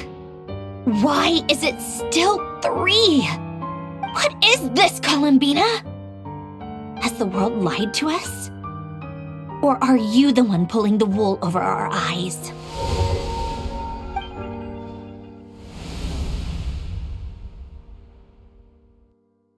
So, you think that the moon's reflection might be where Nibelung imprisoned the 3 moon sisters? Yes, it would explain a lot, such as why that space would respond to a moon goddess's power, opening the moon gate at her command. It would also explain why Miss Columbina has been unable to leave, and why time flows in reverse there. In the messages she sent, Columbina promised us she'd find a way to return, but we have no way of knowing how, when, or where this might happen. The fact that she still has yet to reappear in this world indicates that returning from that place is no easy feat. We cannot afford to simply wait for her. So you're saying, if she could return by her own power alone, she would have done so long ago? Yes, she certainly wouldn't leave it to this late stage when it's so touch and go. I've been giving this some thought, and I've come to believe that Luanatar might be an anchor that she left behind, as a sort of future waypoint. This could also explain why Luanatar is always by the traveler's side. Sounds like a plausible theory. If that's the case, there must be some criteria we need to fulfill to allow Columbina to return to the present. The question is, what could they be?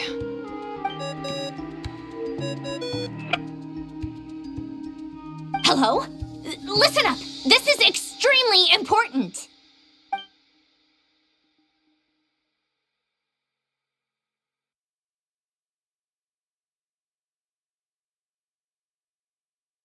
Not only is Columbina alive, but she may well exist in a form unimaginable to us. I'm still unclear on the details, but she's done something truly inconceivable in the past. And the clue to what she's done lies in the moon and Teyvat sky. Truly amazing. Oh, I'm so delighted for her. I'm sure we all feel the same. And I'm sure Columbina is ready to get back here and fight by our side. I'll keep my calculations going and try to find some way of coordinating with her. But that's not an excuse for everyone else to slack off, okay? All of you had better keep trying to think of solutions. How can the dead moon still live? And Luanatar?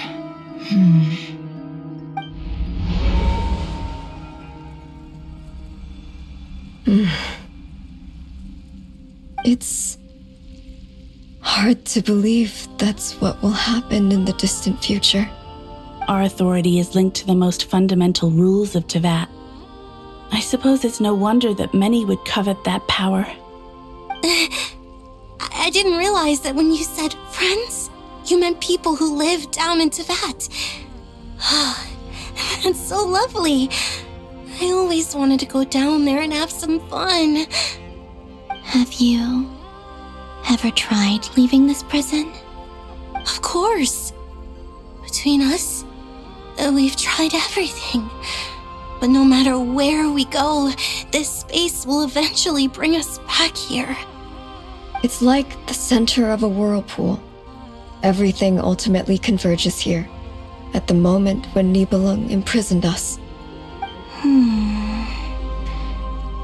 In that case, have you tried using any of those pathways that connect this space to the real world? Sorry? What are those? They're passages through which you can make small-scale changes to reality by using Kuvaki. Or am I the only one who can use those passages? Because part of my soul remains in reality. Kuvaki. What is that? You don't know? It's a unique kind of elemental energy found only in Nod-Krai, the land from which the moons arose. Oh. Well, it's true that the moons first rose up from the part of Tibet you say is called Nod-Krai. But there is no difference in the elemental energy between there and anywhere else. What? Could you show us some of this Kuvaki hyposelenia? Maybe if we see it, it'll make more sense. Okay. Isn't that just your power? What? But it's everywhere in Nod-Krai. In the air, in the land. Even the creatures who live there have adapted to its influence. How curious. This Kuvaki certainly did not exist anywhere in the world before we were imprisoned. Let alone influence living creatures. So, how exactly does it affect them anyway? Can they float in the air like us? This is so strange. Why would their reality differ so much from mine? Columbina, you're looking for more than just a way out of here, aren't you? Yes. If I am to help my friends, I will need tri-lunar authority on par with that of our foe. You mean you'll need our power? This sounds extremely risky. The three moons' powers are not mutually compatible. Concentrating them into one goddess will be a very painful process. And if anything goes wrong, it could tear you to pieces. I know. But I'm willing to take that risk. Even so, let's say we successfully transfer our authority to you. How will you take it outside this prison? Nibelung constructed this realm specifically to prevent us from using our powers to interfere in his war. No moon goddess can leave this place alive. What if I don't leave alive?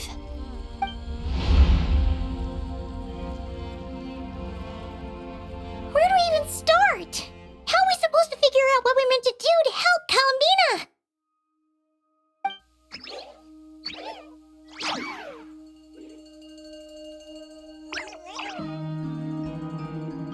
Columbina? What do you need from us? If she really got to the beginning of time in there, how do you think she'd leave us a message?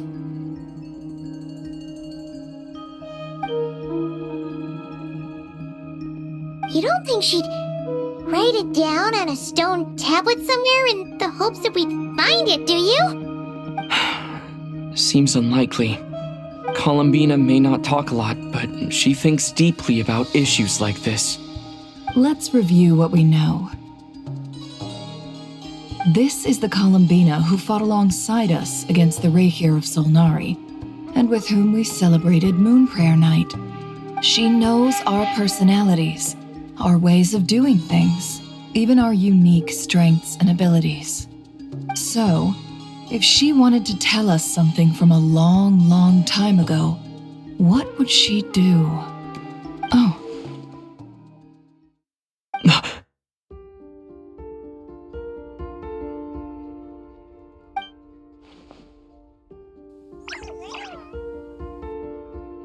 Traveler, you once said that those golden ripples also appeared when Luanatar was born.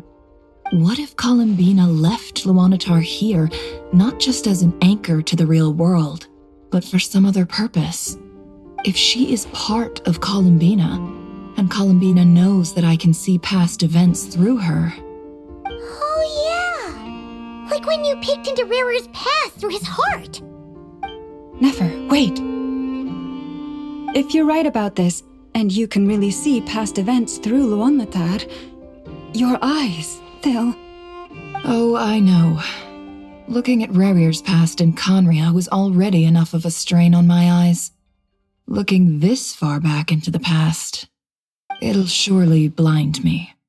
But it's our only chance. This is the only way. Boss. We spoke about this once, a long time ago. Do you remember what I said, Yehoda? The day I lose my sight, the Curatorium of Secrets will be yours to run. But... What's wrong? I'd be overjoyed if I were you. This day's come a lot earlier than either of us expected. I need to know you'll honor our agreement, Yehoda. Promise me. Yes, Boss Neff. I promise. Are you sure you don't want some time to think this through? What is there to think through? I should have gone blind after our battle with Rerir. Frankly, it's almost criminal that I got away with it for this long.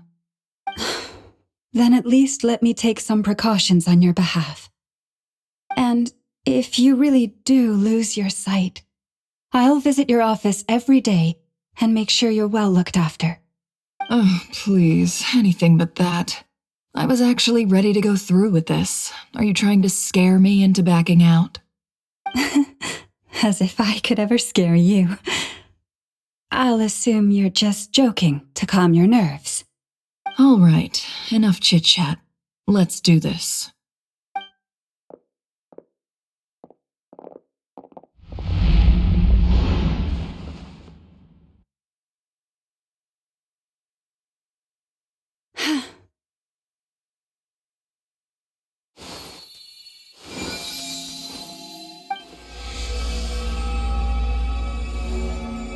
All done. Good. Now give me some space.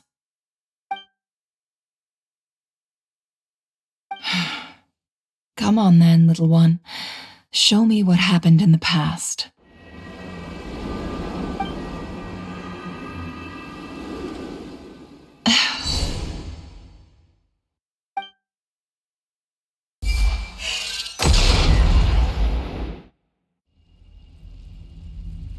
Between the Trilunar Authority, Kuvaki, and the sole-surviving moon, the Frost Moon, I think I might know how to get back. But I will need my sister's help. Time to go talk it over with them.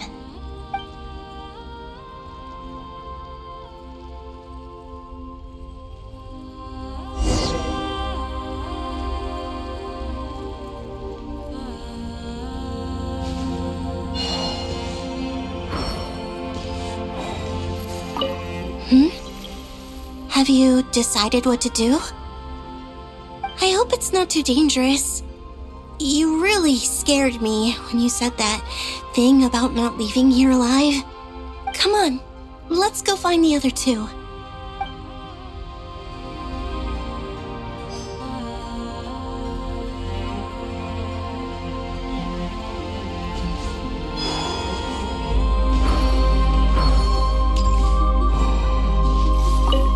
Seems you have reached a decision. I'm all ears. What do you propose?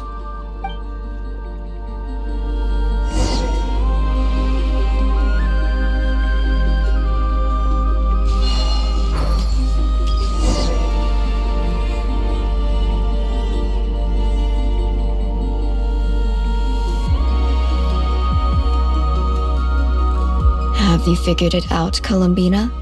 Tell us. How do you plan to leave this place?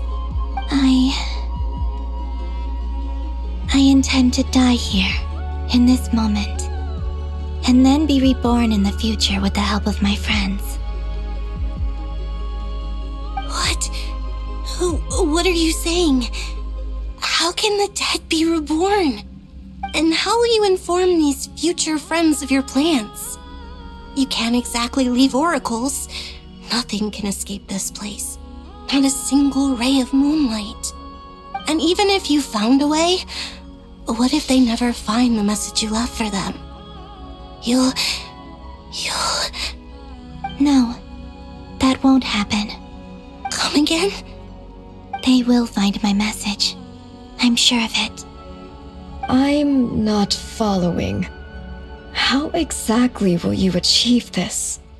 It's quite simple, really. First, I will leave my soul here.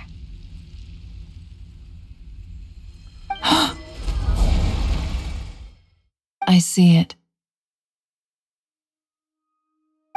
Your soul? You mean you're a divinity? Yes. I once left a portion of my soul in the future. One so small that this prison barely noticed anything. In this very moment, she can resonate with my soul across time.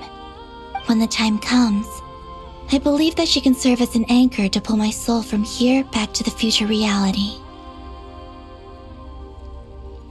Just as gravity connects the world to the moon. Exactly. In the future, where I came from, the moon has been cast beyond the false sky, but I can still feel that it is there. In a similar way, I can feel a connection to the soul fragment I left behind even now. My friends can use it to detect my presence. But how do you just leave your soul here? Is that even possible? On my way here, I met an ordinary mortal who entered this place long before I did. Her body is long gone, but her soul remains. And before that, I encountered an old enemy whose entire soul survives here intact, while the power that once corrupted his body has faded away. So, perhaps this space is specifically designed to imprison divinity and authority, but not the physical body. Still, even if your body can escape, would it not just be a lifeless husk without the soul inside? Wait, is that what you meant when you said you wouldn't leave alive? Yes. I shall turn my body into moonlight and pour it over Nod-Krai. That power shall protect the land and quietly blend into it, awaiting my soul's return in the future. However, I cannot do this on my strength alone. I would need your help to do this, so I'm humbly asking for your assistance. Oh, dear sister, you need not be so formal. As I said before, we are but remnants of a bygone age. You, on the other hand, were born alone in that distant future, and you have walked a long and lonesome road since then. How could I bear to let your story end here in this dungeon? Don't forget, we are your sisters, your family.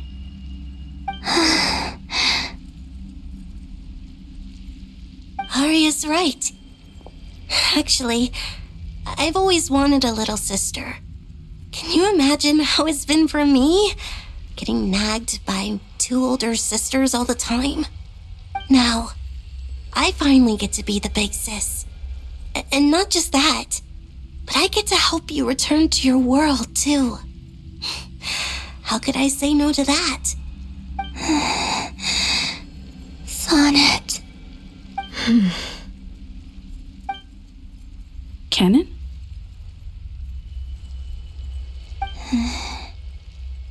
I'm sorry. I know this is a bold request. The Frost Moon is rightfully yours, and it remains intact. Oh, no, please, don't misunderstand me, Columbina. I was just thinking back on the years that the three of us once spent together. You cannot imagine how happy I am to hear of the future world you describe.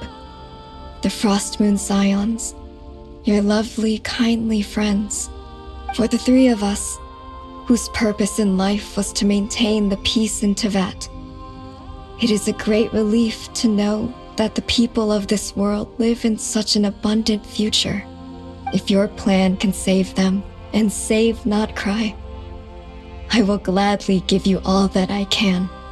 Besides, the three of us have been together since the day we were born. I could never abandon them to live on alone without them. Canon.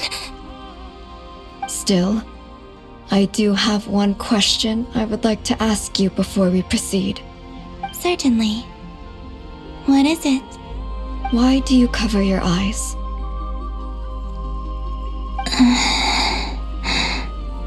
Yeah, I was curious about that too. But it seemed personal, so I didn't want to intrude.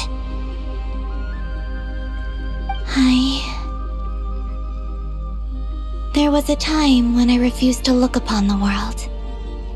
I believed it was full of nothing but lies and falsehoods. I wished to hide my feelings, seal my heart, until I could return to my true home. I see.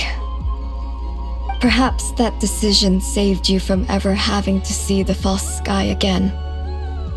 But at the same time, you likely missed out on many true and precious things, like the smiles on your friends' faces. Promise me this, Columbina.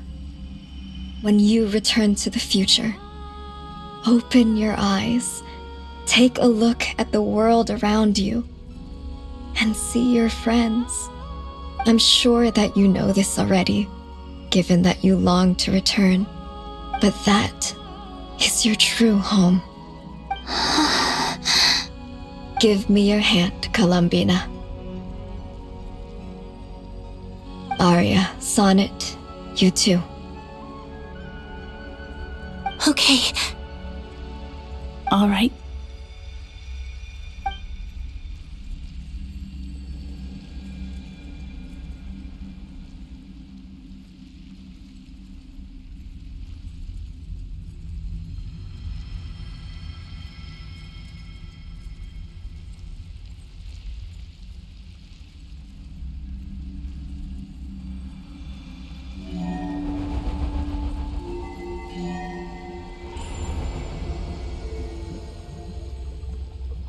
We once were the song sung for eternity, but now it is you who must continue to sing.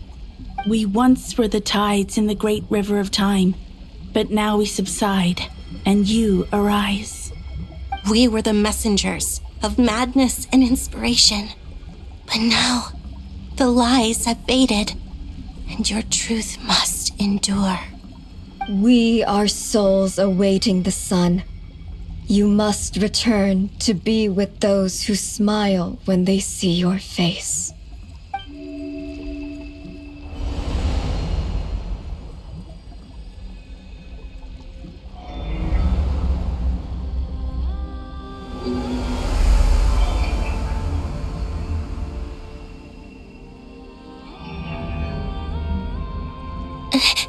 Is it done? Yes. We have transferred the authority over all three moons to Columbina Hyposelenia. From this moment on, she is the Tri-Lune Goddess, the one and only moon goddess of this world.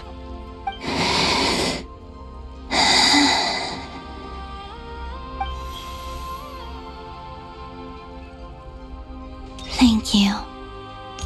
Thank you, my sisters. Now go, and do what you believe is right, Columbina Hyposelenia. Be aware that we cannot grant you the power of the three moons beyond these prison walls. The conflict that arose over their remains following our disappearance will still take place. I understand. Sisters, oh, my body. It feels... Now that we have given up our power and authority, our bodies are merely mortal shells.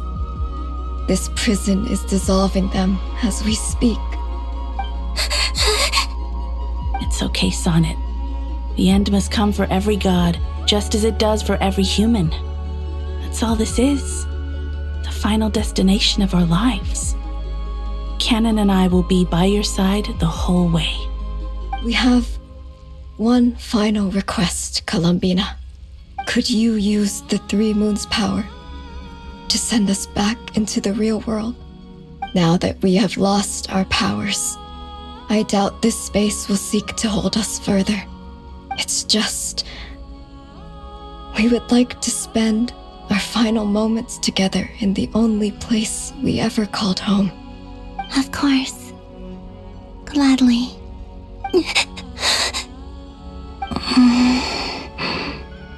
Sonnet? Yes? Don't... I wish I could tell her not to give in to the abyss. Not to be afraid.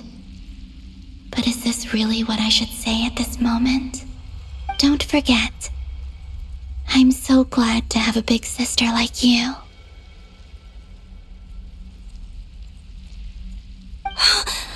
No, I will... Thank you. I'm okay. I'm not afraid. As long as my sisters are with me, I won't be afraid.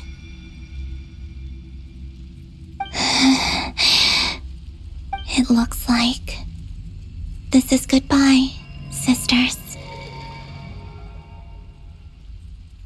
Goodbye, Columbina. Take care of this world in our stead. I will.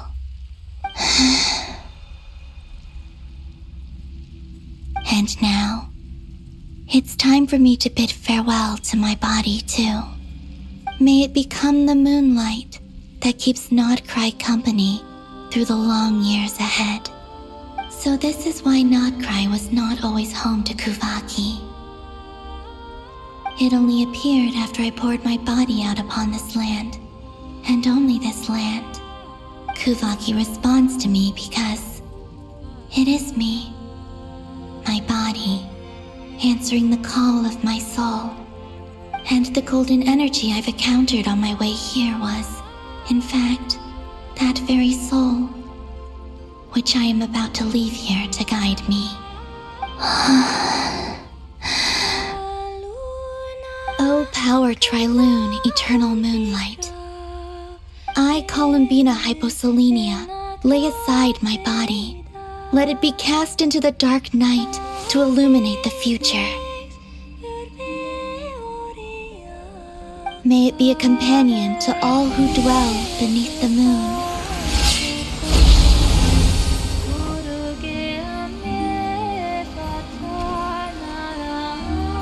Until the time comes for me to return home.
That was crazy! Were we even allowed to see that? Is anyone? Oh, can you still see? How many fingers am I holding up? I see 2 fingers, and a look of sheer terror on your face. Truly astounding, Miss Nefer. Your eyes have glimpsed the very ends of the world, and yet they remain as sharp as ever. Or is the credit for this miracle due to Miss Lauma? It seems that even time itself is no match for your medical skills. Surely you jest, Mr. Flint. I suspect we have Columbina to thank. She must have realized the immense toll that the ritual would take and purposely set aside some of her power in the past to protect Nefer's eyes when this moment arrived. There is always a great price to pay for witnessing the truth, but it seems that this time, Columbina has shouldered that burden on our behalf. She chose the perfect method of getting a message to us. Though her eyes were always shut, she was clearly so perceptive. She knows us well. She knew exactly how we would think and what we would try. Despite being separated by time and space, we're seeing the same possibilities and seizing the same opportunities. We still don't even know if she's okay right now. But as long as there's a chance we can do something, we'll fight to make it happen. We'll get you back somehow, Columbina.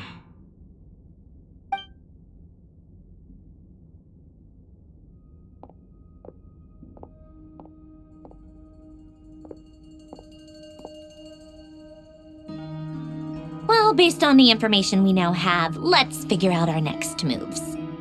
Thanks to these gentlemen, we have a much clearer picture of the situation with Dottore. The civilian population has been moved to safety, so we no longer need to hold back. Miss Androne, how are the calculations going? So far, so good. I'll keep seeing how far I can push the system, though. Can't have Hatman being powered down for nothing. There's still a long road ahead. Where should we begin?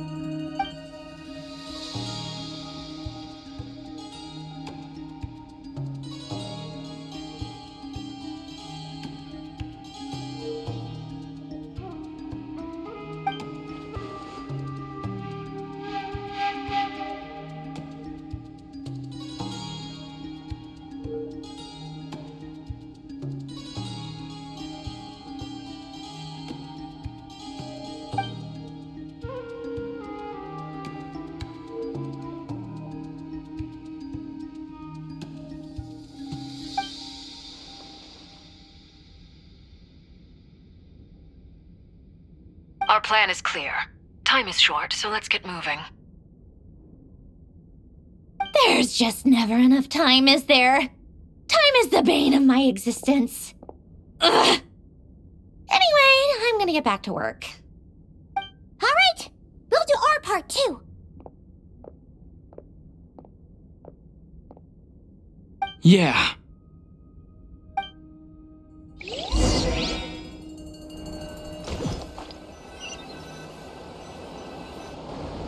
Albedo's theory says that elemental energy can dilute the light realm's power. But I'm no expert in building elemental defenses.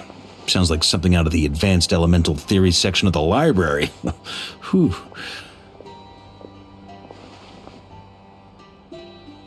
You seem quite troubled. Well, yeah. I mean, who doesn't get a little flustered when they're completely out of their depth? You were the very picture of confidence back when you approached the Hexen Circle. Yeah, I could have been faking it through that whole meeting for all you know. Who's to say I'm not just a ball of nerves in a charming and gregarious package? Oh gosh, really? I'm so sorry, I had no idea. Well, you're all the braver for it. Still, I was much more in my comfort zone than I am here. At least in Mondstadt, you can cry for help from a cliff top and actually stand a chance of summoning Barbados himself. Things have never looked bleaker than they do now. If we don't pull this off, Tevat's doomed, isn't it? Oh, you think so? Actually, yes. Yes, it probably is. It's a shame. Don't put too much pressure on yourself. Tevat has faced annihilation many times in the past, but it also gave us you, didn't it? Hey, don't give me that. It's not like I'm anyone special. I disagree. Every human born in this world is special. We angels have always believed that. In that case, this humble human being has a big favor to ask of you. I thought you might say that. I'm sure Alice, in her great wisdom, sent you here precisely to help us in this difficult time, yes? Well, that has less to do with her wisdom and more to do with my power. Of course, of course. Well, the thing is, these elemental defenses we're about to build, I don't think it's a question of if they'll fail, but when. Durin's findings from his patrols make it clear that Dottore is constantly expanding his territory. First it was his lab, then the design bureau, and now this. It's not realistic to completely stop him encroaching on the rest of Nod-Krai. Rather, our goal should be to stall him for as long as possible. If Miss Sandroni's calculations are correct, well, they're the closest thing to certainty we have in this situation, so let's assume they are. Anyway, her calculations suggest that our best hope for victory lies in Miss Columbina's return. It's up to us to slow Dottore's advance and buy time for her to make a return. Are you asking me to help you with building the defenses? No. I'd like you to prepare for what comes next. When he eventually reaches us, we will have to fight him. You were an angel once and a mage now. I'm asking you to lend us your protection. Oh. Can I take it that you're triggering the terms you fought for during our three-way talks? Well, technically those terms were about protecting Mondstadt. But if you're happy to agree to the change in location, then yes, let's do that. You're cashing in on this much sooner than I'd imagined. Well, yeah. The way things are going, I might not get another chance. Very well. The mages have heard the knight's plea, and we will respond. To tell the truth, Alice and I had already discussed how we might help you all, so I didn't come empty-handed. I always like to be prepared.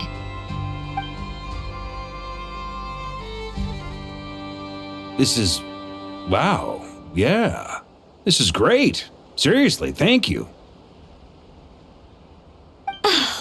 It's been many long years since I had a chance to dazzle humanity with a little divine intervention. To humbly serve as a reliable and responsible guide. Anyway, Knight of Boreas, please accept this gift in recognition of your great virtue. Go now.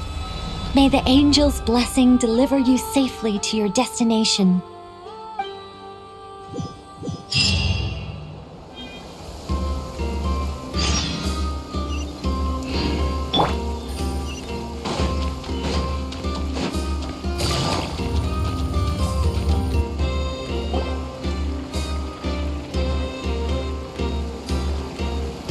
You're here. Sandrone! How are things going? Glad you asked. You two are about to become the first people to lay eyes upon my masterpiece. Or should that be the first person and the first, specter? Hey! Whatever. Come, feast your eyes on this. Wow! We've never seen something like this before!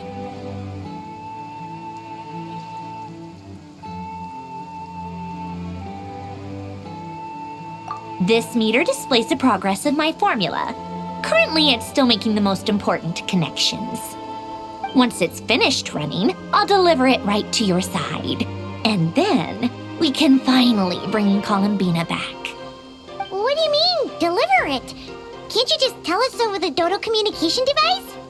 It'll just be some numbers, right? You're such a greenhorn. This isn't the kind of formula you solve in math class. It's a highly complex algorithm capable of constructing a framework of rules. Whatever. We'll be here all day if I start trying to explain it. All you need to know is the formula must be completed before we can bring Columbina back.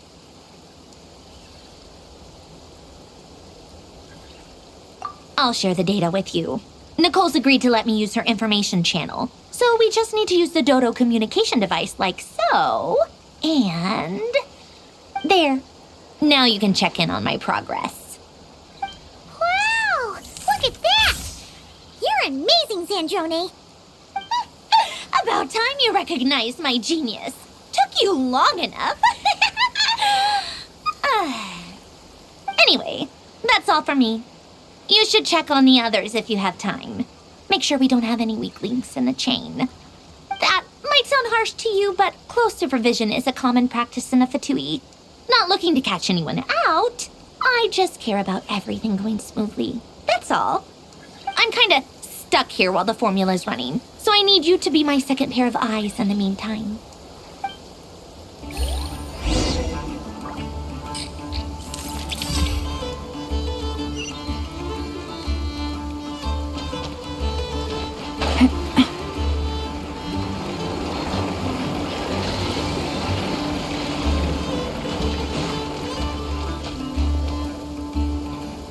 Yes, Miss Moonchanter? What are you staring at? You always address me in the strangest ways. Lady Moonchanter 1 minute, Miss Moonchanter the next. Yes, and? Are either of those incorrect? Not as such. It's just that I simply call you Nefer nowadays. Uh-huh. That's my name. What's your point? The point is I don't add any honorifics or titles. Meaning what? That maybe we're on friendlier terms now than we used to be. Is that how you see it? Then I thought I was the one with eye damage. Never! Wilma! Paimon, traveler. Just swinging by to check in on you. How are things going? Did you manage to get some rest? Don't worry about me. I won't slow us down. And I give my all to ensure our victory. Ah, yes. Allow me to give you two a quick checkup. All done. You're both in good shape.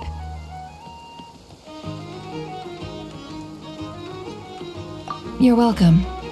You'll have your work cut out for you in this battle against Dottore, so make sure to get some rest in first.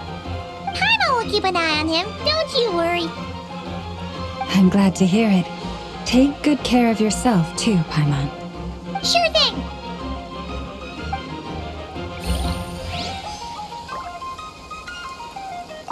Don't worry about me. I won't slow us down. And I give my all to ensure our victory.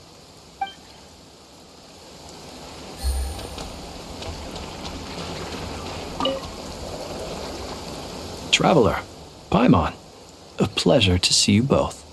Twins! How's everything coming along? Fairly well, if I do say so myself. Personally, I am ready to confront Dottore head-on. Ooh, you sound much more serious than usual. To be honest, I am not usually fond of exercising my full strength. For one thing, it's hardly conducive to maintaining a low profile. Besides, I believe one should have the right to choose when to show their hand. I am conserving my strength until the moment of battle is upon us. Anything to boost our chances of victory. Seeing you get into the zone like this really puts Paimon at ease. Huh, Traveler? I consider it an honor to have your trust. Rest well. I look forward to seeing you both in your element during the battle.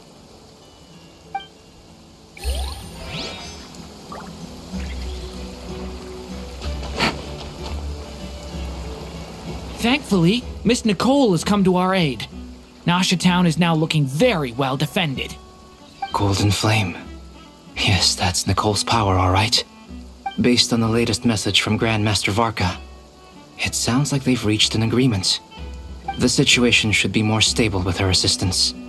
Everyone will have at least some degree of protection. Albedo! Durin! Hello there, you two.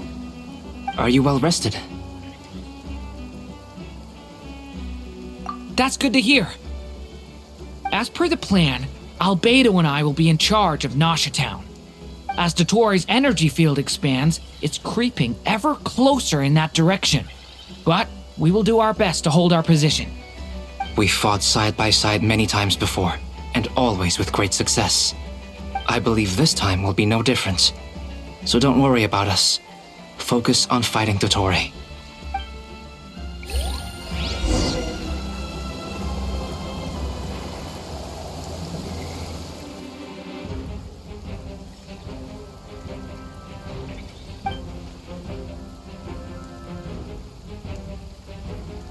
Here they come. That's quite a horde.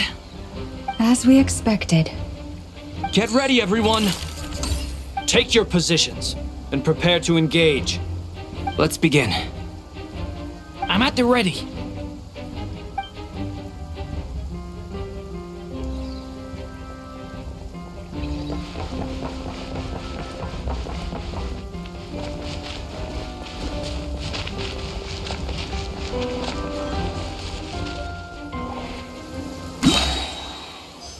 What a waste of time! It's your go!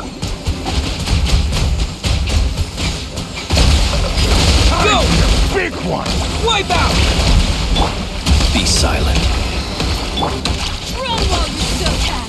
There's nowhere to hide!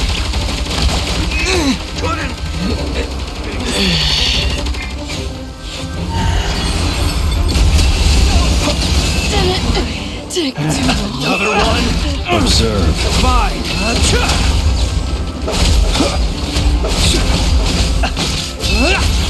Close your eyes.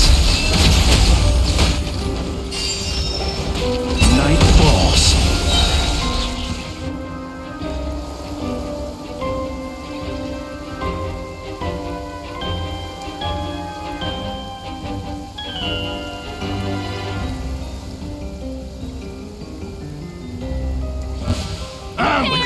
We leave this place. With one heart, we pray. These creatures cannot stand against us. Oh, fighting talk. Just don't let your guard down. That goes without saying. I'm hardly the risk taker in this group.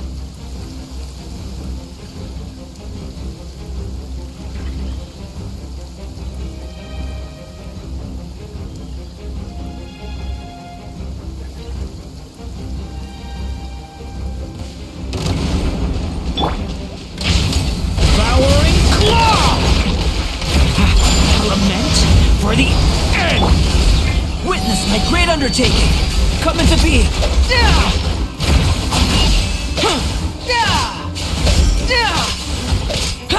That was easier than I thought. Naturally. What do you mean? Is it because as created beings go, we're of a higher level than them? Very good. You understood what I was implying.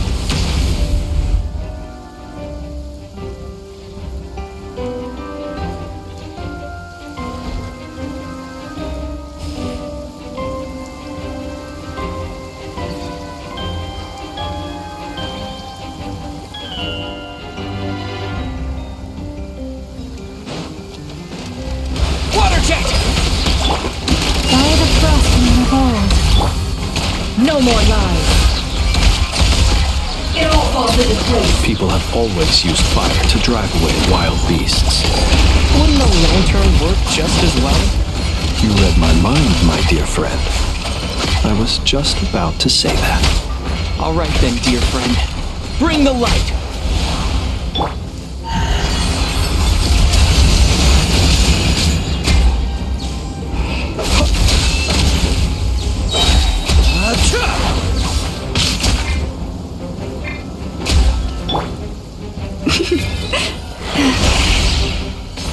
Forest, protect us.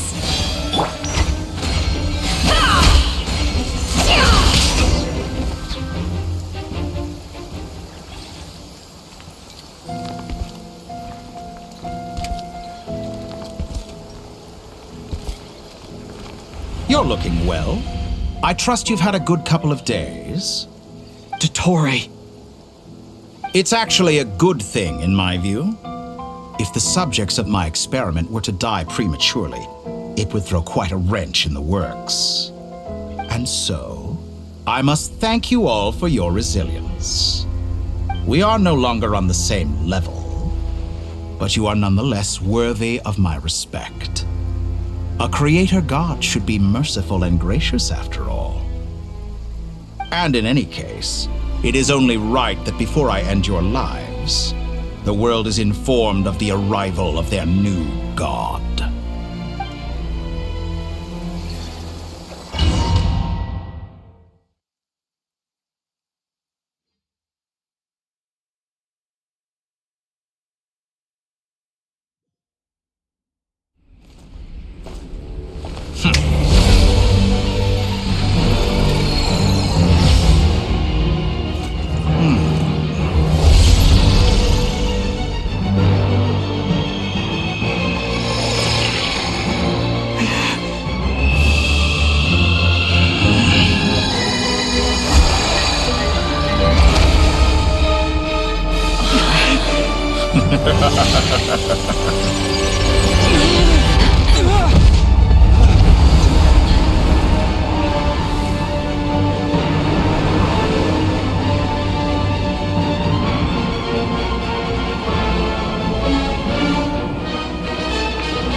The experiment begins.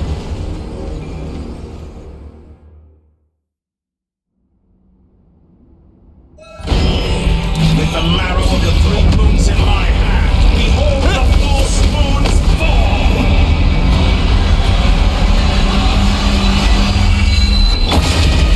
What a joke!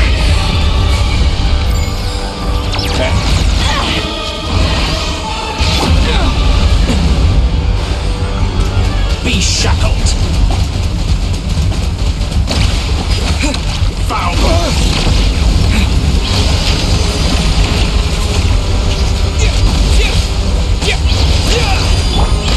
Poor last line.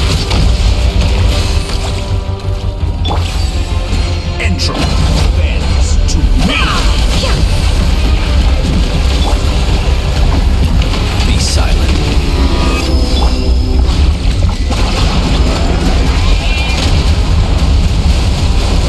Moon's remnants fall!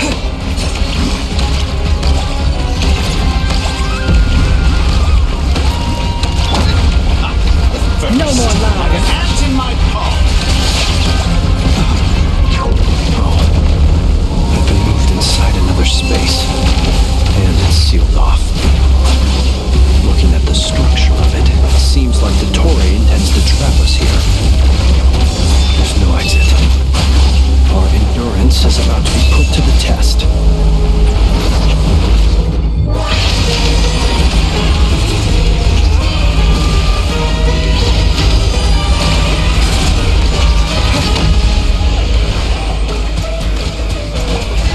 Entropy bends to me!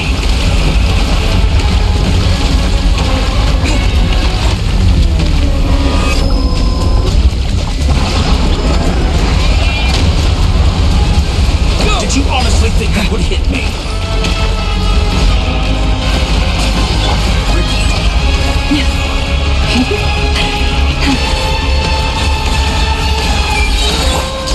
It all adds up.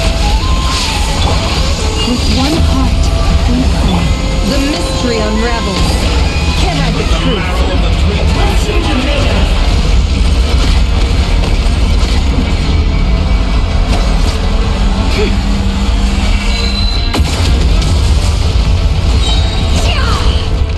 Tell me, where will you try scurrying off to next?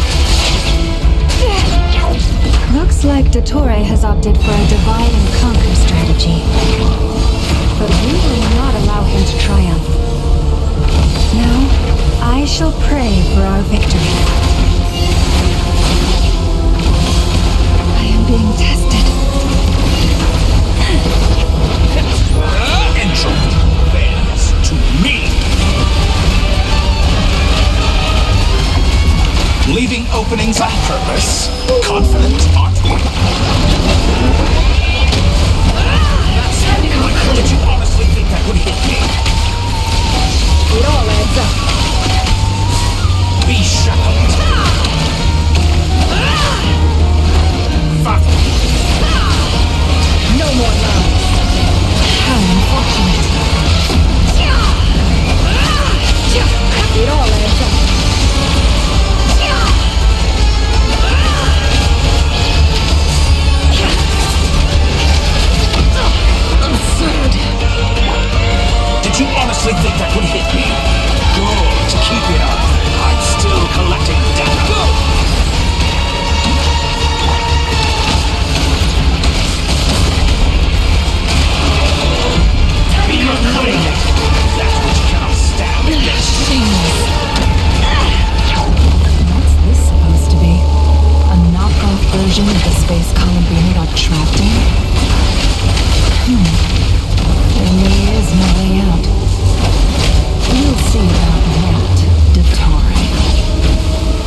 choice.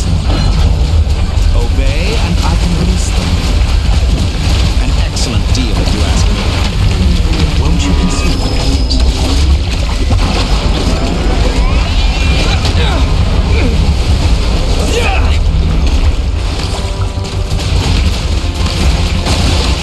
Reverse.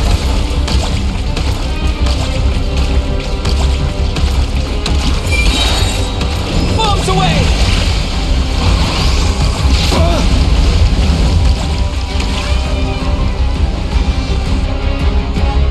I'm aware you've been working on some little tricks to surprise me with, but it appears that none of them have come to fruition. My guess would be that you're trying to bring Columbina back. But then, where is Sandrone? Or are you trying to buy time for her? I always found their friendship to be a curious phenomenon. Two highly incongruent personalities, and yet they share a deep connection. Speaking of Columbina, I once saw her as like a younger sister. We got along quite amicably while she was with the Fatui. But then one day she suddenly decided she would refuse to take part in any further experiments. To this day, I truly don't understand what I could have done to upset her so much. It's such a pity. I could have had a sister, a family. But alas, she grew to dislike me. You're not fit to be family to her. That I can't deny. So many people, all obsessed with playing out the same tired old dramas. This world is rotten to the core. And then there's you. You had every opportunity to reach the right conclusion. The thought of killing you off like this? But I maintain that I approached you in good faith, so I will offer you another chance. Will you work with me? You have until I count to 10 to make your choice. 1, 2, 3. Not in a million years.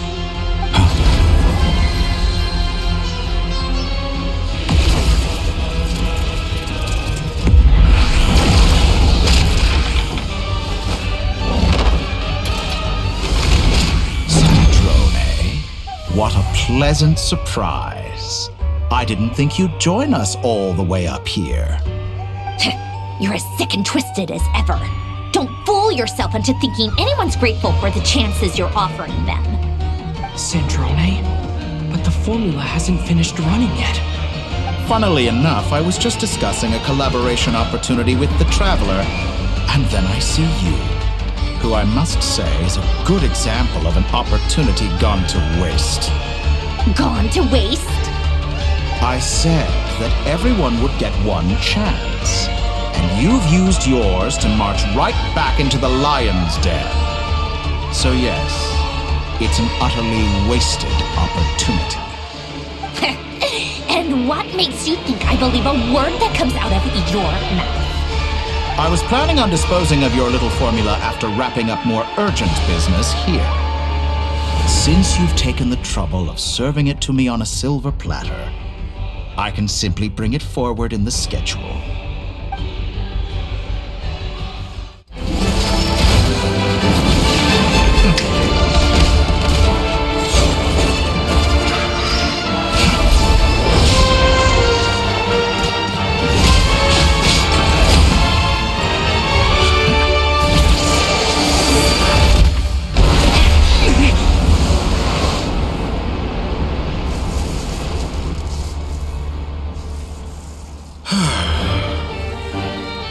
Is this your life's work? This piece of trash?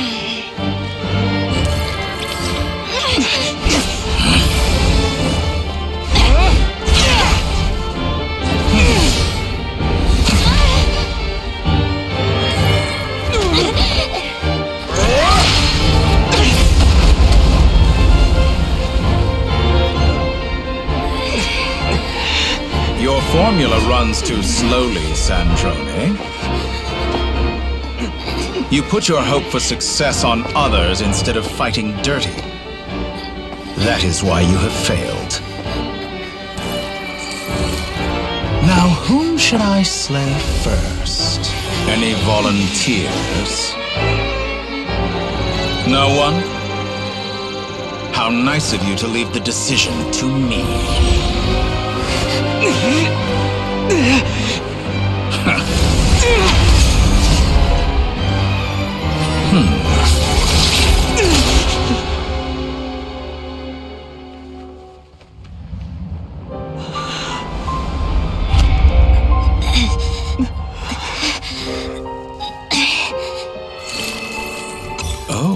How unexpected.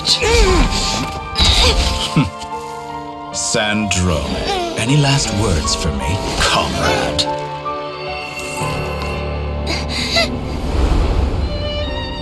Is there anything you wish for? Not really. But I've always known what I don't want. Go to hell, Dottore.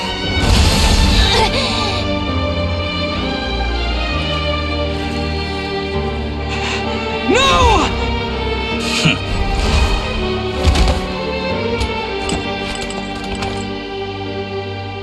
And now, you have failed.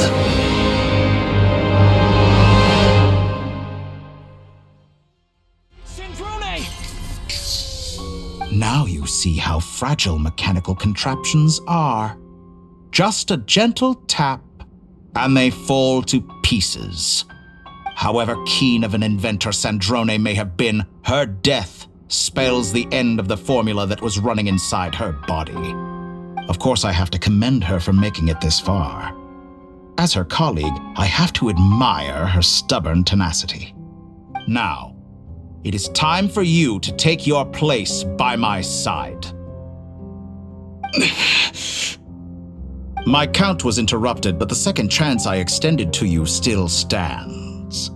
Once again, you are welcome to join me. By now, I'm sure you have gained a greater appreciation for the power and authority I wield. What is stopping you from embracing a new world of endless possibilities? Not in the mood to talk? As you wish. You seem less talkative than usual today. I'll change the topic to something more apropos. Sandrone was always like this, never trusting anyone, always so reluctant to share her research with them. Objectively speaking, she had her strengths. It is remarkable how she extracted and even optimized the world formula from so much data. But her inability to trust was her undoing. Had she allowed someone else to monitor or run the formula for her, you might still have a chance at victory even now. But regrettably, she was a stubborn fool. As much as it pains me, she had to go. Dottore, maybe this is news to you, but people can change. Columbina surprised you when she escaped. And I think Sandrone would surprise you too. Change? You can twist the truth however you want, but I see it clear as day. You're the one who can't trust other people. Is that how you see me? By this point, what can you hope to do about it?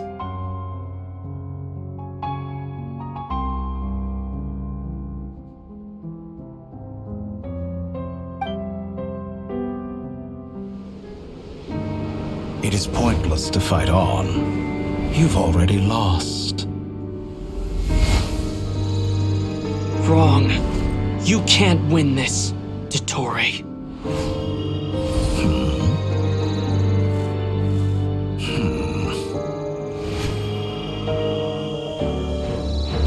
What?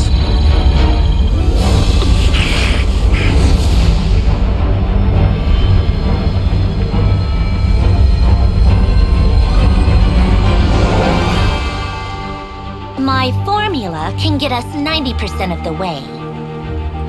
It will connect you to Columbina. Then, I will bring the formula's output to the Traveler's side. For the last 10%, do whatever it takes. just bring the moon down.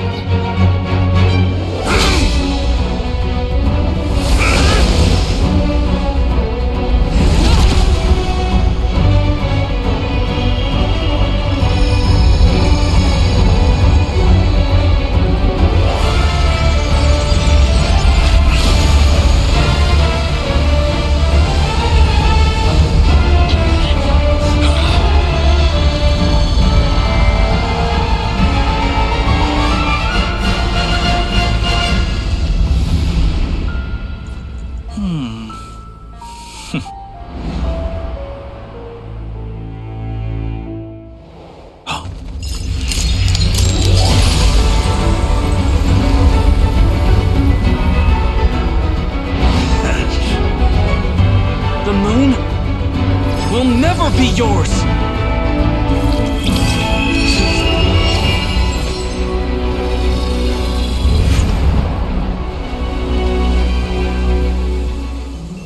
I turn my body into moonlight and pour it over Nod-Krai. My soul, I leave here to inform my future friends.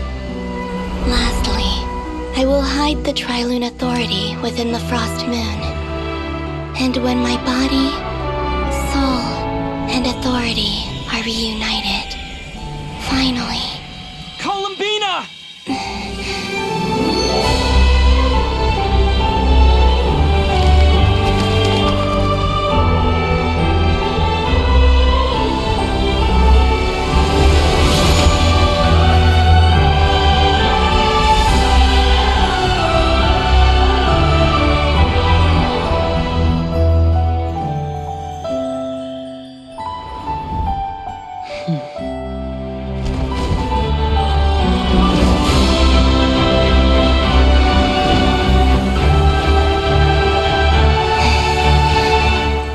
It's been too long.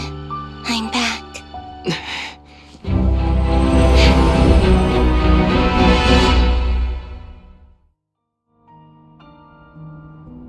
Stay focused on the battle, Traveler. What a touching reunion. Though I personally find myself repulsed by the sight of weaklings huddled together for war. Now, you're quite finished patting yourselves on the back. Show me how long you can struggle before you drown. Watch out, Columbina! Manipulate space itself! I know. Wait for the right moment. We'll strike together. Go!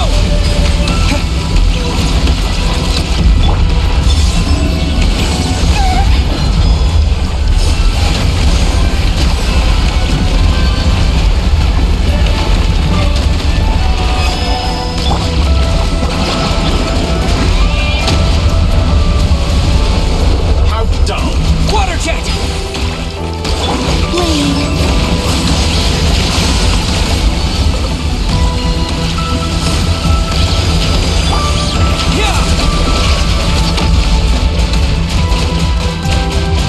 Enough! Go! First, like an ant in my palm.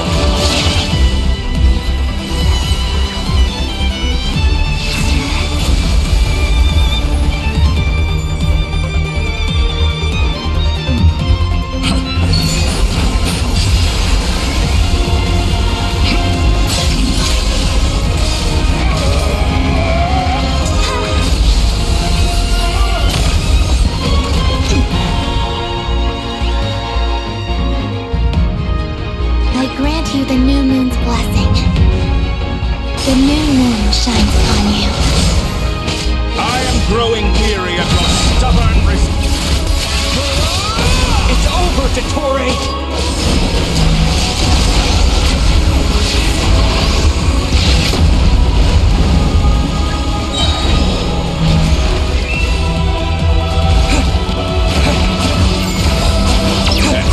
No longer must the Time to pay for your heinous crimes!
to the new world!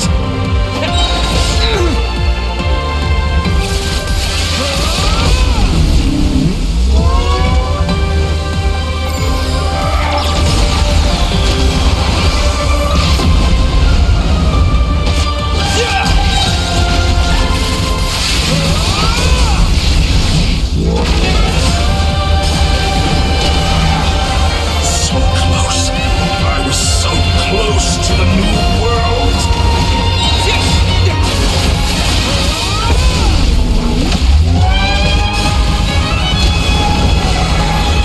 So close!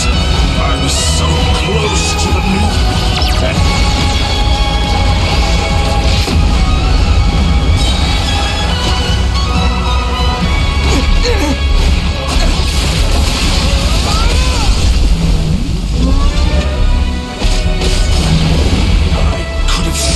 the new world! Only I...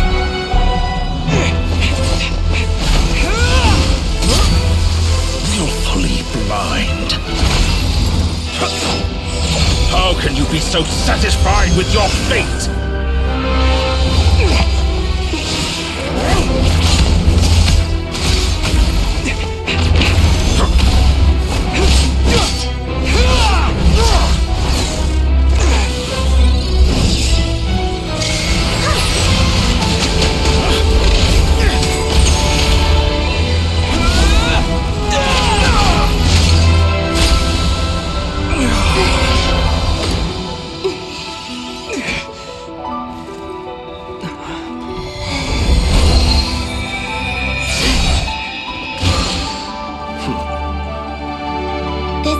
Was never about fate.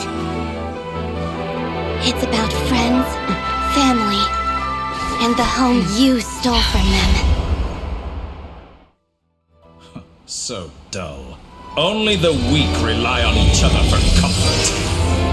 You shall see. Once I transcend fate, you will be nothing but fodder for my grand experiment!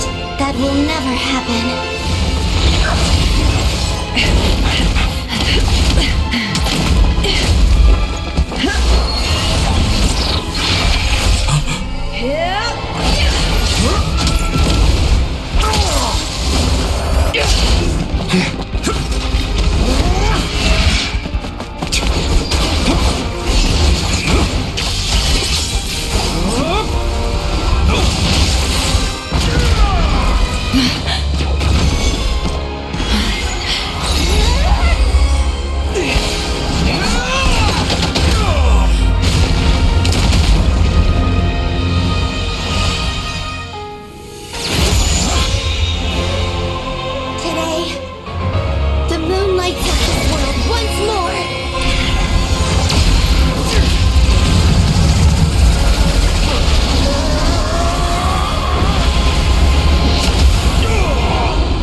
No, this world is our home.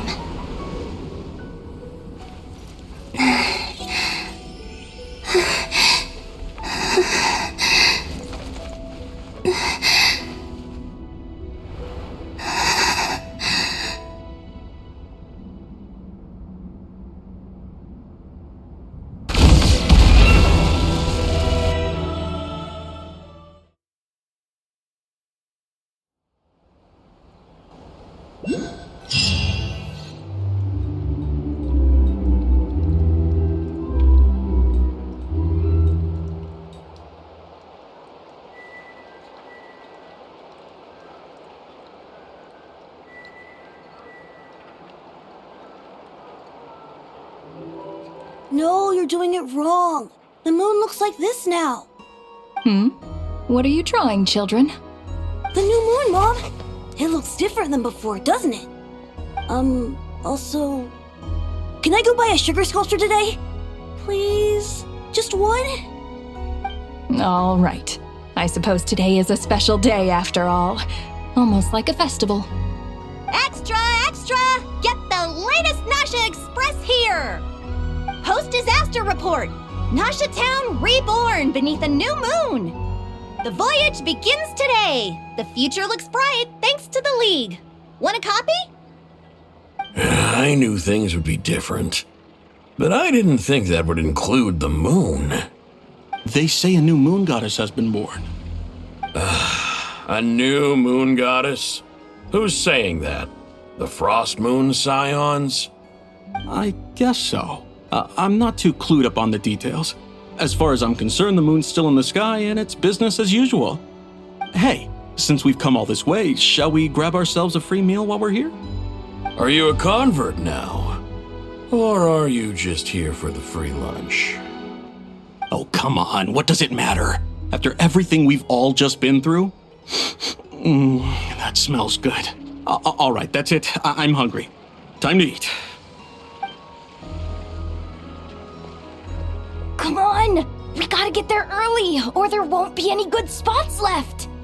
Shh, keep it down. This is a residential area. What if people are still sleeping?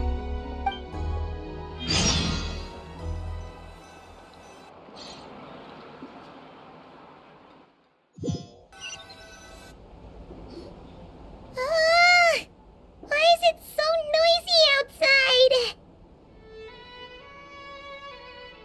It's okay. Paimon was pretty much awake anyway. It's been so long since we last had a chance to relax, huh? Feels like time is moving slower than usual. What about you? Did you rest well? Still winding down from everything that's happened? Or are you wondering how our friends are doing? Or is it about what Dotori said to you?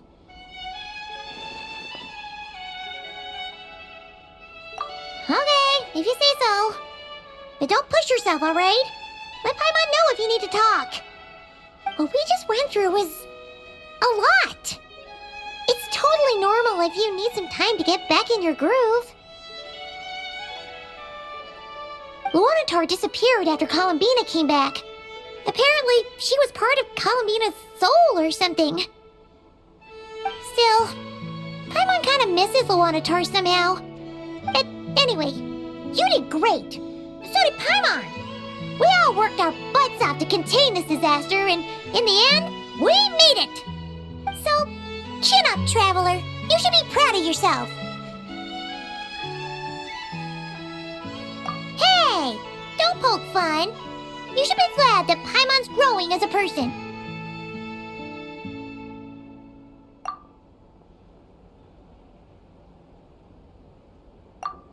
Paimon didn't think you'd mention it. You have no idea how anxious Paimon was. She was worried sick about you. Well, if you really want to show Paimon you're sorry, you're gonna need to make it up to her. You better be ready to splash out on a lavish meal.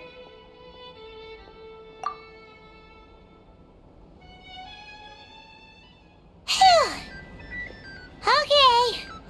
Paimon's full now. Huh? Oh, well... Hey there, Traveler and Paimon! Good morning! Morning, Yehuda! Here for some breakfast?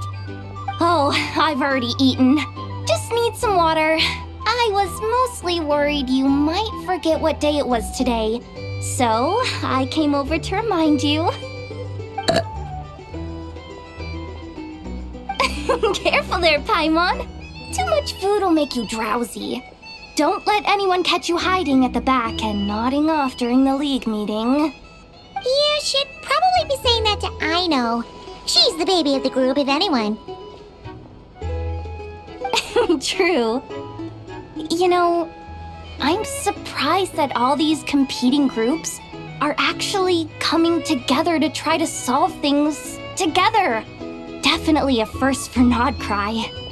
Well, nothing like a region-wide calamity to bring people together. After that, surely even the most self-interested people have to realize that going it alone isn't worth the risk, right? Try telling Boss Neff that. she's not exactly convinced that people are gonna get with the program. Really? But if she's so pessimistic about it, why'd she agree to be the Curatorium's representative in the league? Probably 'cause even though Unity sounds like a pretty far-fetched idea, the benefits it would bring make it worth a shot. I think things will work out, though. I swear, Nod-Krai feels like one big family now with everything that's happened. More than it used to, anyway. Paimon's with you on that one. And it seems like plenty of other people agree, too. Just listen to the bustling streets. All right. Everyone's been rebuilding these last 2 weeks, and the evacuees have been coming back in droves. Life's slowly returning back to normal. Which means my workload's probably gonna shoot back up. Were you about to head out? There's still some time before the ceremony begins, you know. Yeah, we were gonna take a stroll around the square and say hi to some friends first. Sounds good. See you later then.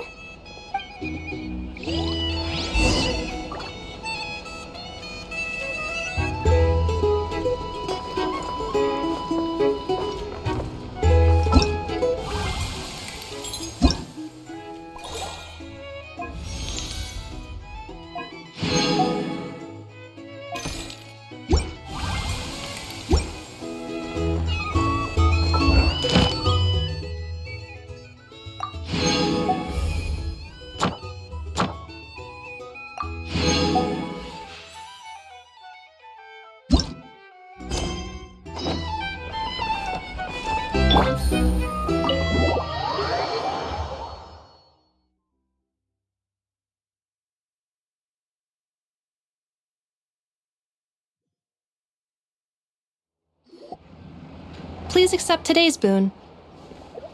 Have a nice day.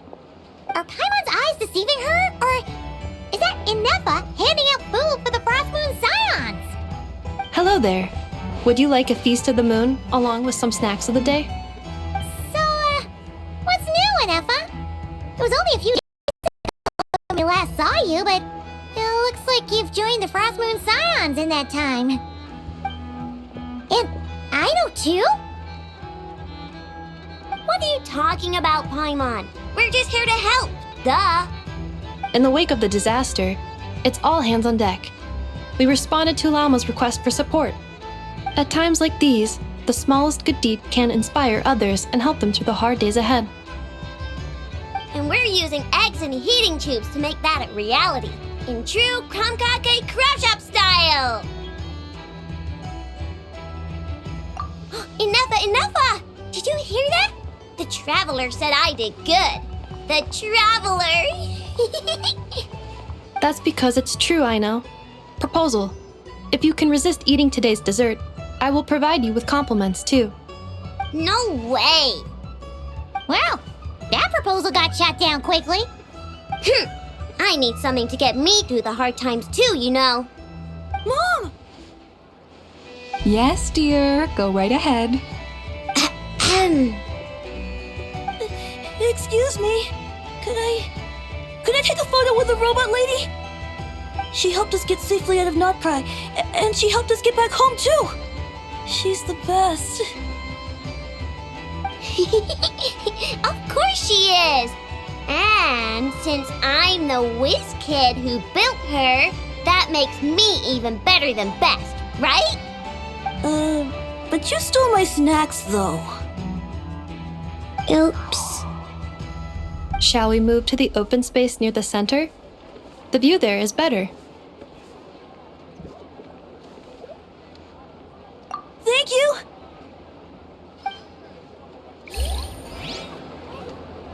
Aren't you the better pick for this job, Flint? You underestimate yourself yet again, Master Ilua. Not at all. I rarely come by Nasha Town. I don't know any of the big shots here. All in good time. Socializing is a step-by-step journey. But you're much further ahead on that road, aren't you? You're not seeing the full picture. You know the truth now. My friends do not understand my habits. There is no question about it. The Lightkeepers need a representative in the League. Someone who is upright, cares about other people, and can realize their self-worth through group action. You say it like you wouldn't make the cut. I am most flattered that you think I would. Sigh a little less, Master Ilua, and have more faith in yourself. All the Lightkeepers agree that you're a very promising young man. That is precisely why Starshina and Nikita felt safe delegating such important work to you. I'm sure we all also agree that we would sooner die of dehydration than manage to wrangle anything out of you in a discussion. My apologies. I am not in the habit of bringing water with me when I go out. Whatever. I'll take the job. By the way, who else is part of this? Oh, it's quite the who's who of Nod-Krai. There's the Moon Chanter of the Frostmoon Scions, the boss of the Curatorium of Secrets, a representative of the Voynich Guild, and even someone from the adorable Kromkake craft shop. I'm sure you will find speaking with them to be a genuine pleasure. If you say so. I've never done this work before, so I'm honestly a little scared of making mistakes. But I'll do it. Not only is it our duty as Lightkeepers, but because I want to make Nod-Krai a more welcoming place. An admirable attitude to take. The beacons are lit, Ilua. We're but one step away from breaking through the blizzard. We have the chance to band together and build our shared homeland into an Elysium. This is unprecedented for Nod-Krai. An opportunity not to be missed. Yeah. You're right. I'll do my best. Quite a few familiar faces have arrived. Let's go, shall we?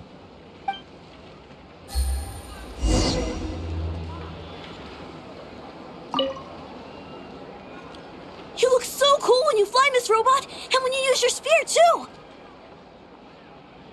And even though you took my snacks, it's pretty cool that you can build stuff like this. You've got so many inventions. It's amazing! Also... Micah, we need to go now. 1 second!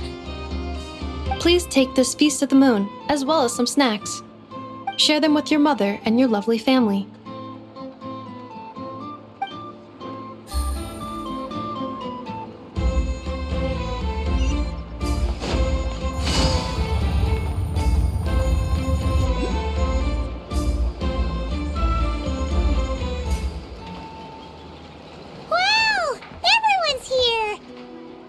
You seem well rested. I know no one's asked, but I'm sure you all want to know, so let me just say, we're doing great. Thanks.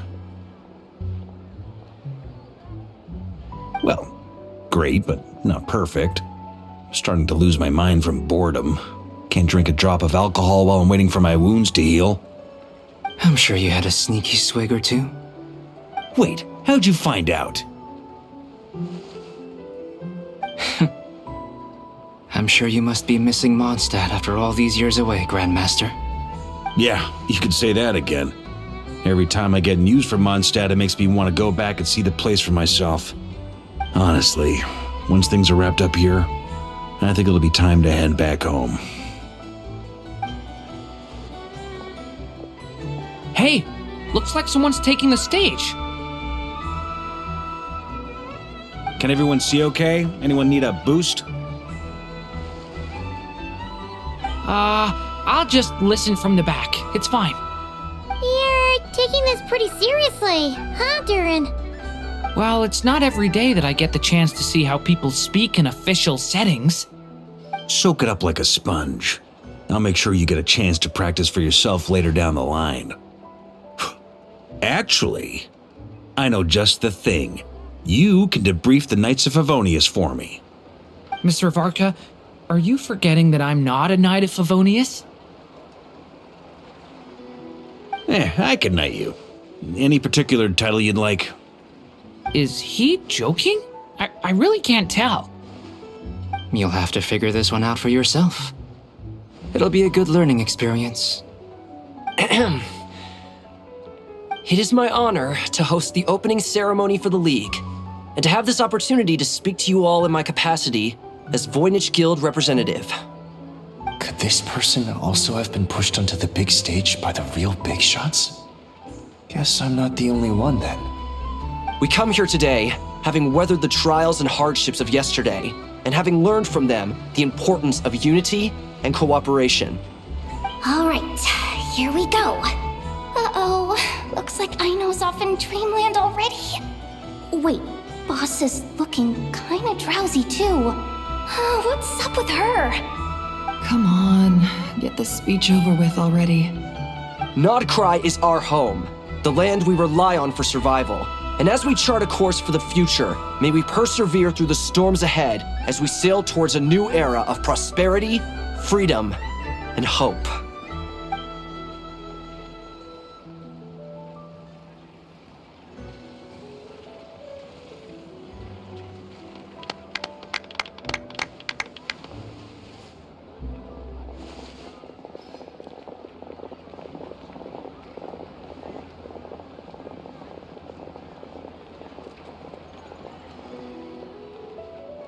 Looks like we'll have more opportunities to visit each other going forward.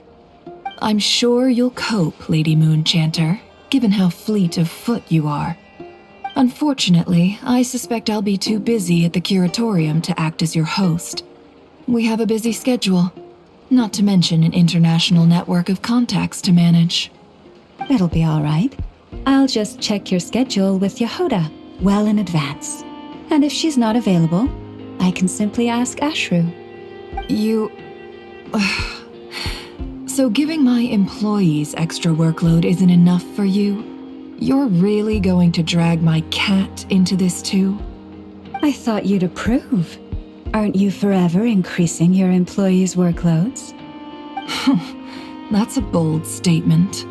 Are all the Frostmoon Scions feeling more audacious now that your moon goddess has returned? Columbina's return has brought joy to all who care about her. That includes both you and me.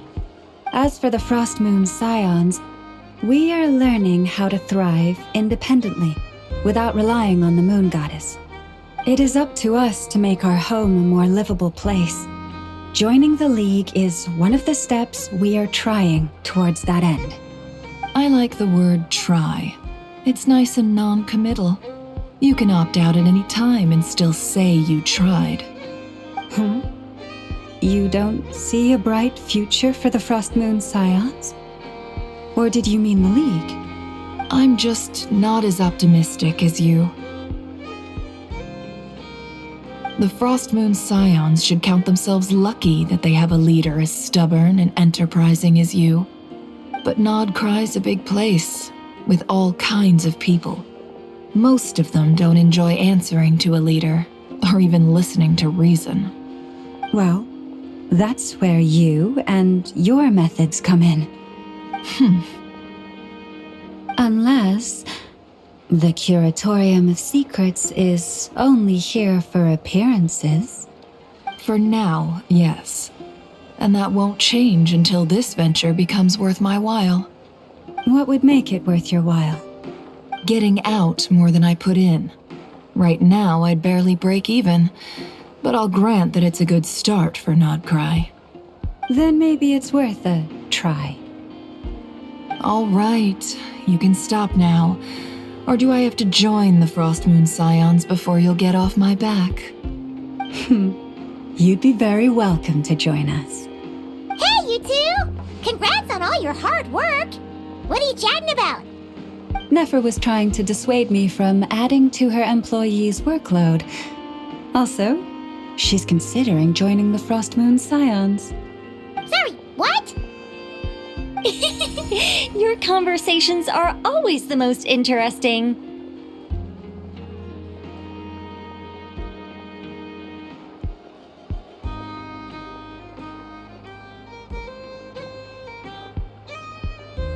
Would you two care to join me for some tea before heading to your next destination?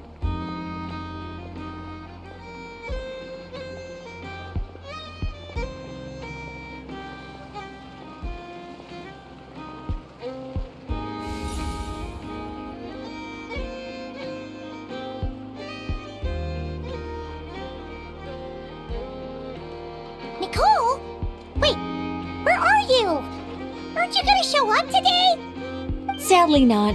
I'm otherwise occupied right now. I'm sorry, Paimon. I can hear how disappointed you are. If it's any consolation, let me say that how things appear on the surface is a far cry from what they are at their core. Perhaps you'll feel better if you focus on the fact you have a special line of communication with the great mage herself. Okay? Has something happened? No, or not yet, anyway. Well, that's not ominous at all.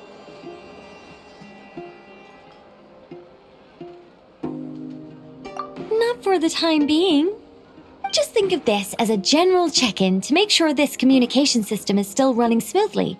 Besides, it's good to chat once in a while if we want to maintain our friendship. You could have just said so. Paimon got all worked up for nothing. Still, the best friendships are built through face-to-face interaction, you know. It's never gonna stop being weird having tea with you when you're not there and just talking to thin air. All right, fair point. I'll bear that in mind for next time.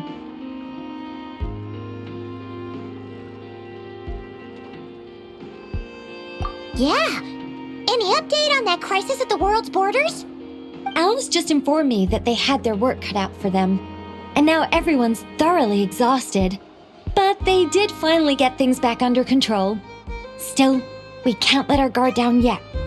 The disruption caused by this disaster has made Teyvat easier to detect from the outside universe. She plans to wait for things to stabilize, then reschedule her Mondstadt vacation plans. As for me, I agree with Hat Guy's perspective. This is a time when many new variables are emerging, and the situation is changing constantly. Plus, most of this change is for the worse. We have to remain vigilant and ensure that the embers of chaos are not rekindled. I did notice that the energy in Nod-Krai changed somewhat after the War of Funerary Flame, but since it was still aligned with the Light Realm, I never gave it a second thought. It looks like I'll have to examine the connections between phenomena I observe more closely in the future.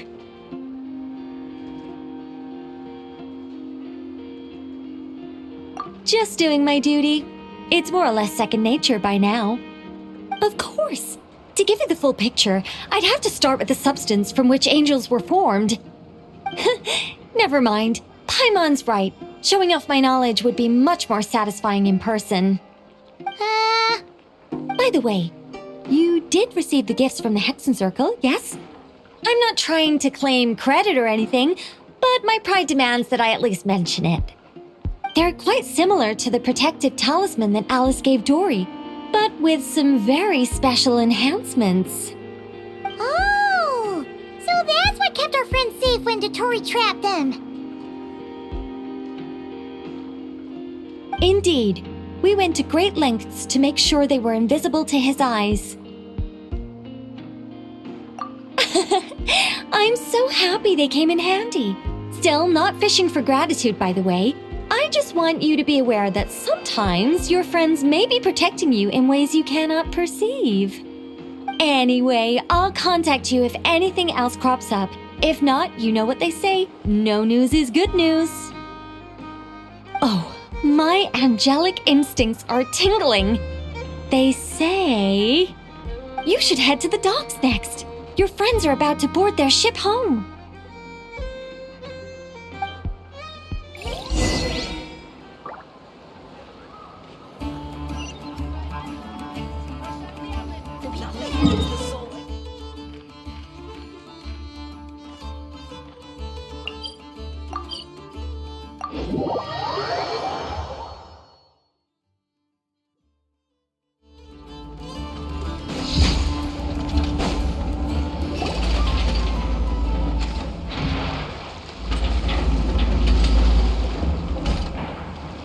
You're here.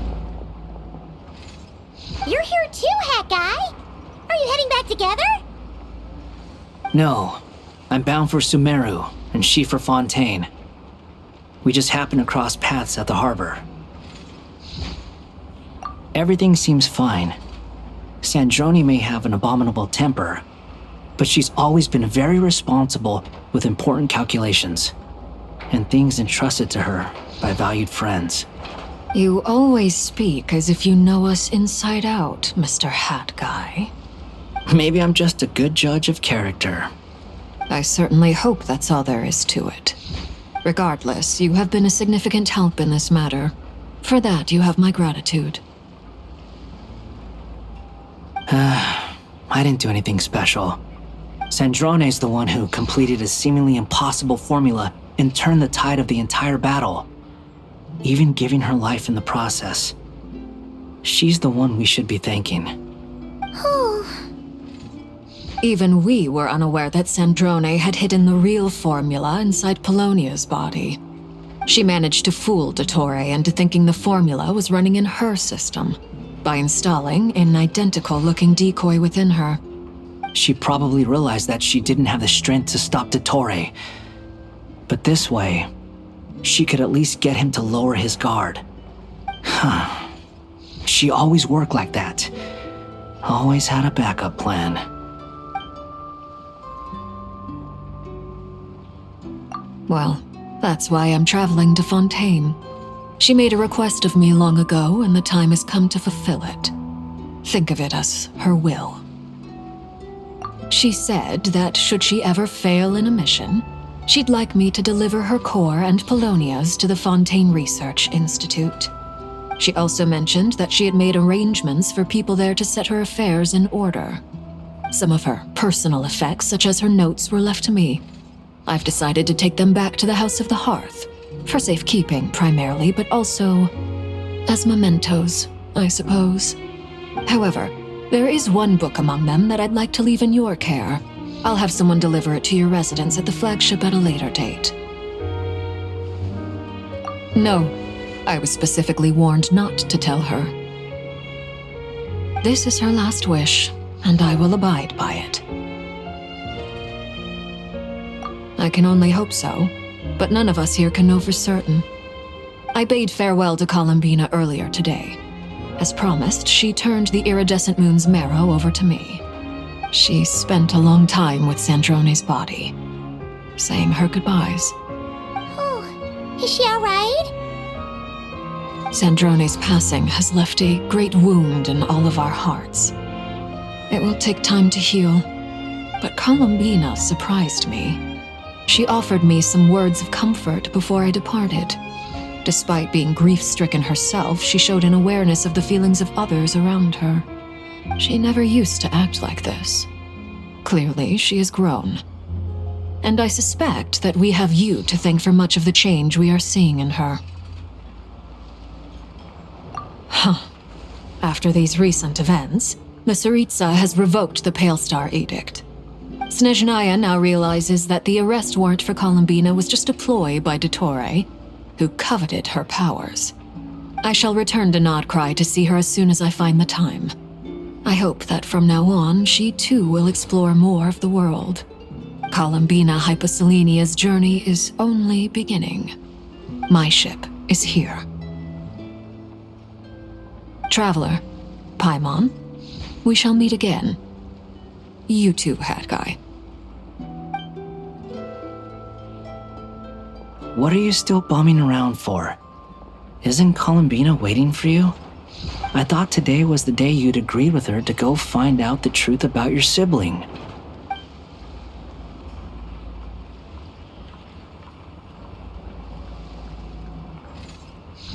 You're afraid you won't like the truth when you see it. Well, this is new. I was starting to think that nothing could scare you. Don't say that!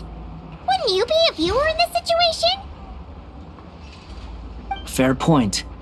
But I'd say I have more experience facing up to unpleasant truths than the Traveler. They say blood's thicker than water. I know how much you need your family back. More than you need any of your friends. And I'm sure that all your real friends understand that too. No matter what the truth turns out to be, they will stick by you and support you, whatever decision you make. Finding the truth is important. But more important still is what you choose to do once you've found it. At least, that's the life lesson I've learned from my experience, grappling with the truth. What? Now that Dottoro's dead and gone? A little, I guess. But it hasn't solved everything. Maybe I regret not getting to end his life with my own hands. Or maybe it's something else. But for whatever reason, I still feel like I have a chip on my shoulder. Either way, I'm going back to Sumeru. Lesser Lord Kusanali is gonna need help dealing with all the chaos Dottori left in his wake. Not just from this incident, but everything he did in the past, too. You should continue with your journey, as you've always done. Who knows? Maybe we'll meet again someplace else. So, what should we do now? If you want to explore a bit more to steady those nerves, Paimon's game! After all, when Columbina said she knew where your ship was hidden, Paimon promised to give you two some alone time with the truth. It hasn't been all that long since we were last apart, sure, but with Columbina there, Paimon's sure things will be just dandy. Ain't no biggie. Paimon might be all about that food and fun, but she knows how to do right by people. Paimon's sure you'd prefer to digest the news about your sister in peace. But, no matter what you see, just know you can share it with Paimon. Of course, as long as it's not super private. If you can't make sense of something, let's give it some thought together. And even if we both can't figure it out, Paimon can at least treat you to a nice meal.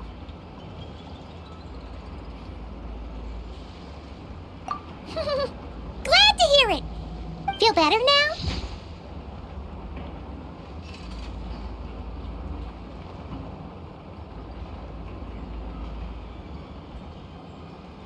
Alrighty. Next up, time to meet with Columbina.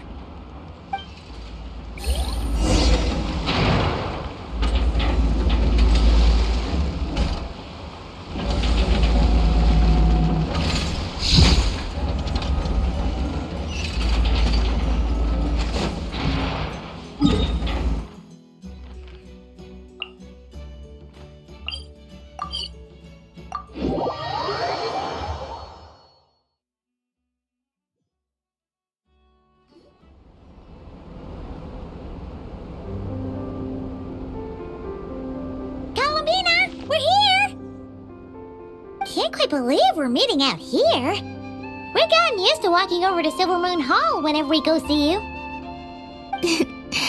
Well, you're still welcome to go there whenever you want to see me. It's just, now that it's all over, I've decided to make some changes. Try and fit in with the Frost Moon Scions, like Lama suggested.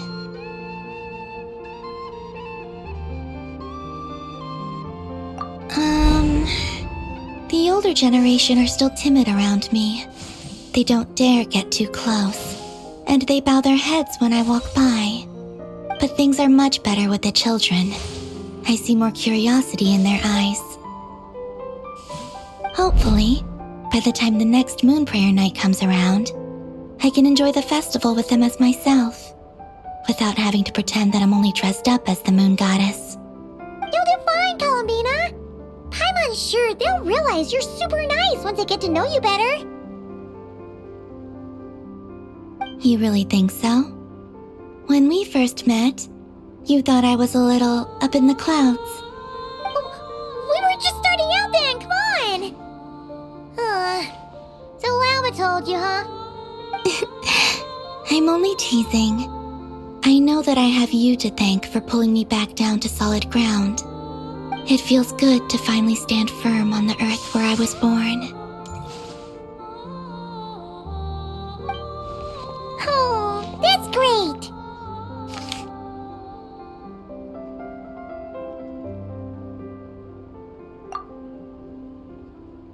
Thank you. I'll make sure not to lose it this time. Well then, are you ready? Lumine, what happened to our spaceship back then? Why did you leave? It's time to learn the truth at last. Ready as I'll ever be. Good. Then let me open the way for you.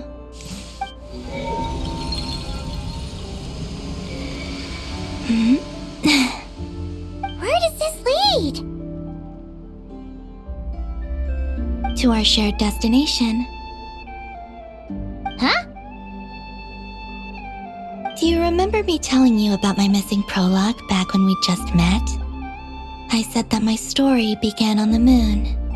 But while I was inside the moon's reflection, I realized that my prologue was really hidden in the future.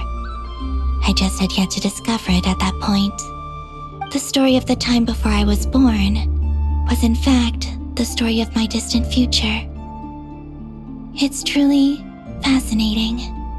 But when I obtained the Trilunar Authority and returned to our present reality, I sensed something I hadn't expected. Your prologue. So you mean... Yes, your spaceship. All this time, it has been hidden on the Frost Moon, which lay beyond the sky. The great ruler of the firmament. The heavenly principles. Wait, them? Why would they do that? I don't know. Perhaps your ship contains something that is incompatible with Teyvat. Or something that cannot be known. Oh, did I pick a bad time to say this? I know it must have been hard to work up the courage to do this. Maybe I should have waited until you were on the moon, with no chance to back out. That would have been kind of mean, you know.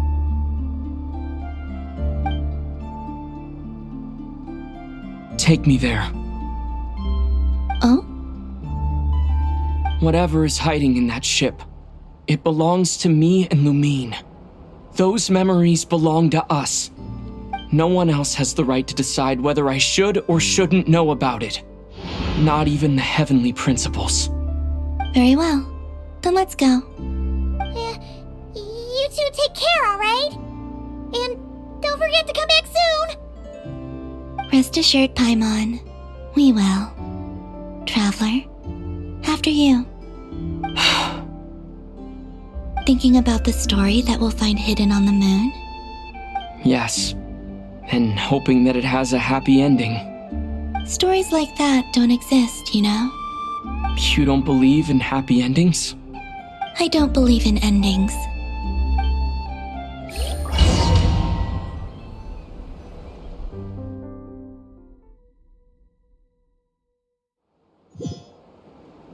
Where am I? This is the pathway I built between Teyvat and the Frost Moon. The moon is very far away from us, so it could be a long journey.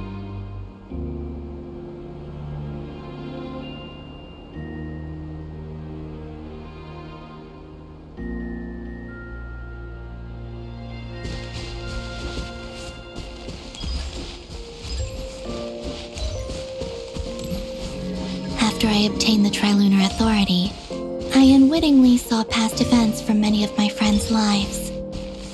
One was Lauma. She was so young when they chose her to be the Moon Chanter. From then on, the Frost Moon Scions looked to her to bring messages from their goddess. But, for better or worse, I had left Hisi Island before she was ever born. It was not until much, much later that she met me. I think it's for the best. Because of the way things turned out, you had the opportunity to become friends. You're right. In that sense, I think we were both very lucky.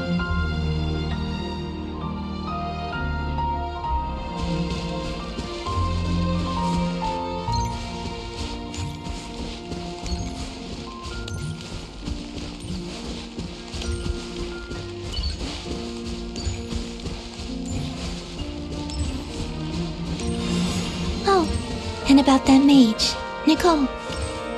I only recently learned that she has lived in Teyvat since the time of the Three Moon Sisters. The Moon Goddesses always had a good relationship with the angels. I suppose our friendship continues that tradition.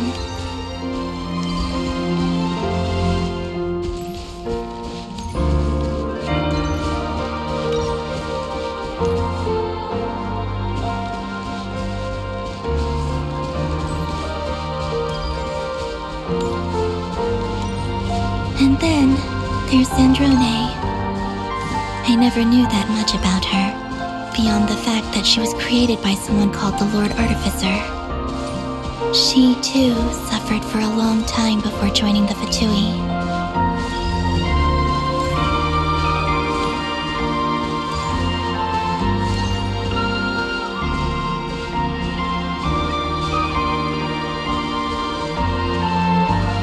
How I wish I could talk to her again, even if only to hear her say nasty things to me.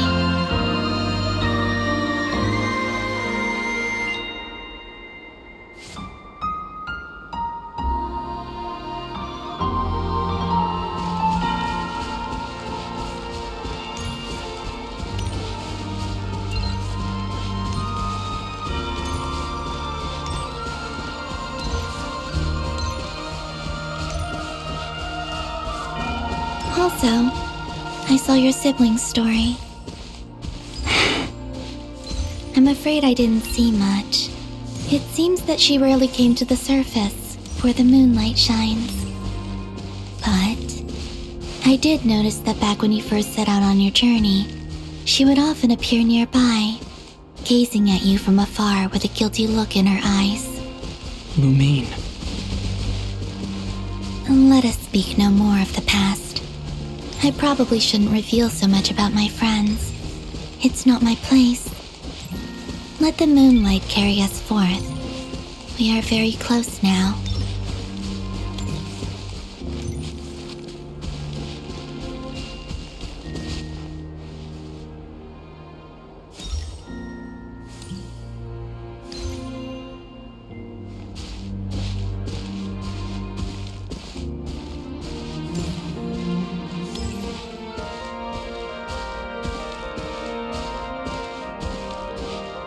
After this, I'd like to bring some kuhenki to the moon as well. If they're willing, of course. What about your other friends? Will you bring them to visit too? Certainly. But I'll need to tidy the place up first. This home hasn't received any guests in a long, long time.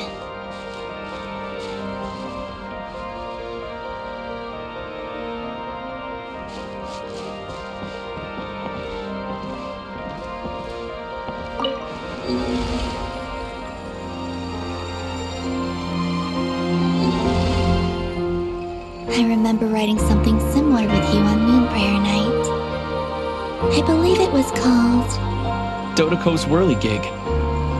Yes, that was it. You asked me if I was afraid to return to the moon, and I said that I was. The idea that I had gained something precious, only to lose it so quickly. That frightened me. But I'm not afraid anymore. Besides, this time, we're traveling together.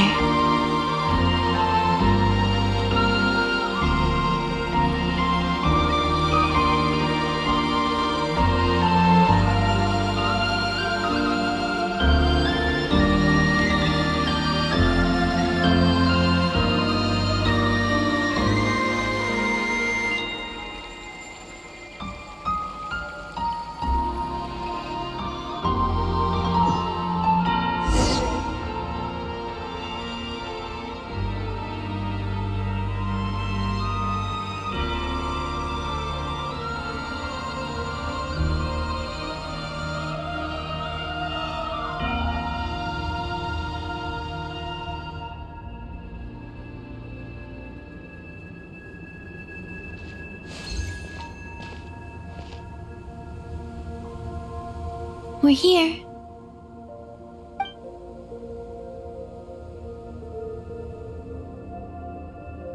Over there.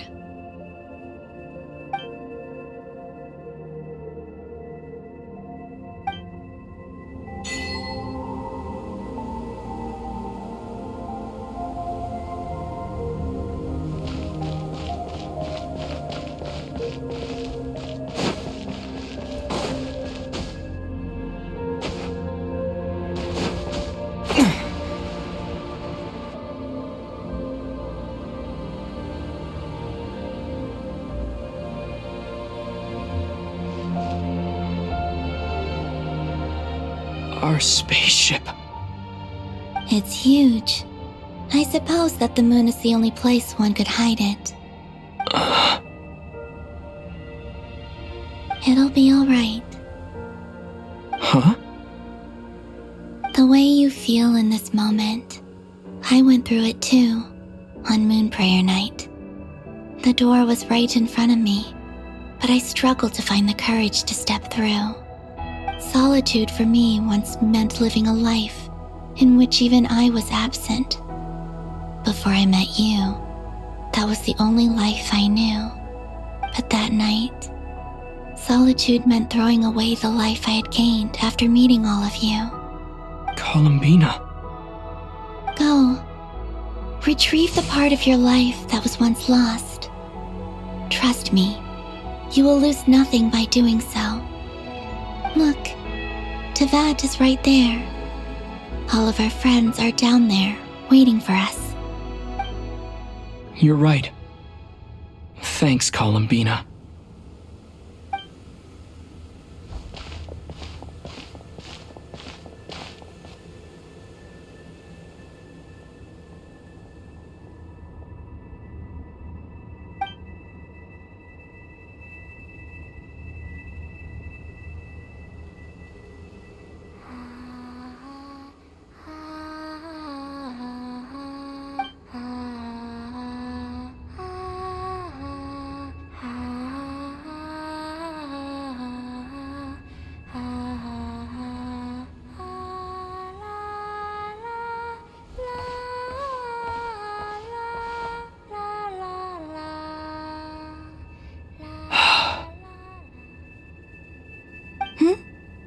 Finished? Yeah. Why did you take your eye mask off? Well, since my return, I've decided to take more opportunities to see the world with my own eyes. Besides, I've always wondered how Teyvat looks from the moon. And what do you think? It's beautiful. I could spend a whole day here just gazing at it. What about you? What do you think of the truth you found? I haven't looked at another person's expression in a long time, but I think yours is saying it was neither good nor bad. Keep this up, and it won't be long before you give Nephra a run for her money. Oh, I don't think that's going to happen. I'm much more used to sensing what's going on around me with Kuvaki. I think I'll save my eyes for seeing special moments I really want to remember. I read the spaceship's flight logs. I always assumed that this was my first time in Teyvat. I thought that Lumine and I must have been hibernating in space for centuries on end. But the logs show that our spaceship flew over the skies of Teyvat once before. A long, long time ago. Flew over? So you didn't land? No, the ship barely came to a stop before flying on again. After that, it continued traveling through space for a long time. Some of the data is corrupted, but I suspect that it kept flying for thousands of years. It was only after that that the ship made a forced landing in Nod-Krai. When Lumine found me, she came from outside the ship. Could this mean that she left the ship long before I did? Maybe even during our first pass over Teyvat. Are you alright? Yes, I can feel that the truth is coming together, one small piece at a time. I remember Lumine telling me that when she first arrived in Conria, she could not recall the past. So this might be something that even she doesn't know. Here, I made some space for you. Your mind must be racing, and this seems like the perfect place to relax and clear your head. Oh, wait, there's one more thing. What is it? Wait here a moment.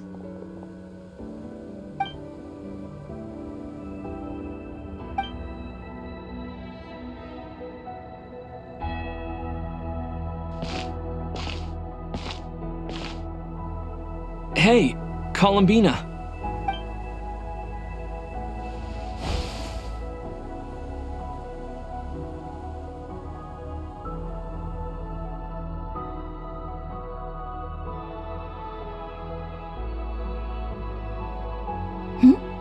Is that a new outfit?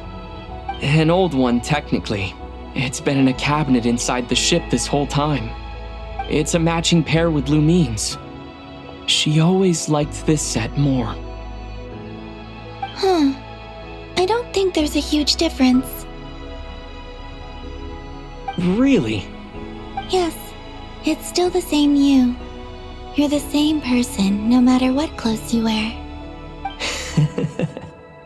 Only Columbina would make an observation like that. Traveler, do you consider Tevat your home? Home is wherever Lumine is. But then after all the time I've spent here, and everything I've been through, yes, I'd say it's my home. Would you change your answer if Tevat changed appearance? I mean, if the truth about Tevat turned out to be different than what you thought. I don't know, but I don't think so. The truth is not what matters most to me about Tevat.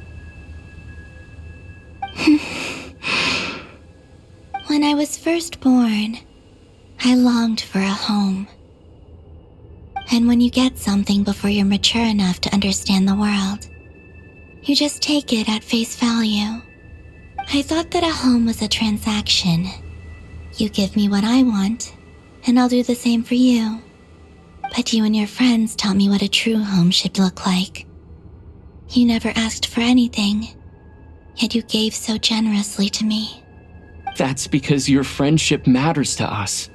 It was worth it. In the past, I thought that my birth in Nod-Krai must have been a mistake. But after journeying to the distant past where the story began, I realized that it was I who chose Nod-Krai to be my future home. Now, I am glad that I made that choice. I'm sure your friends are just as glad. In fact, I intend to make the same choice today as I did back then. What do you mean? Well, I've given the Eternal Moon's Marrow to Lauma, and the Iridescent Moon's Marrow to Arlecchino. And now, I shall return my Kuvagi to Nod-Krai again, that it may continue to protect my chosen home. Wait, but what about your body? Oh, are you worried that I'll disappear again? I won't. Not this time. The Frost Moon has now entered the fall sky, and I am the Tri-Lune goddess. I am only returning to Nod-Krai the part of me that it needs. I am giving what I can, because my home is worth it. Oh, and I have something for you, too. For me? Yes. Come closer.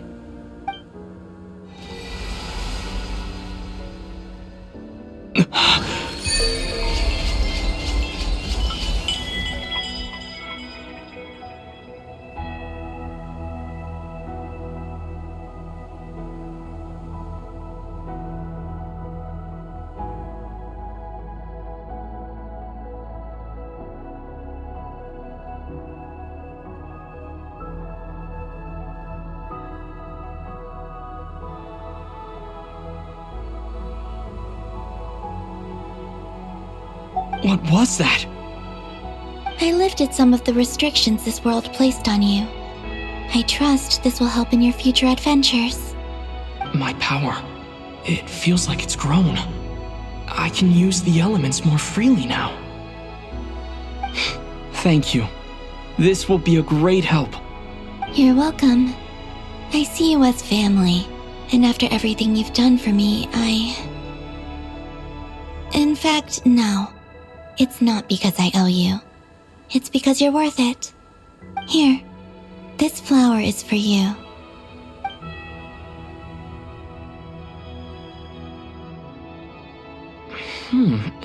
Isn't this a moon prayer blossom? Yes. Don't worry. You will never see these flowers lose their color again. I'm finally discovering the joy of giving. How I wish I'd learned this sooner. Hey, better late than never. What are you thinking about now? Why don't you take a guess? You get 1 shot. I don't think I'll get it in one guess. But I'm sure it's a happy thought. That's kind of a sneaky answer. I can't say you got it wrong. Down into that, the moon seems so far away. I felt it might always lie beyond my reach. But on the moon, everything feels so close by. The haze that once enshrouded the skies has finally been dispersed. I feel like a traveler on a winter's night, starting a new chapter in my tale by the warmth of a bonfire. I don't have a lot of luggage, but I do have a lot of hope for the future. Well, what's next? Next?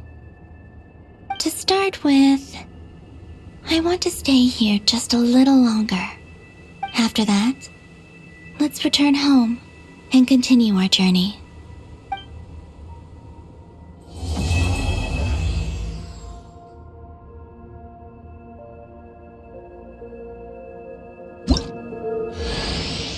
These clothes bring back so many memories.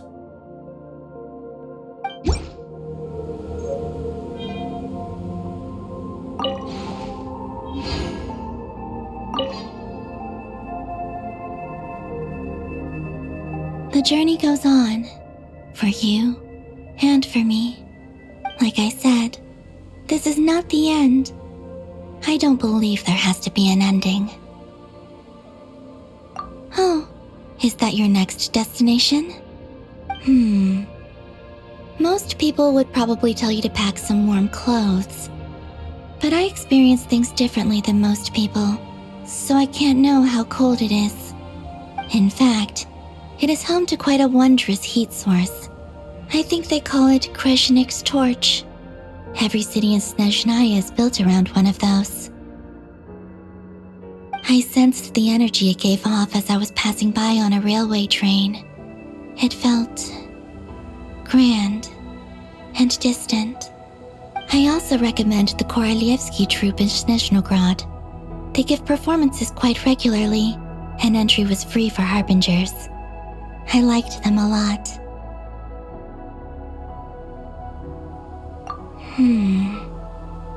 Ice cold and sharp.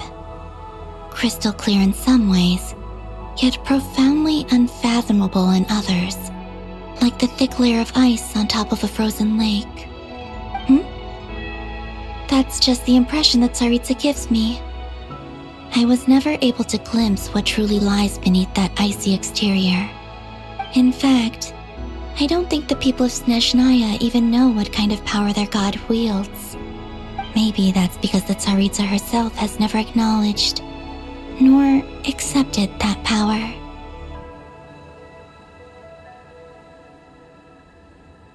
There's Regrator, the Rooster, and the Jester. Between them, they control a lot of what happens in Snezhnaya, but I can never wrap my head around how exactly power is split between them. I just know they are each responsible for many specific domains. I noticed that the Rooster and Regrator often appear to get along on the surface, while working against each other in secret, and theirs is not a friendly rivalry.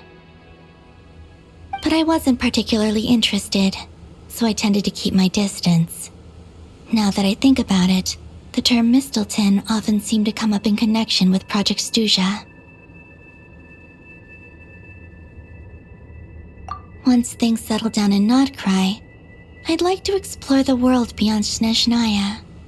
You've told me so many stories about the other places you've been to, and all the friends you've made there.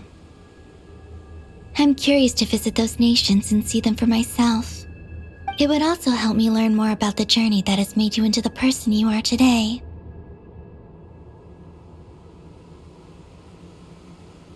Okay. As you continue on your journey, don't forget to gaze up at the moon once in a while. It is, after all, no longer an illusion. It shall cast down its true moonlight, connecting us in truth.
The journey goes on, like I said.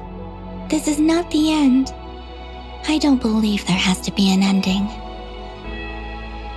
Okay.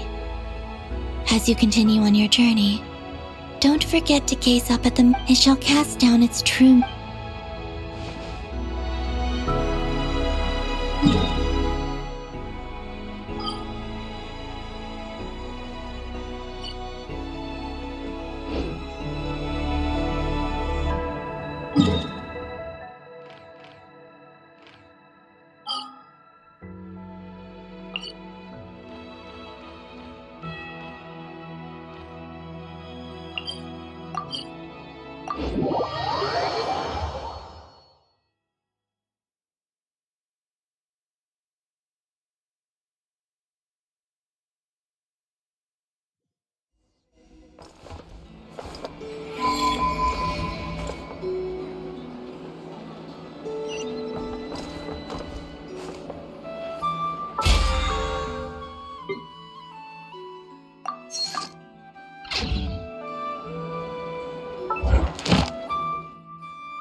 Astra at...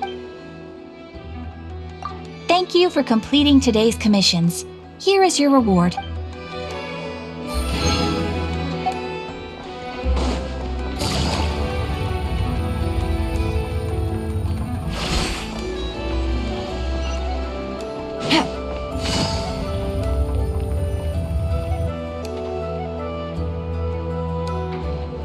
To Jean, Acting Grand Master of the Knights of Favonius.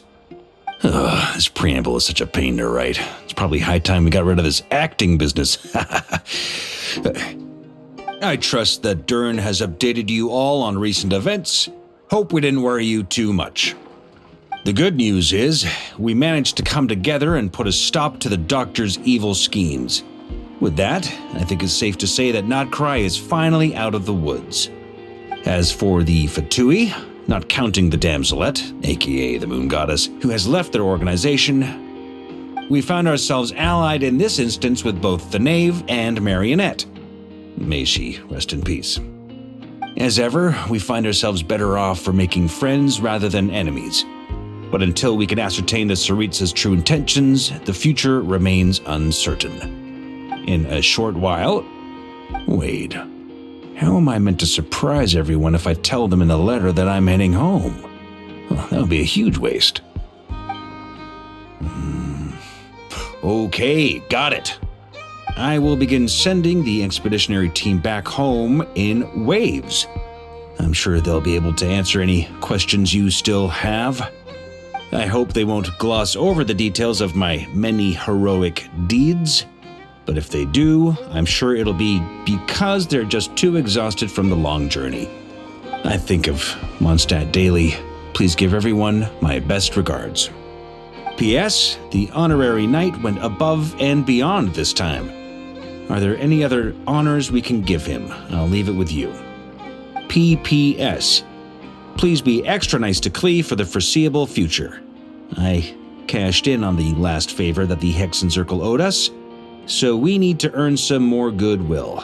If there's any serious problems, feel free to stick me in solitary confinement when I get back. I'll do the time for her. Whew. And that, as they say, is all she wrote. End of an era. And with the moon shining down brighter than ever, I think everyone is going to sleep well tonight.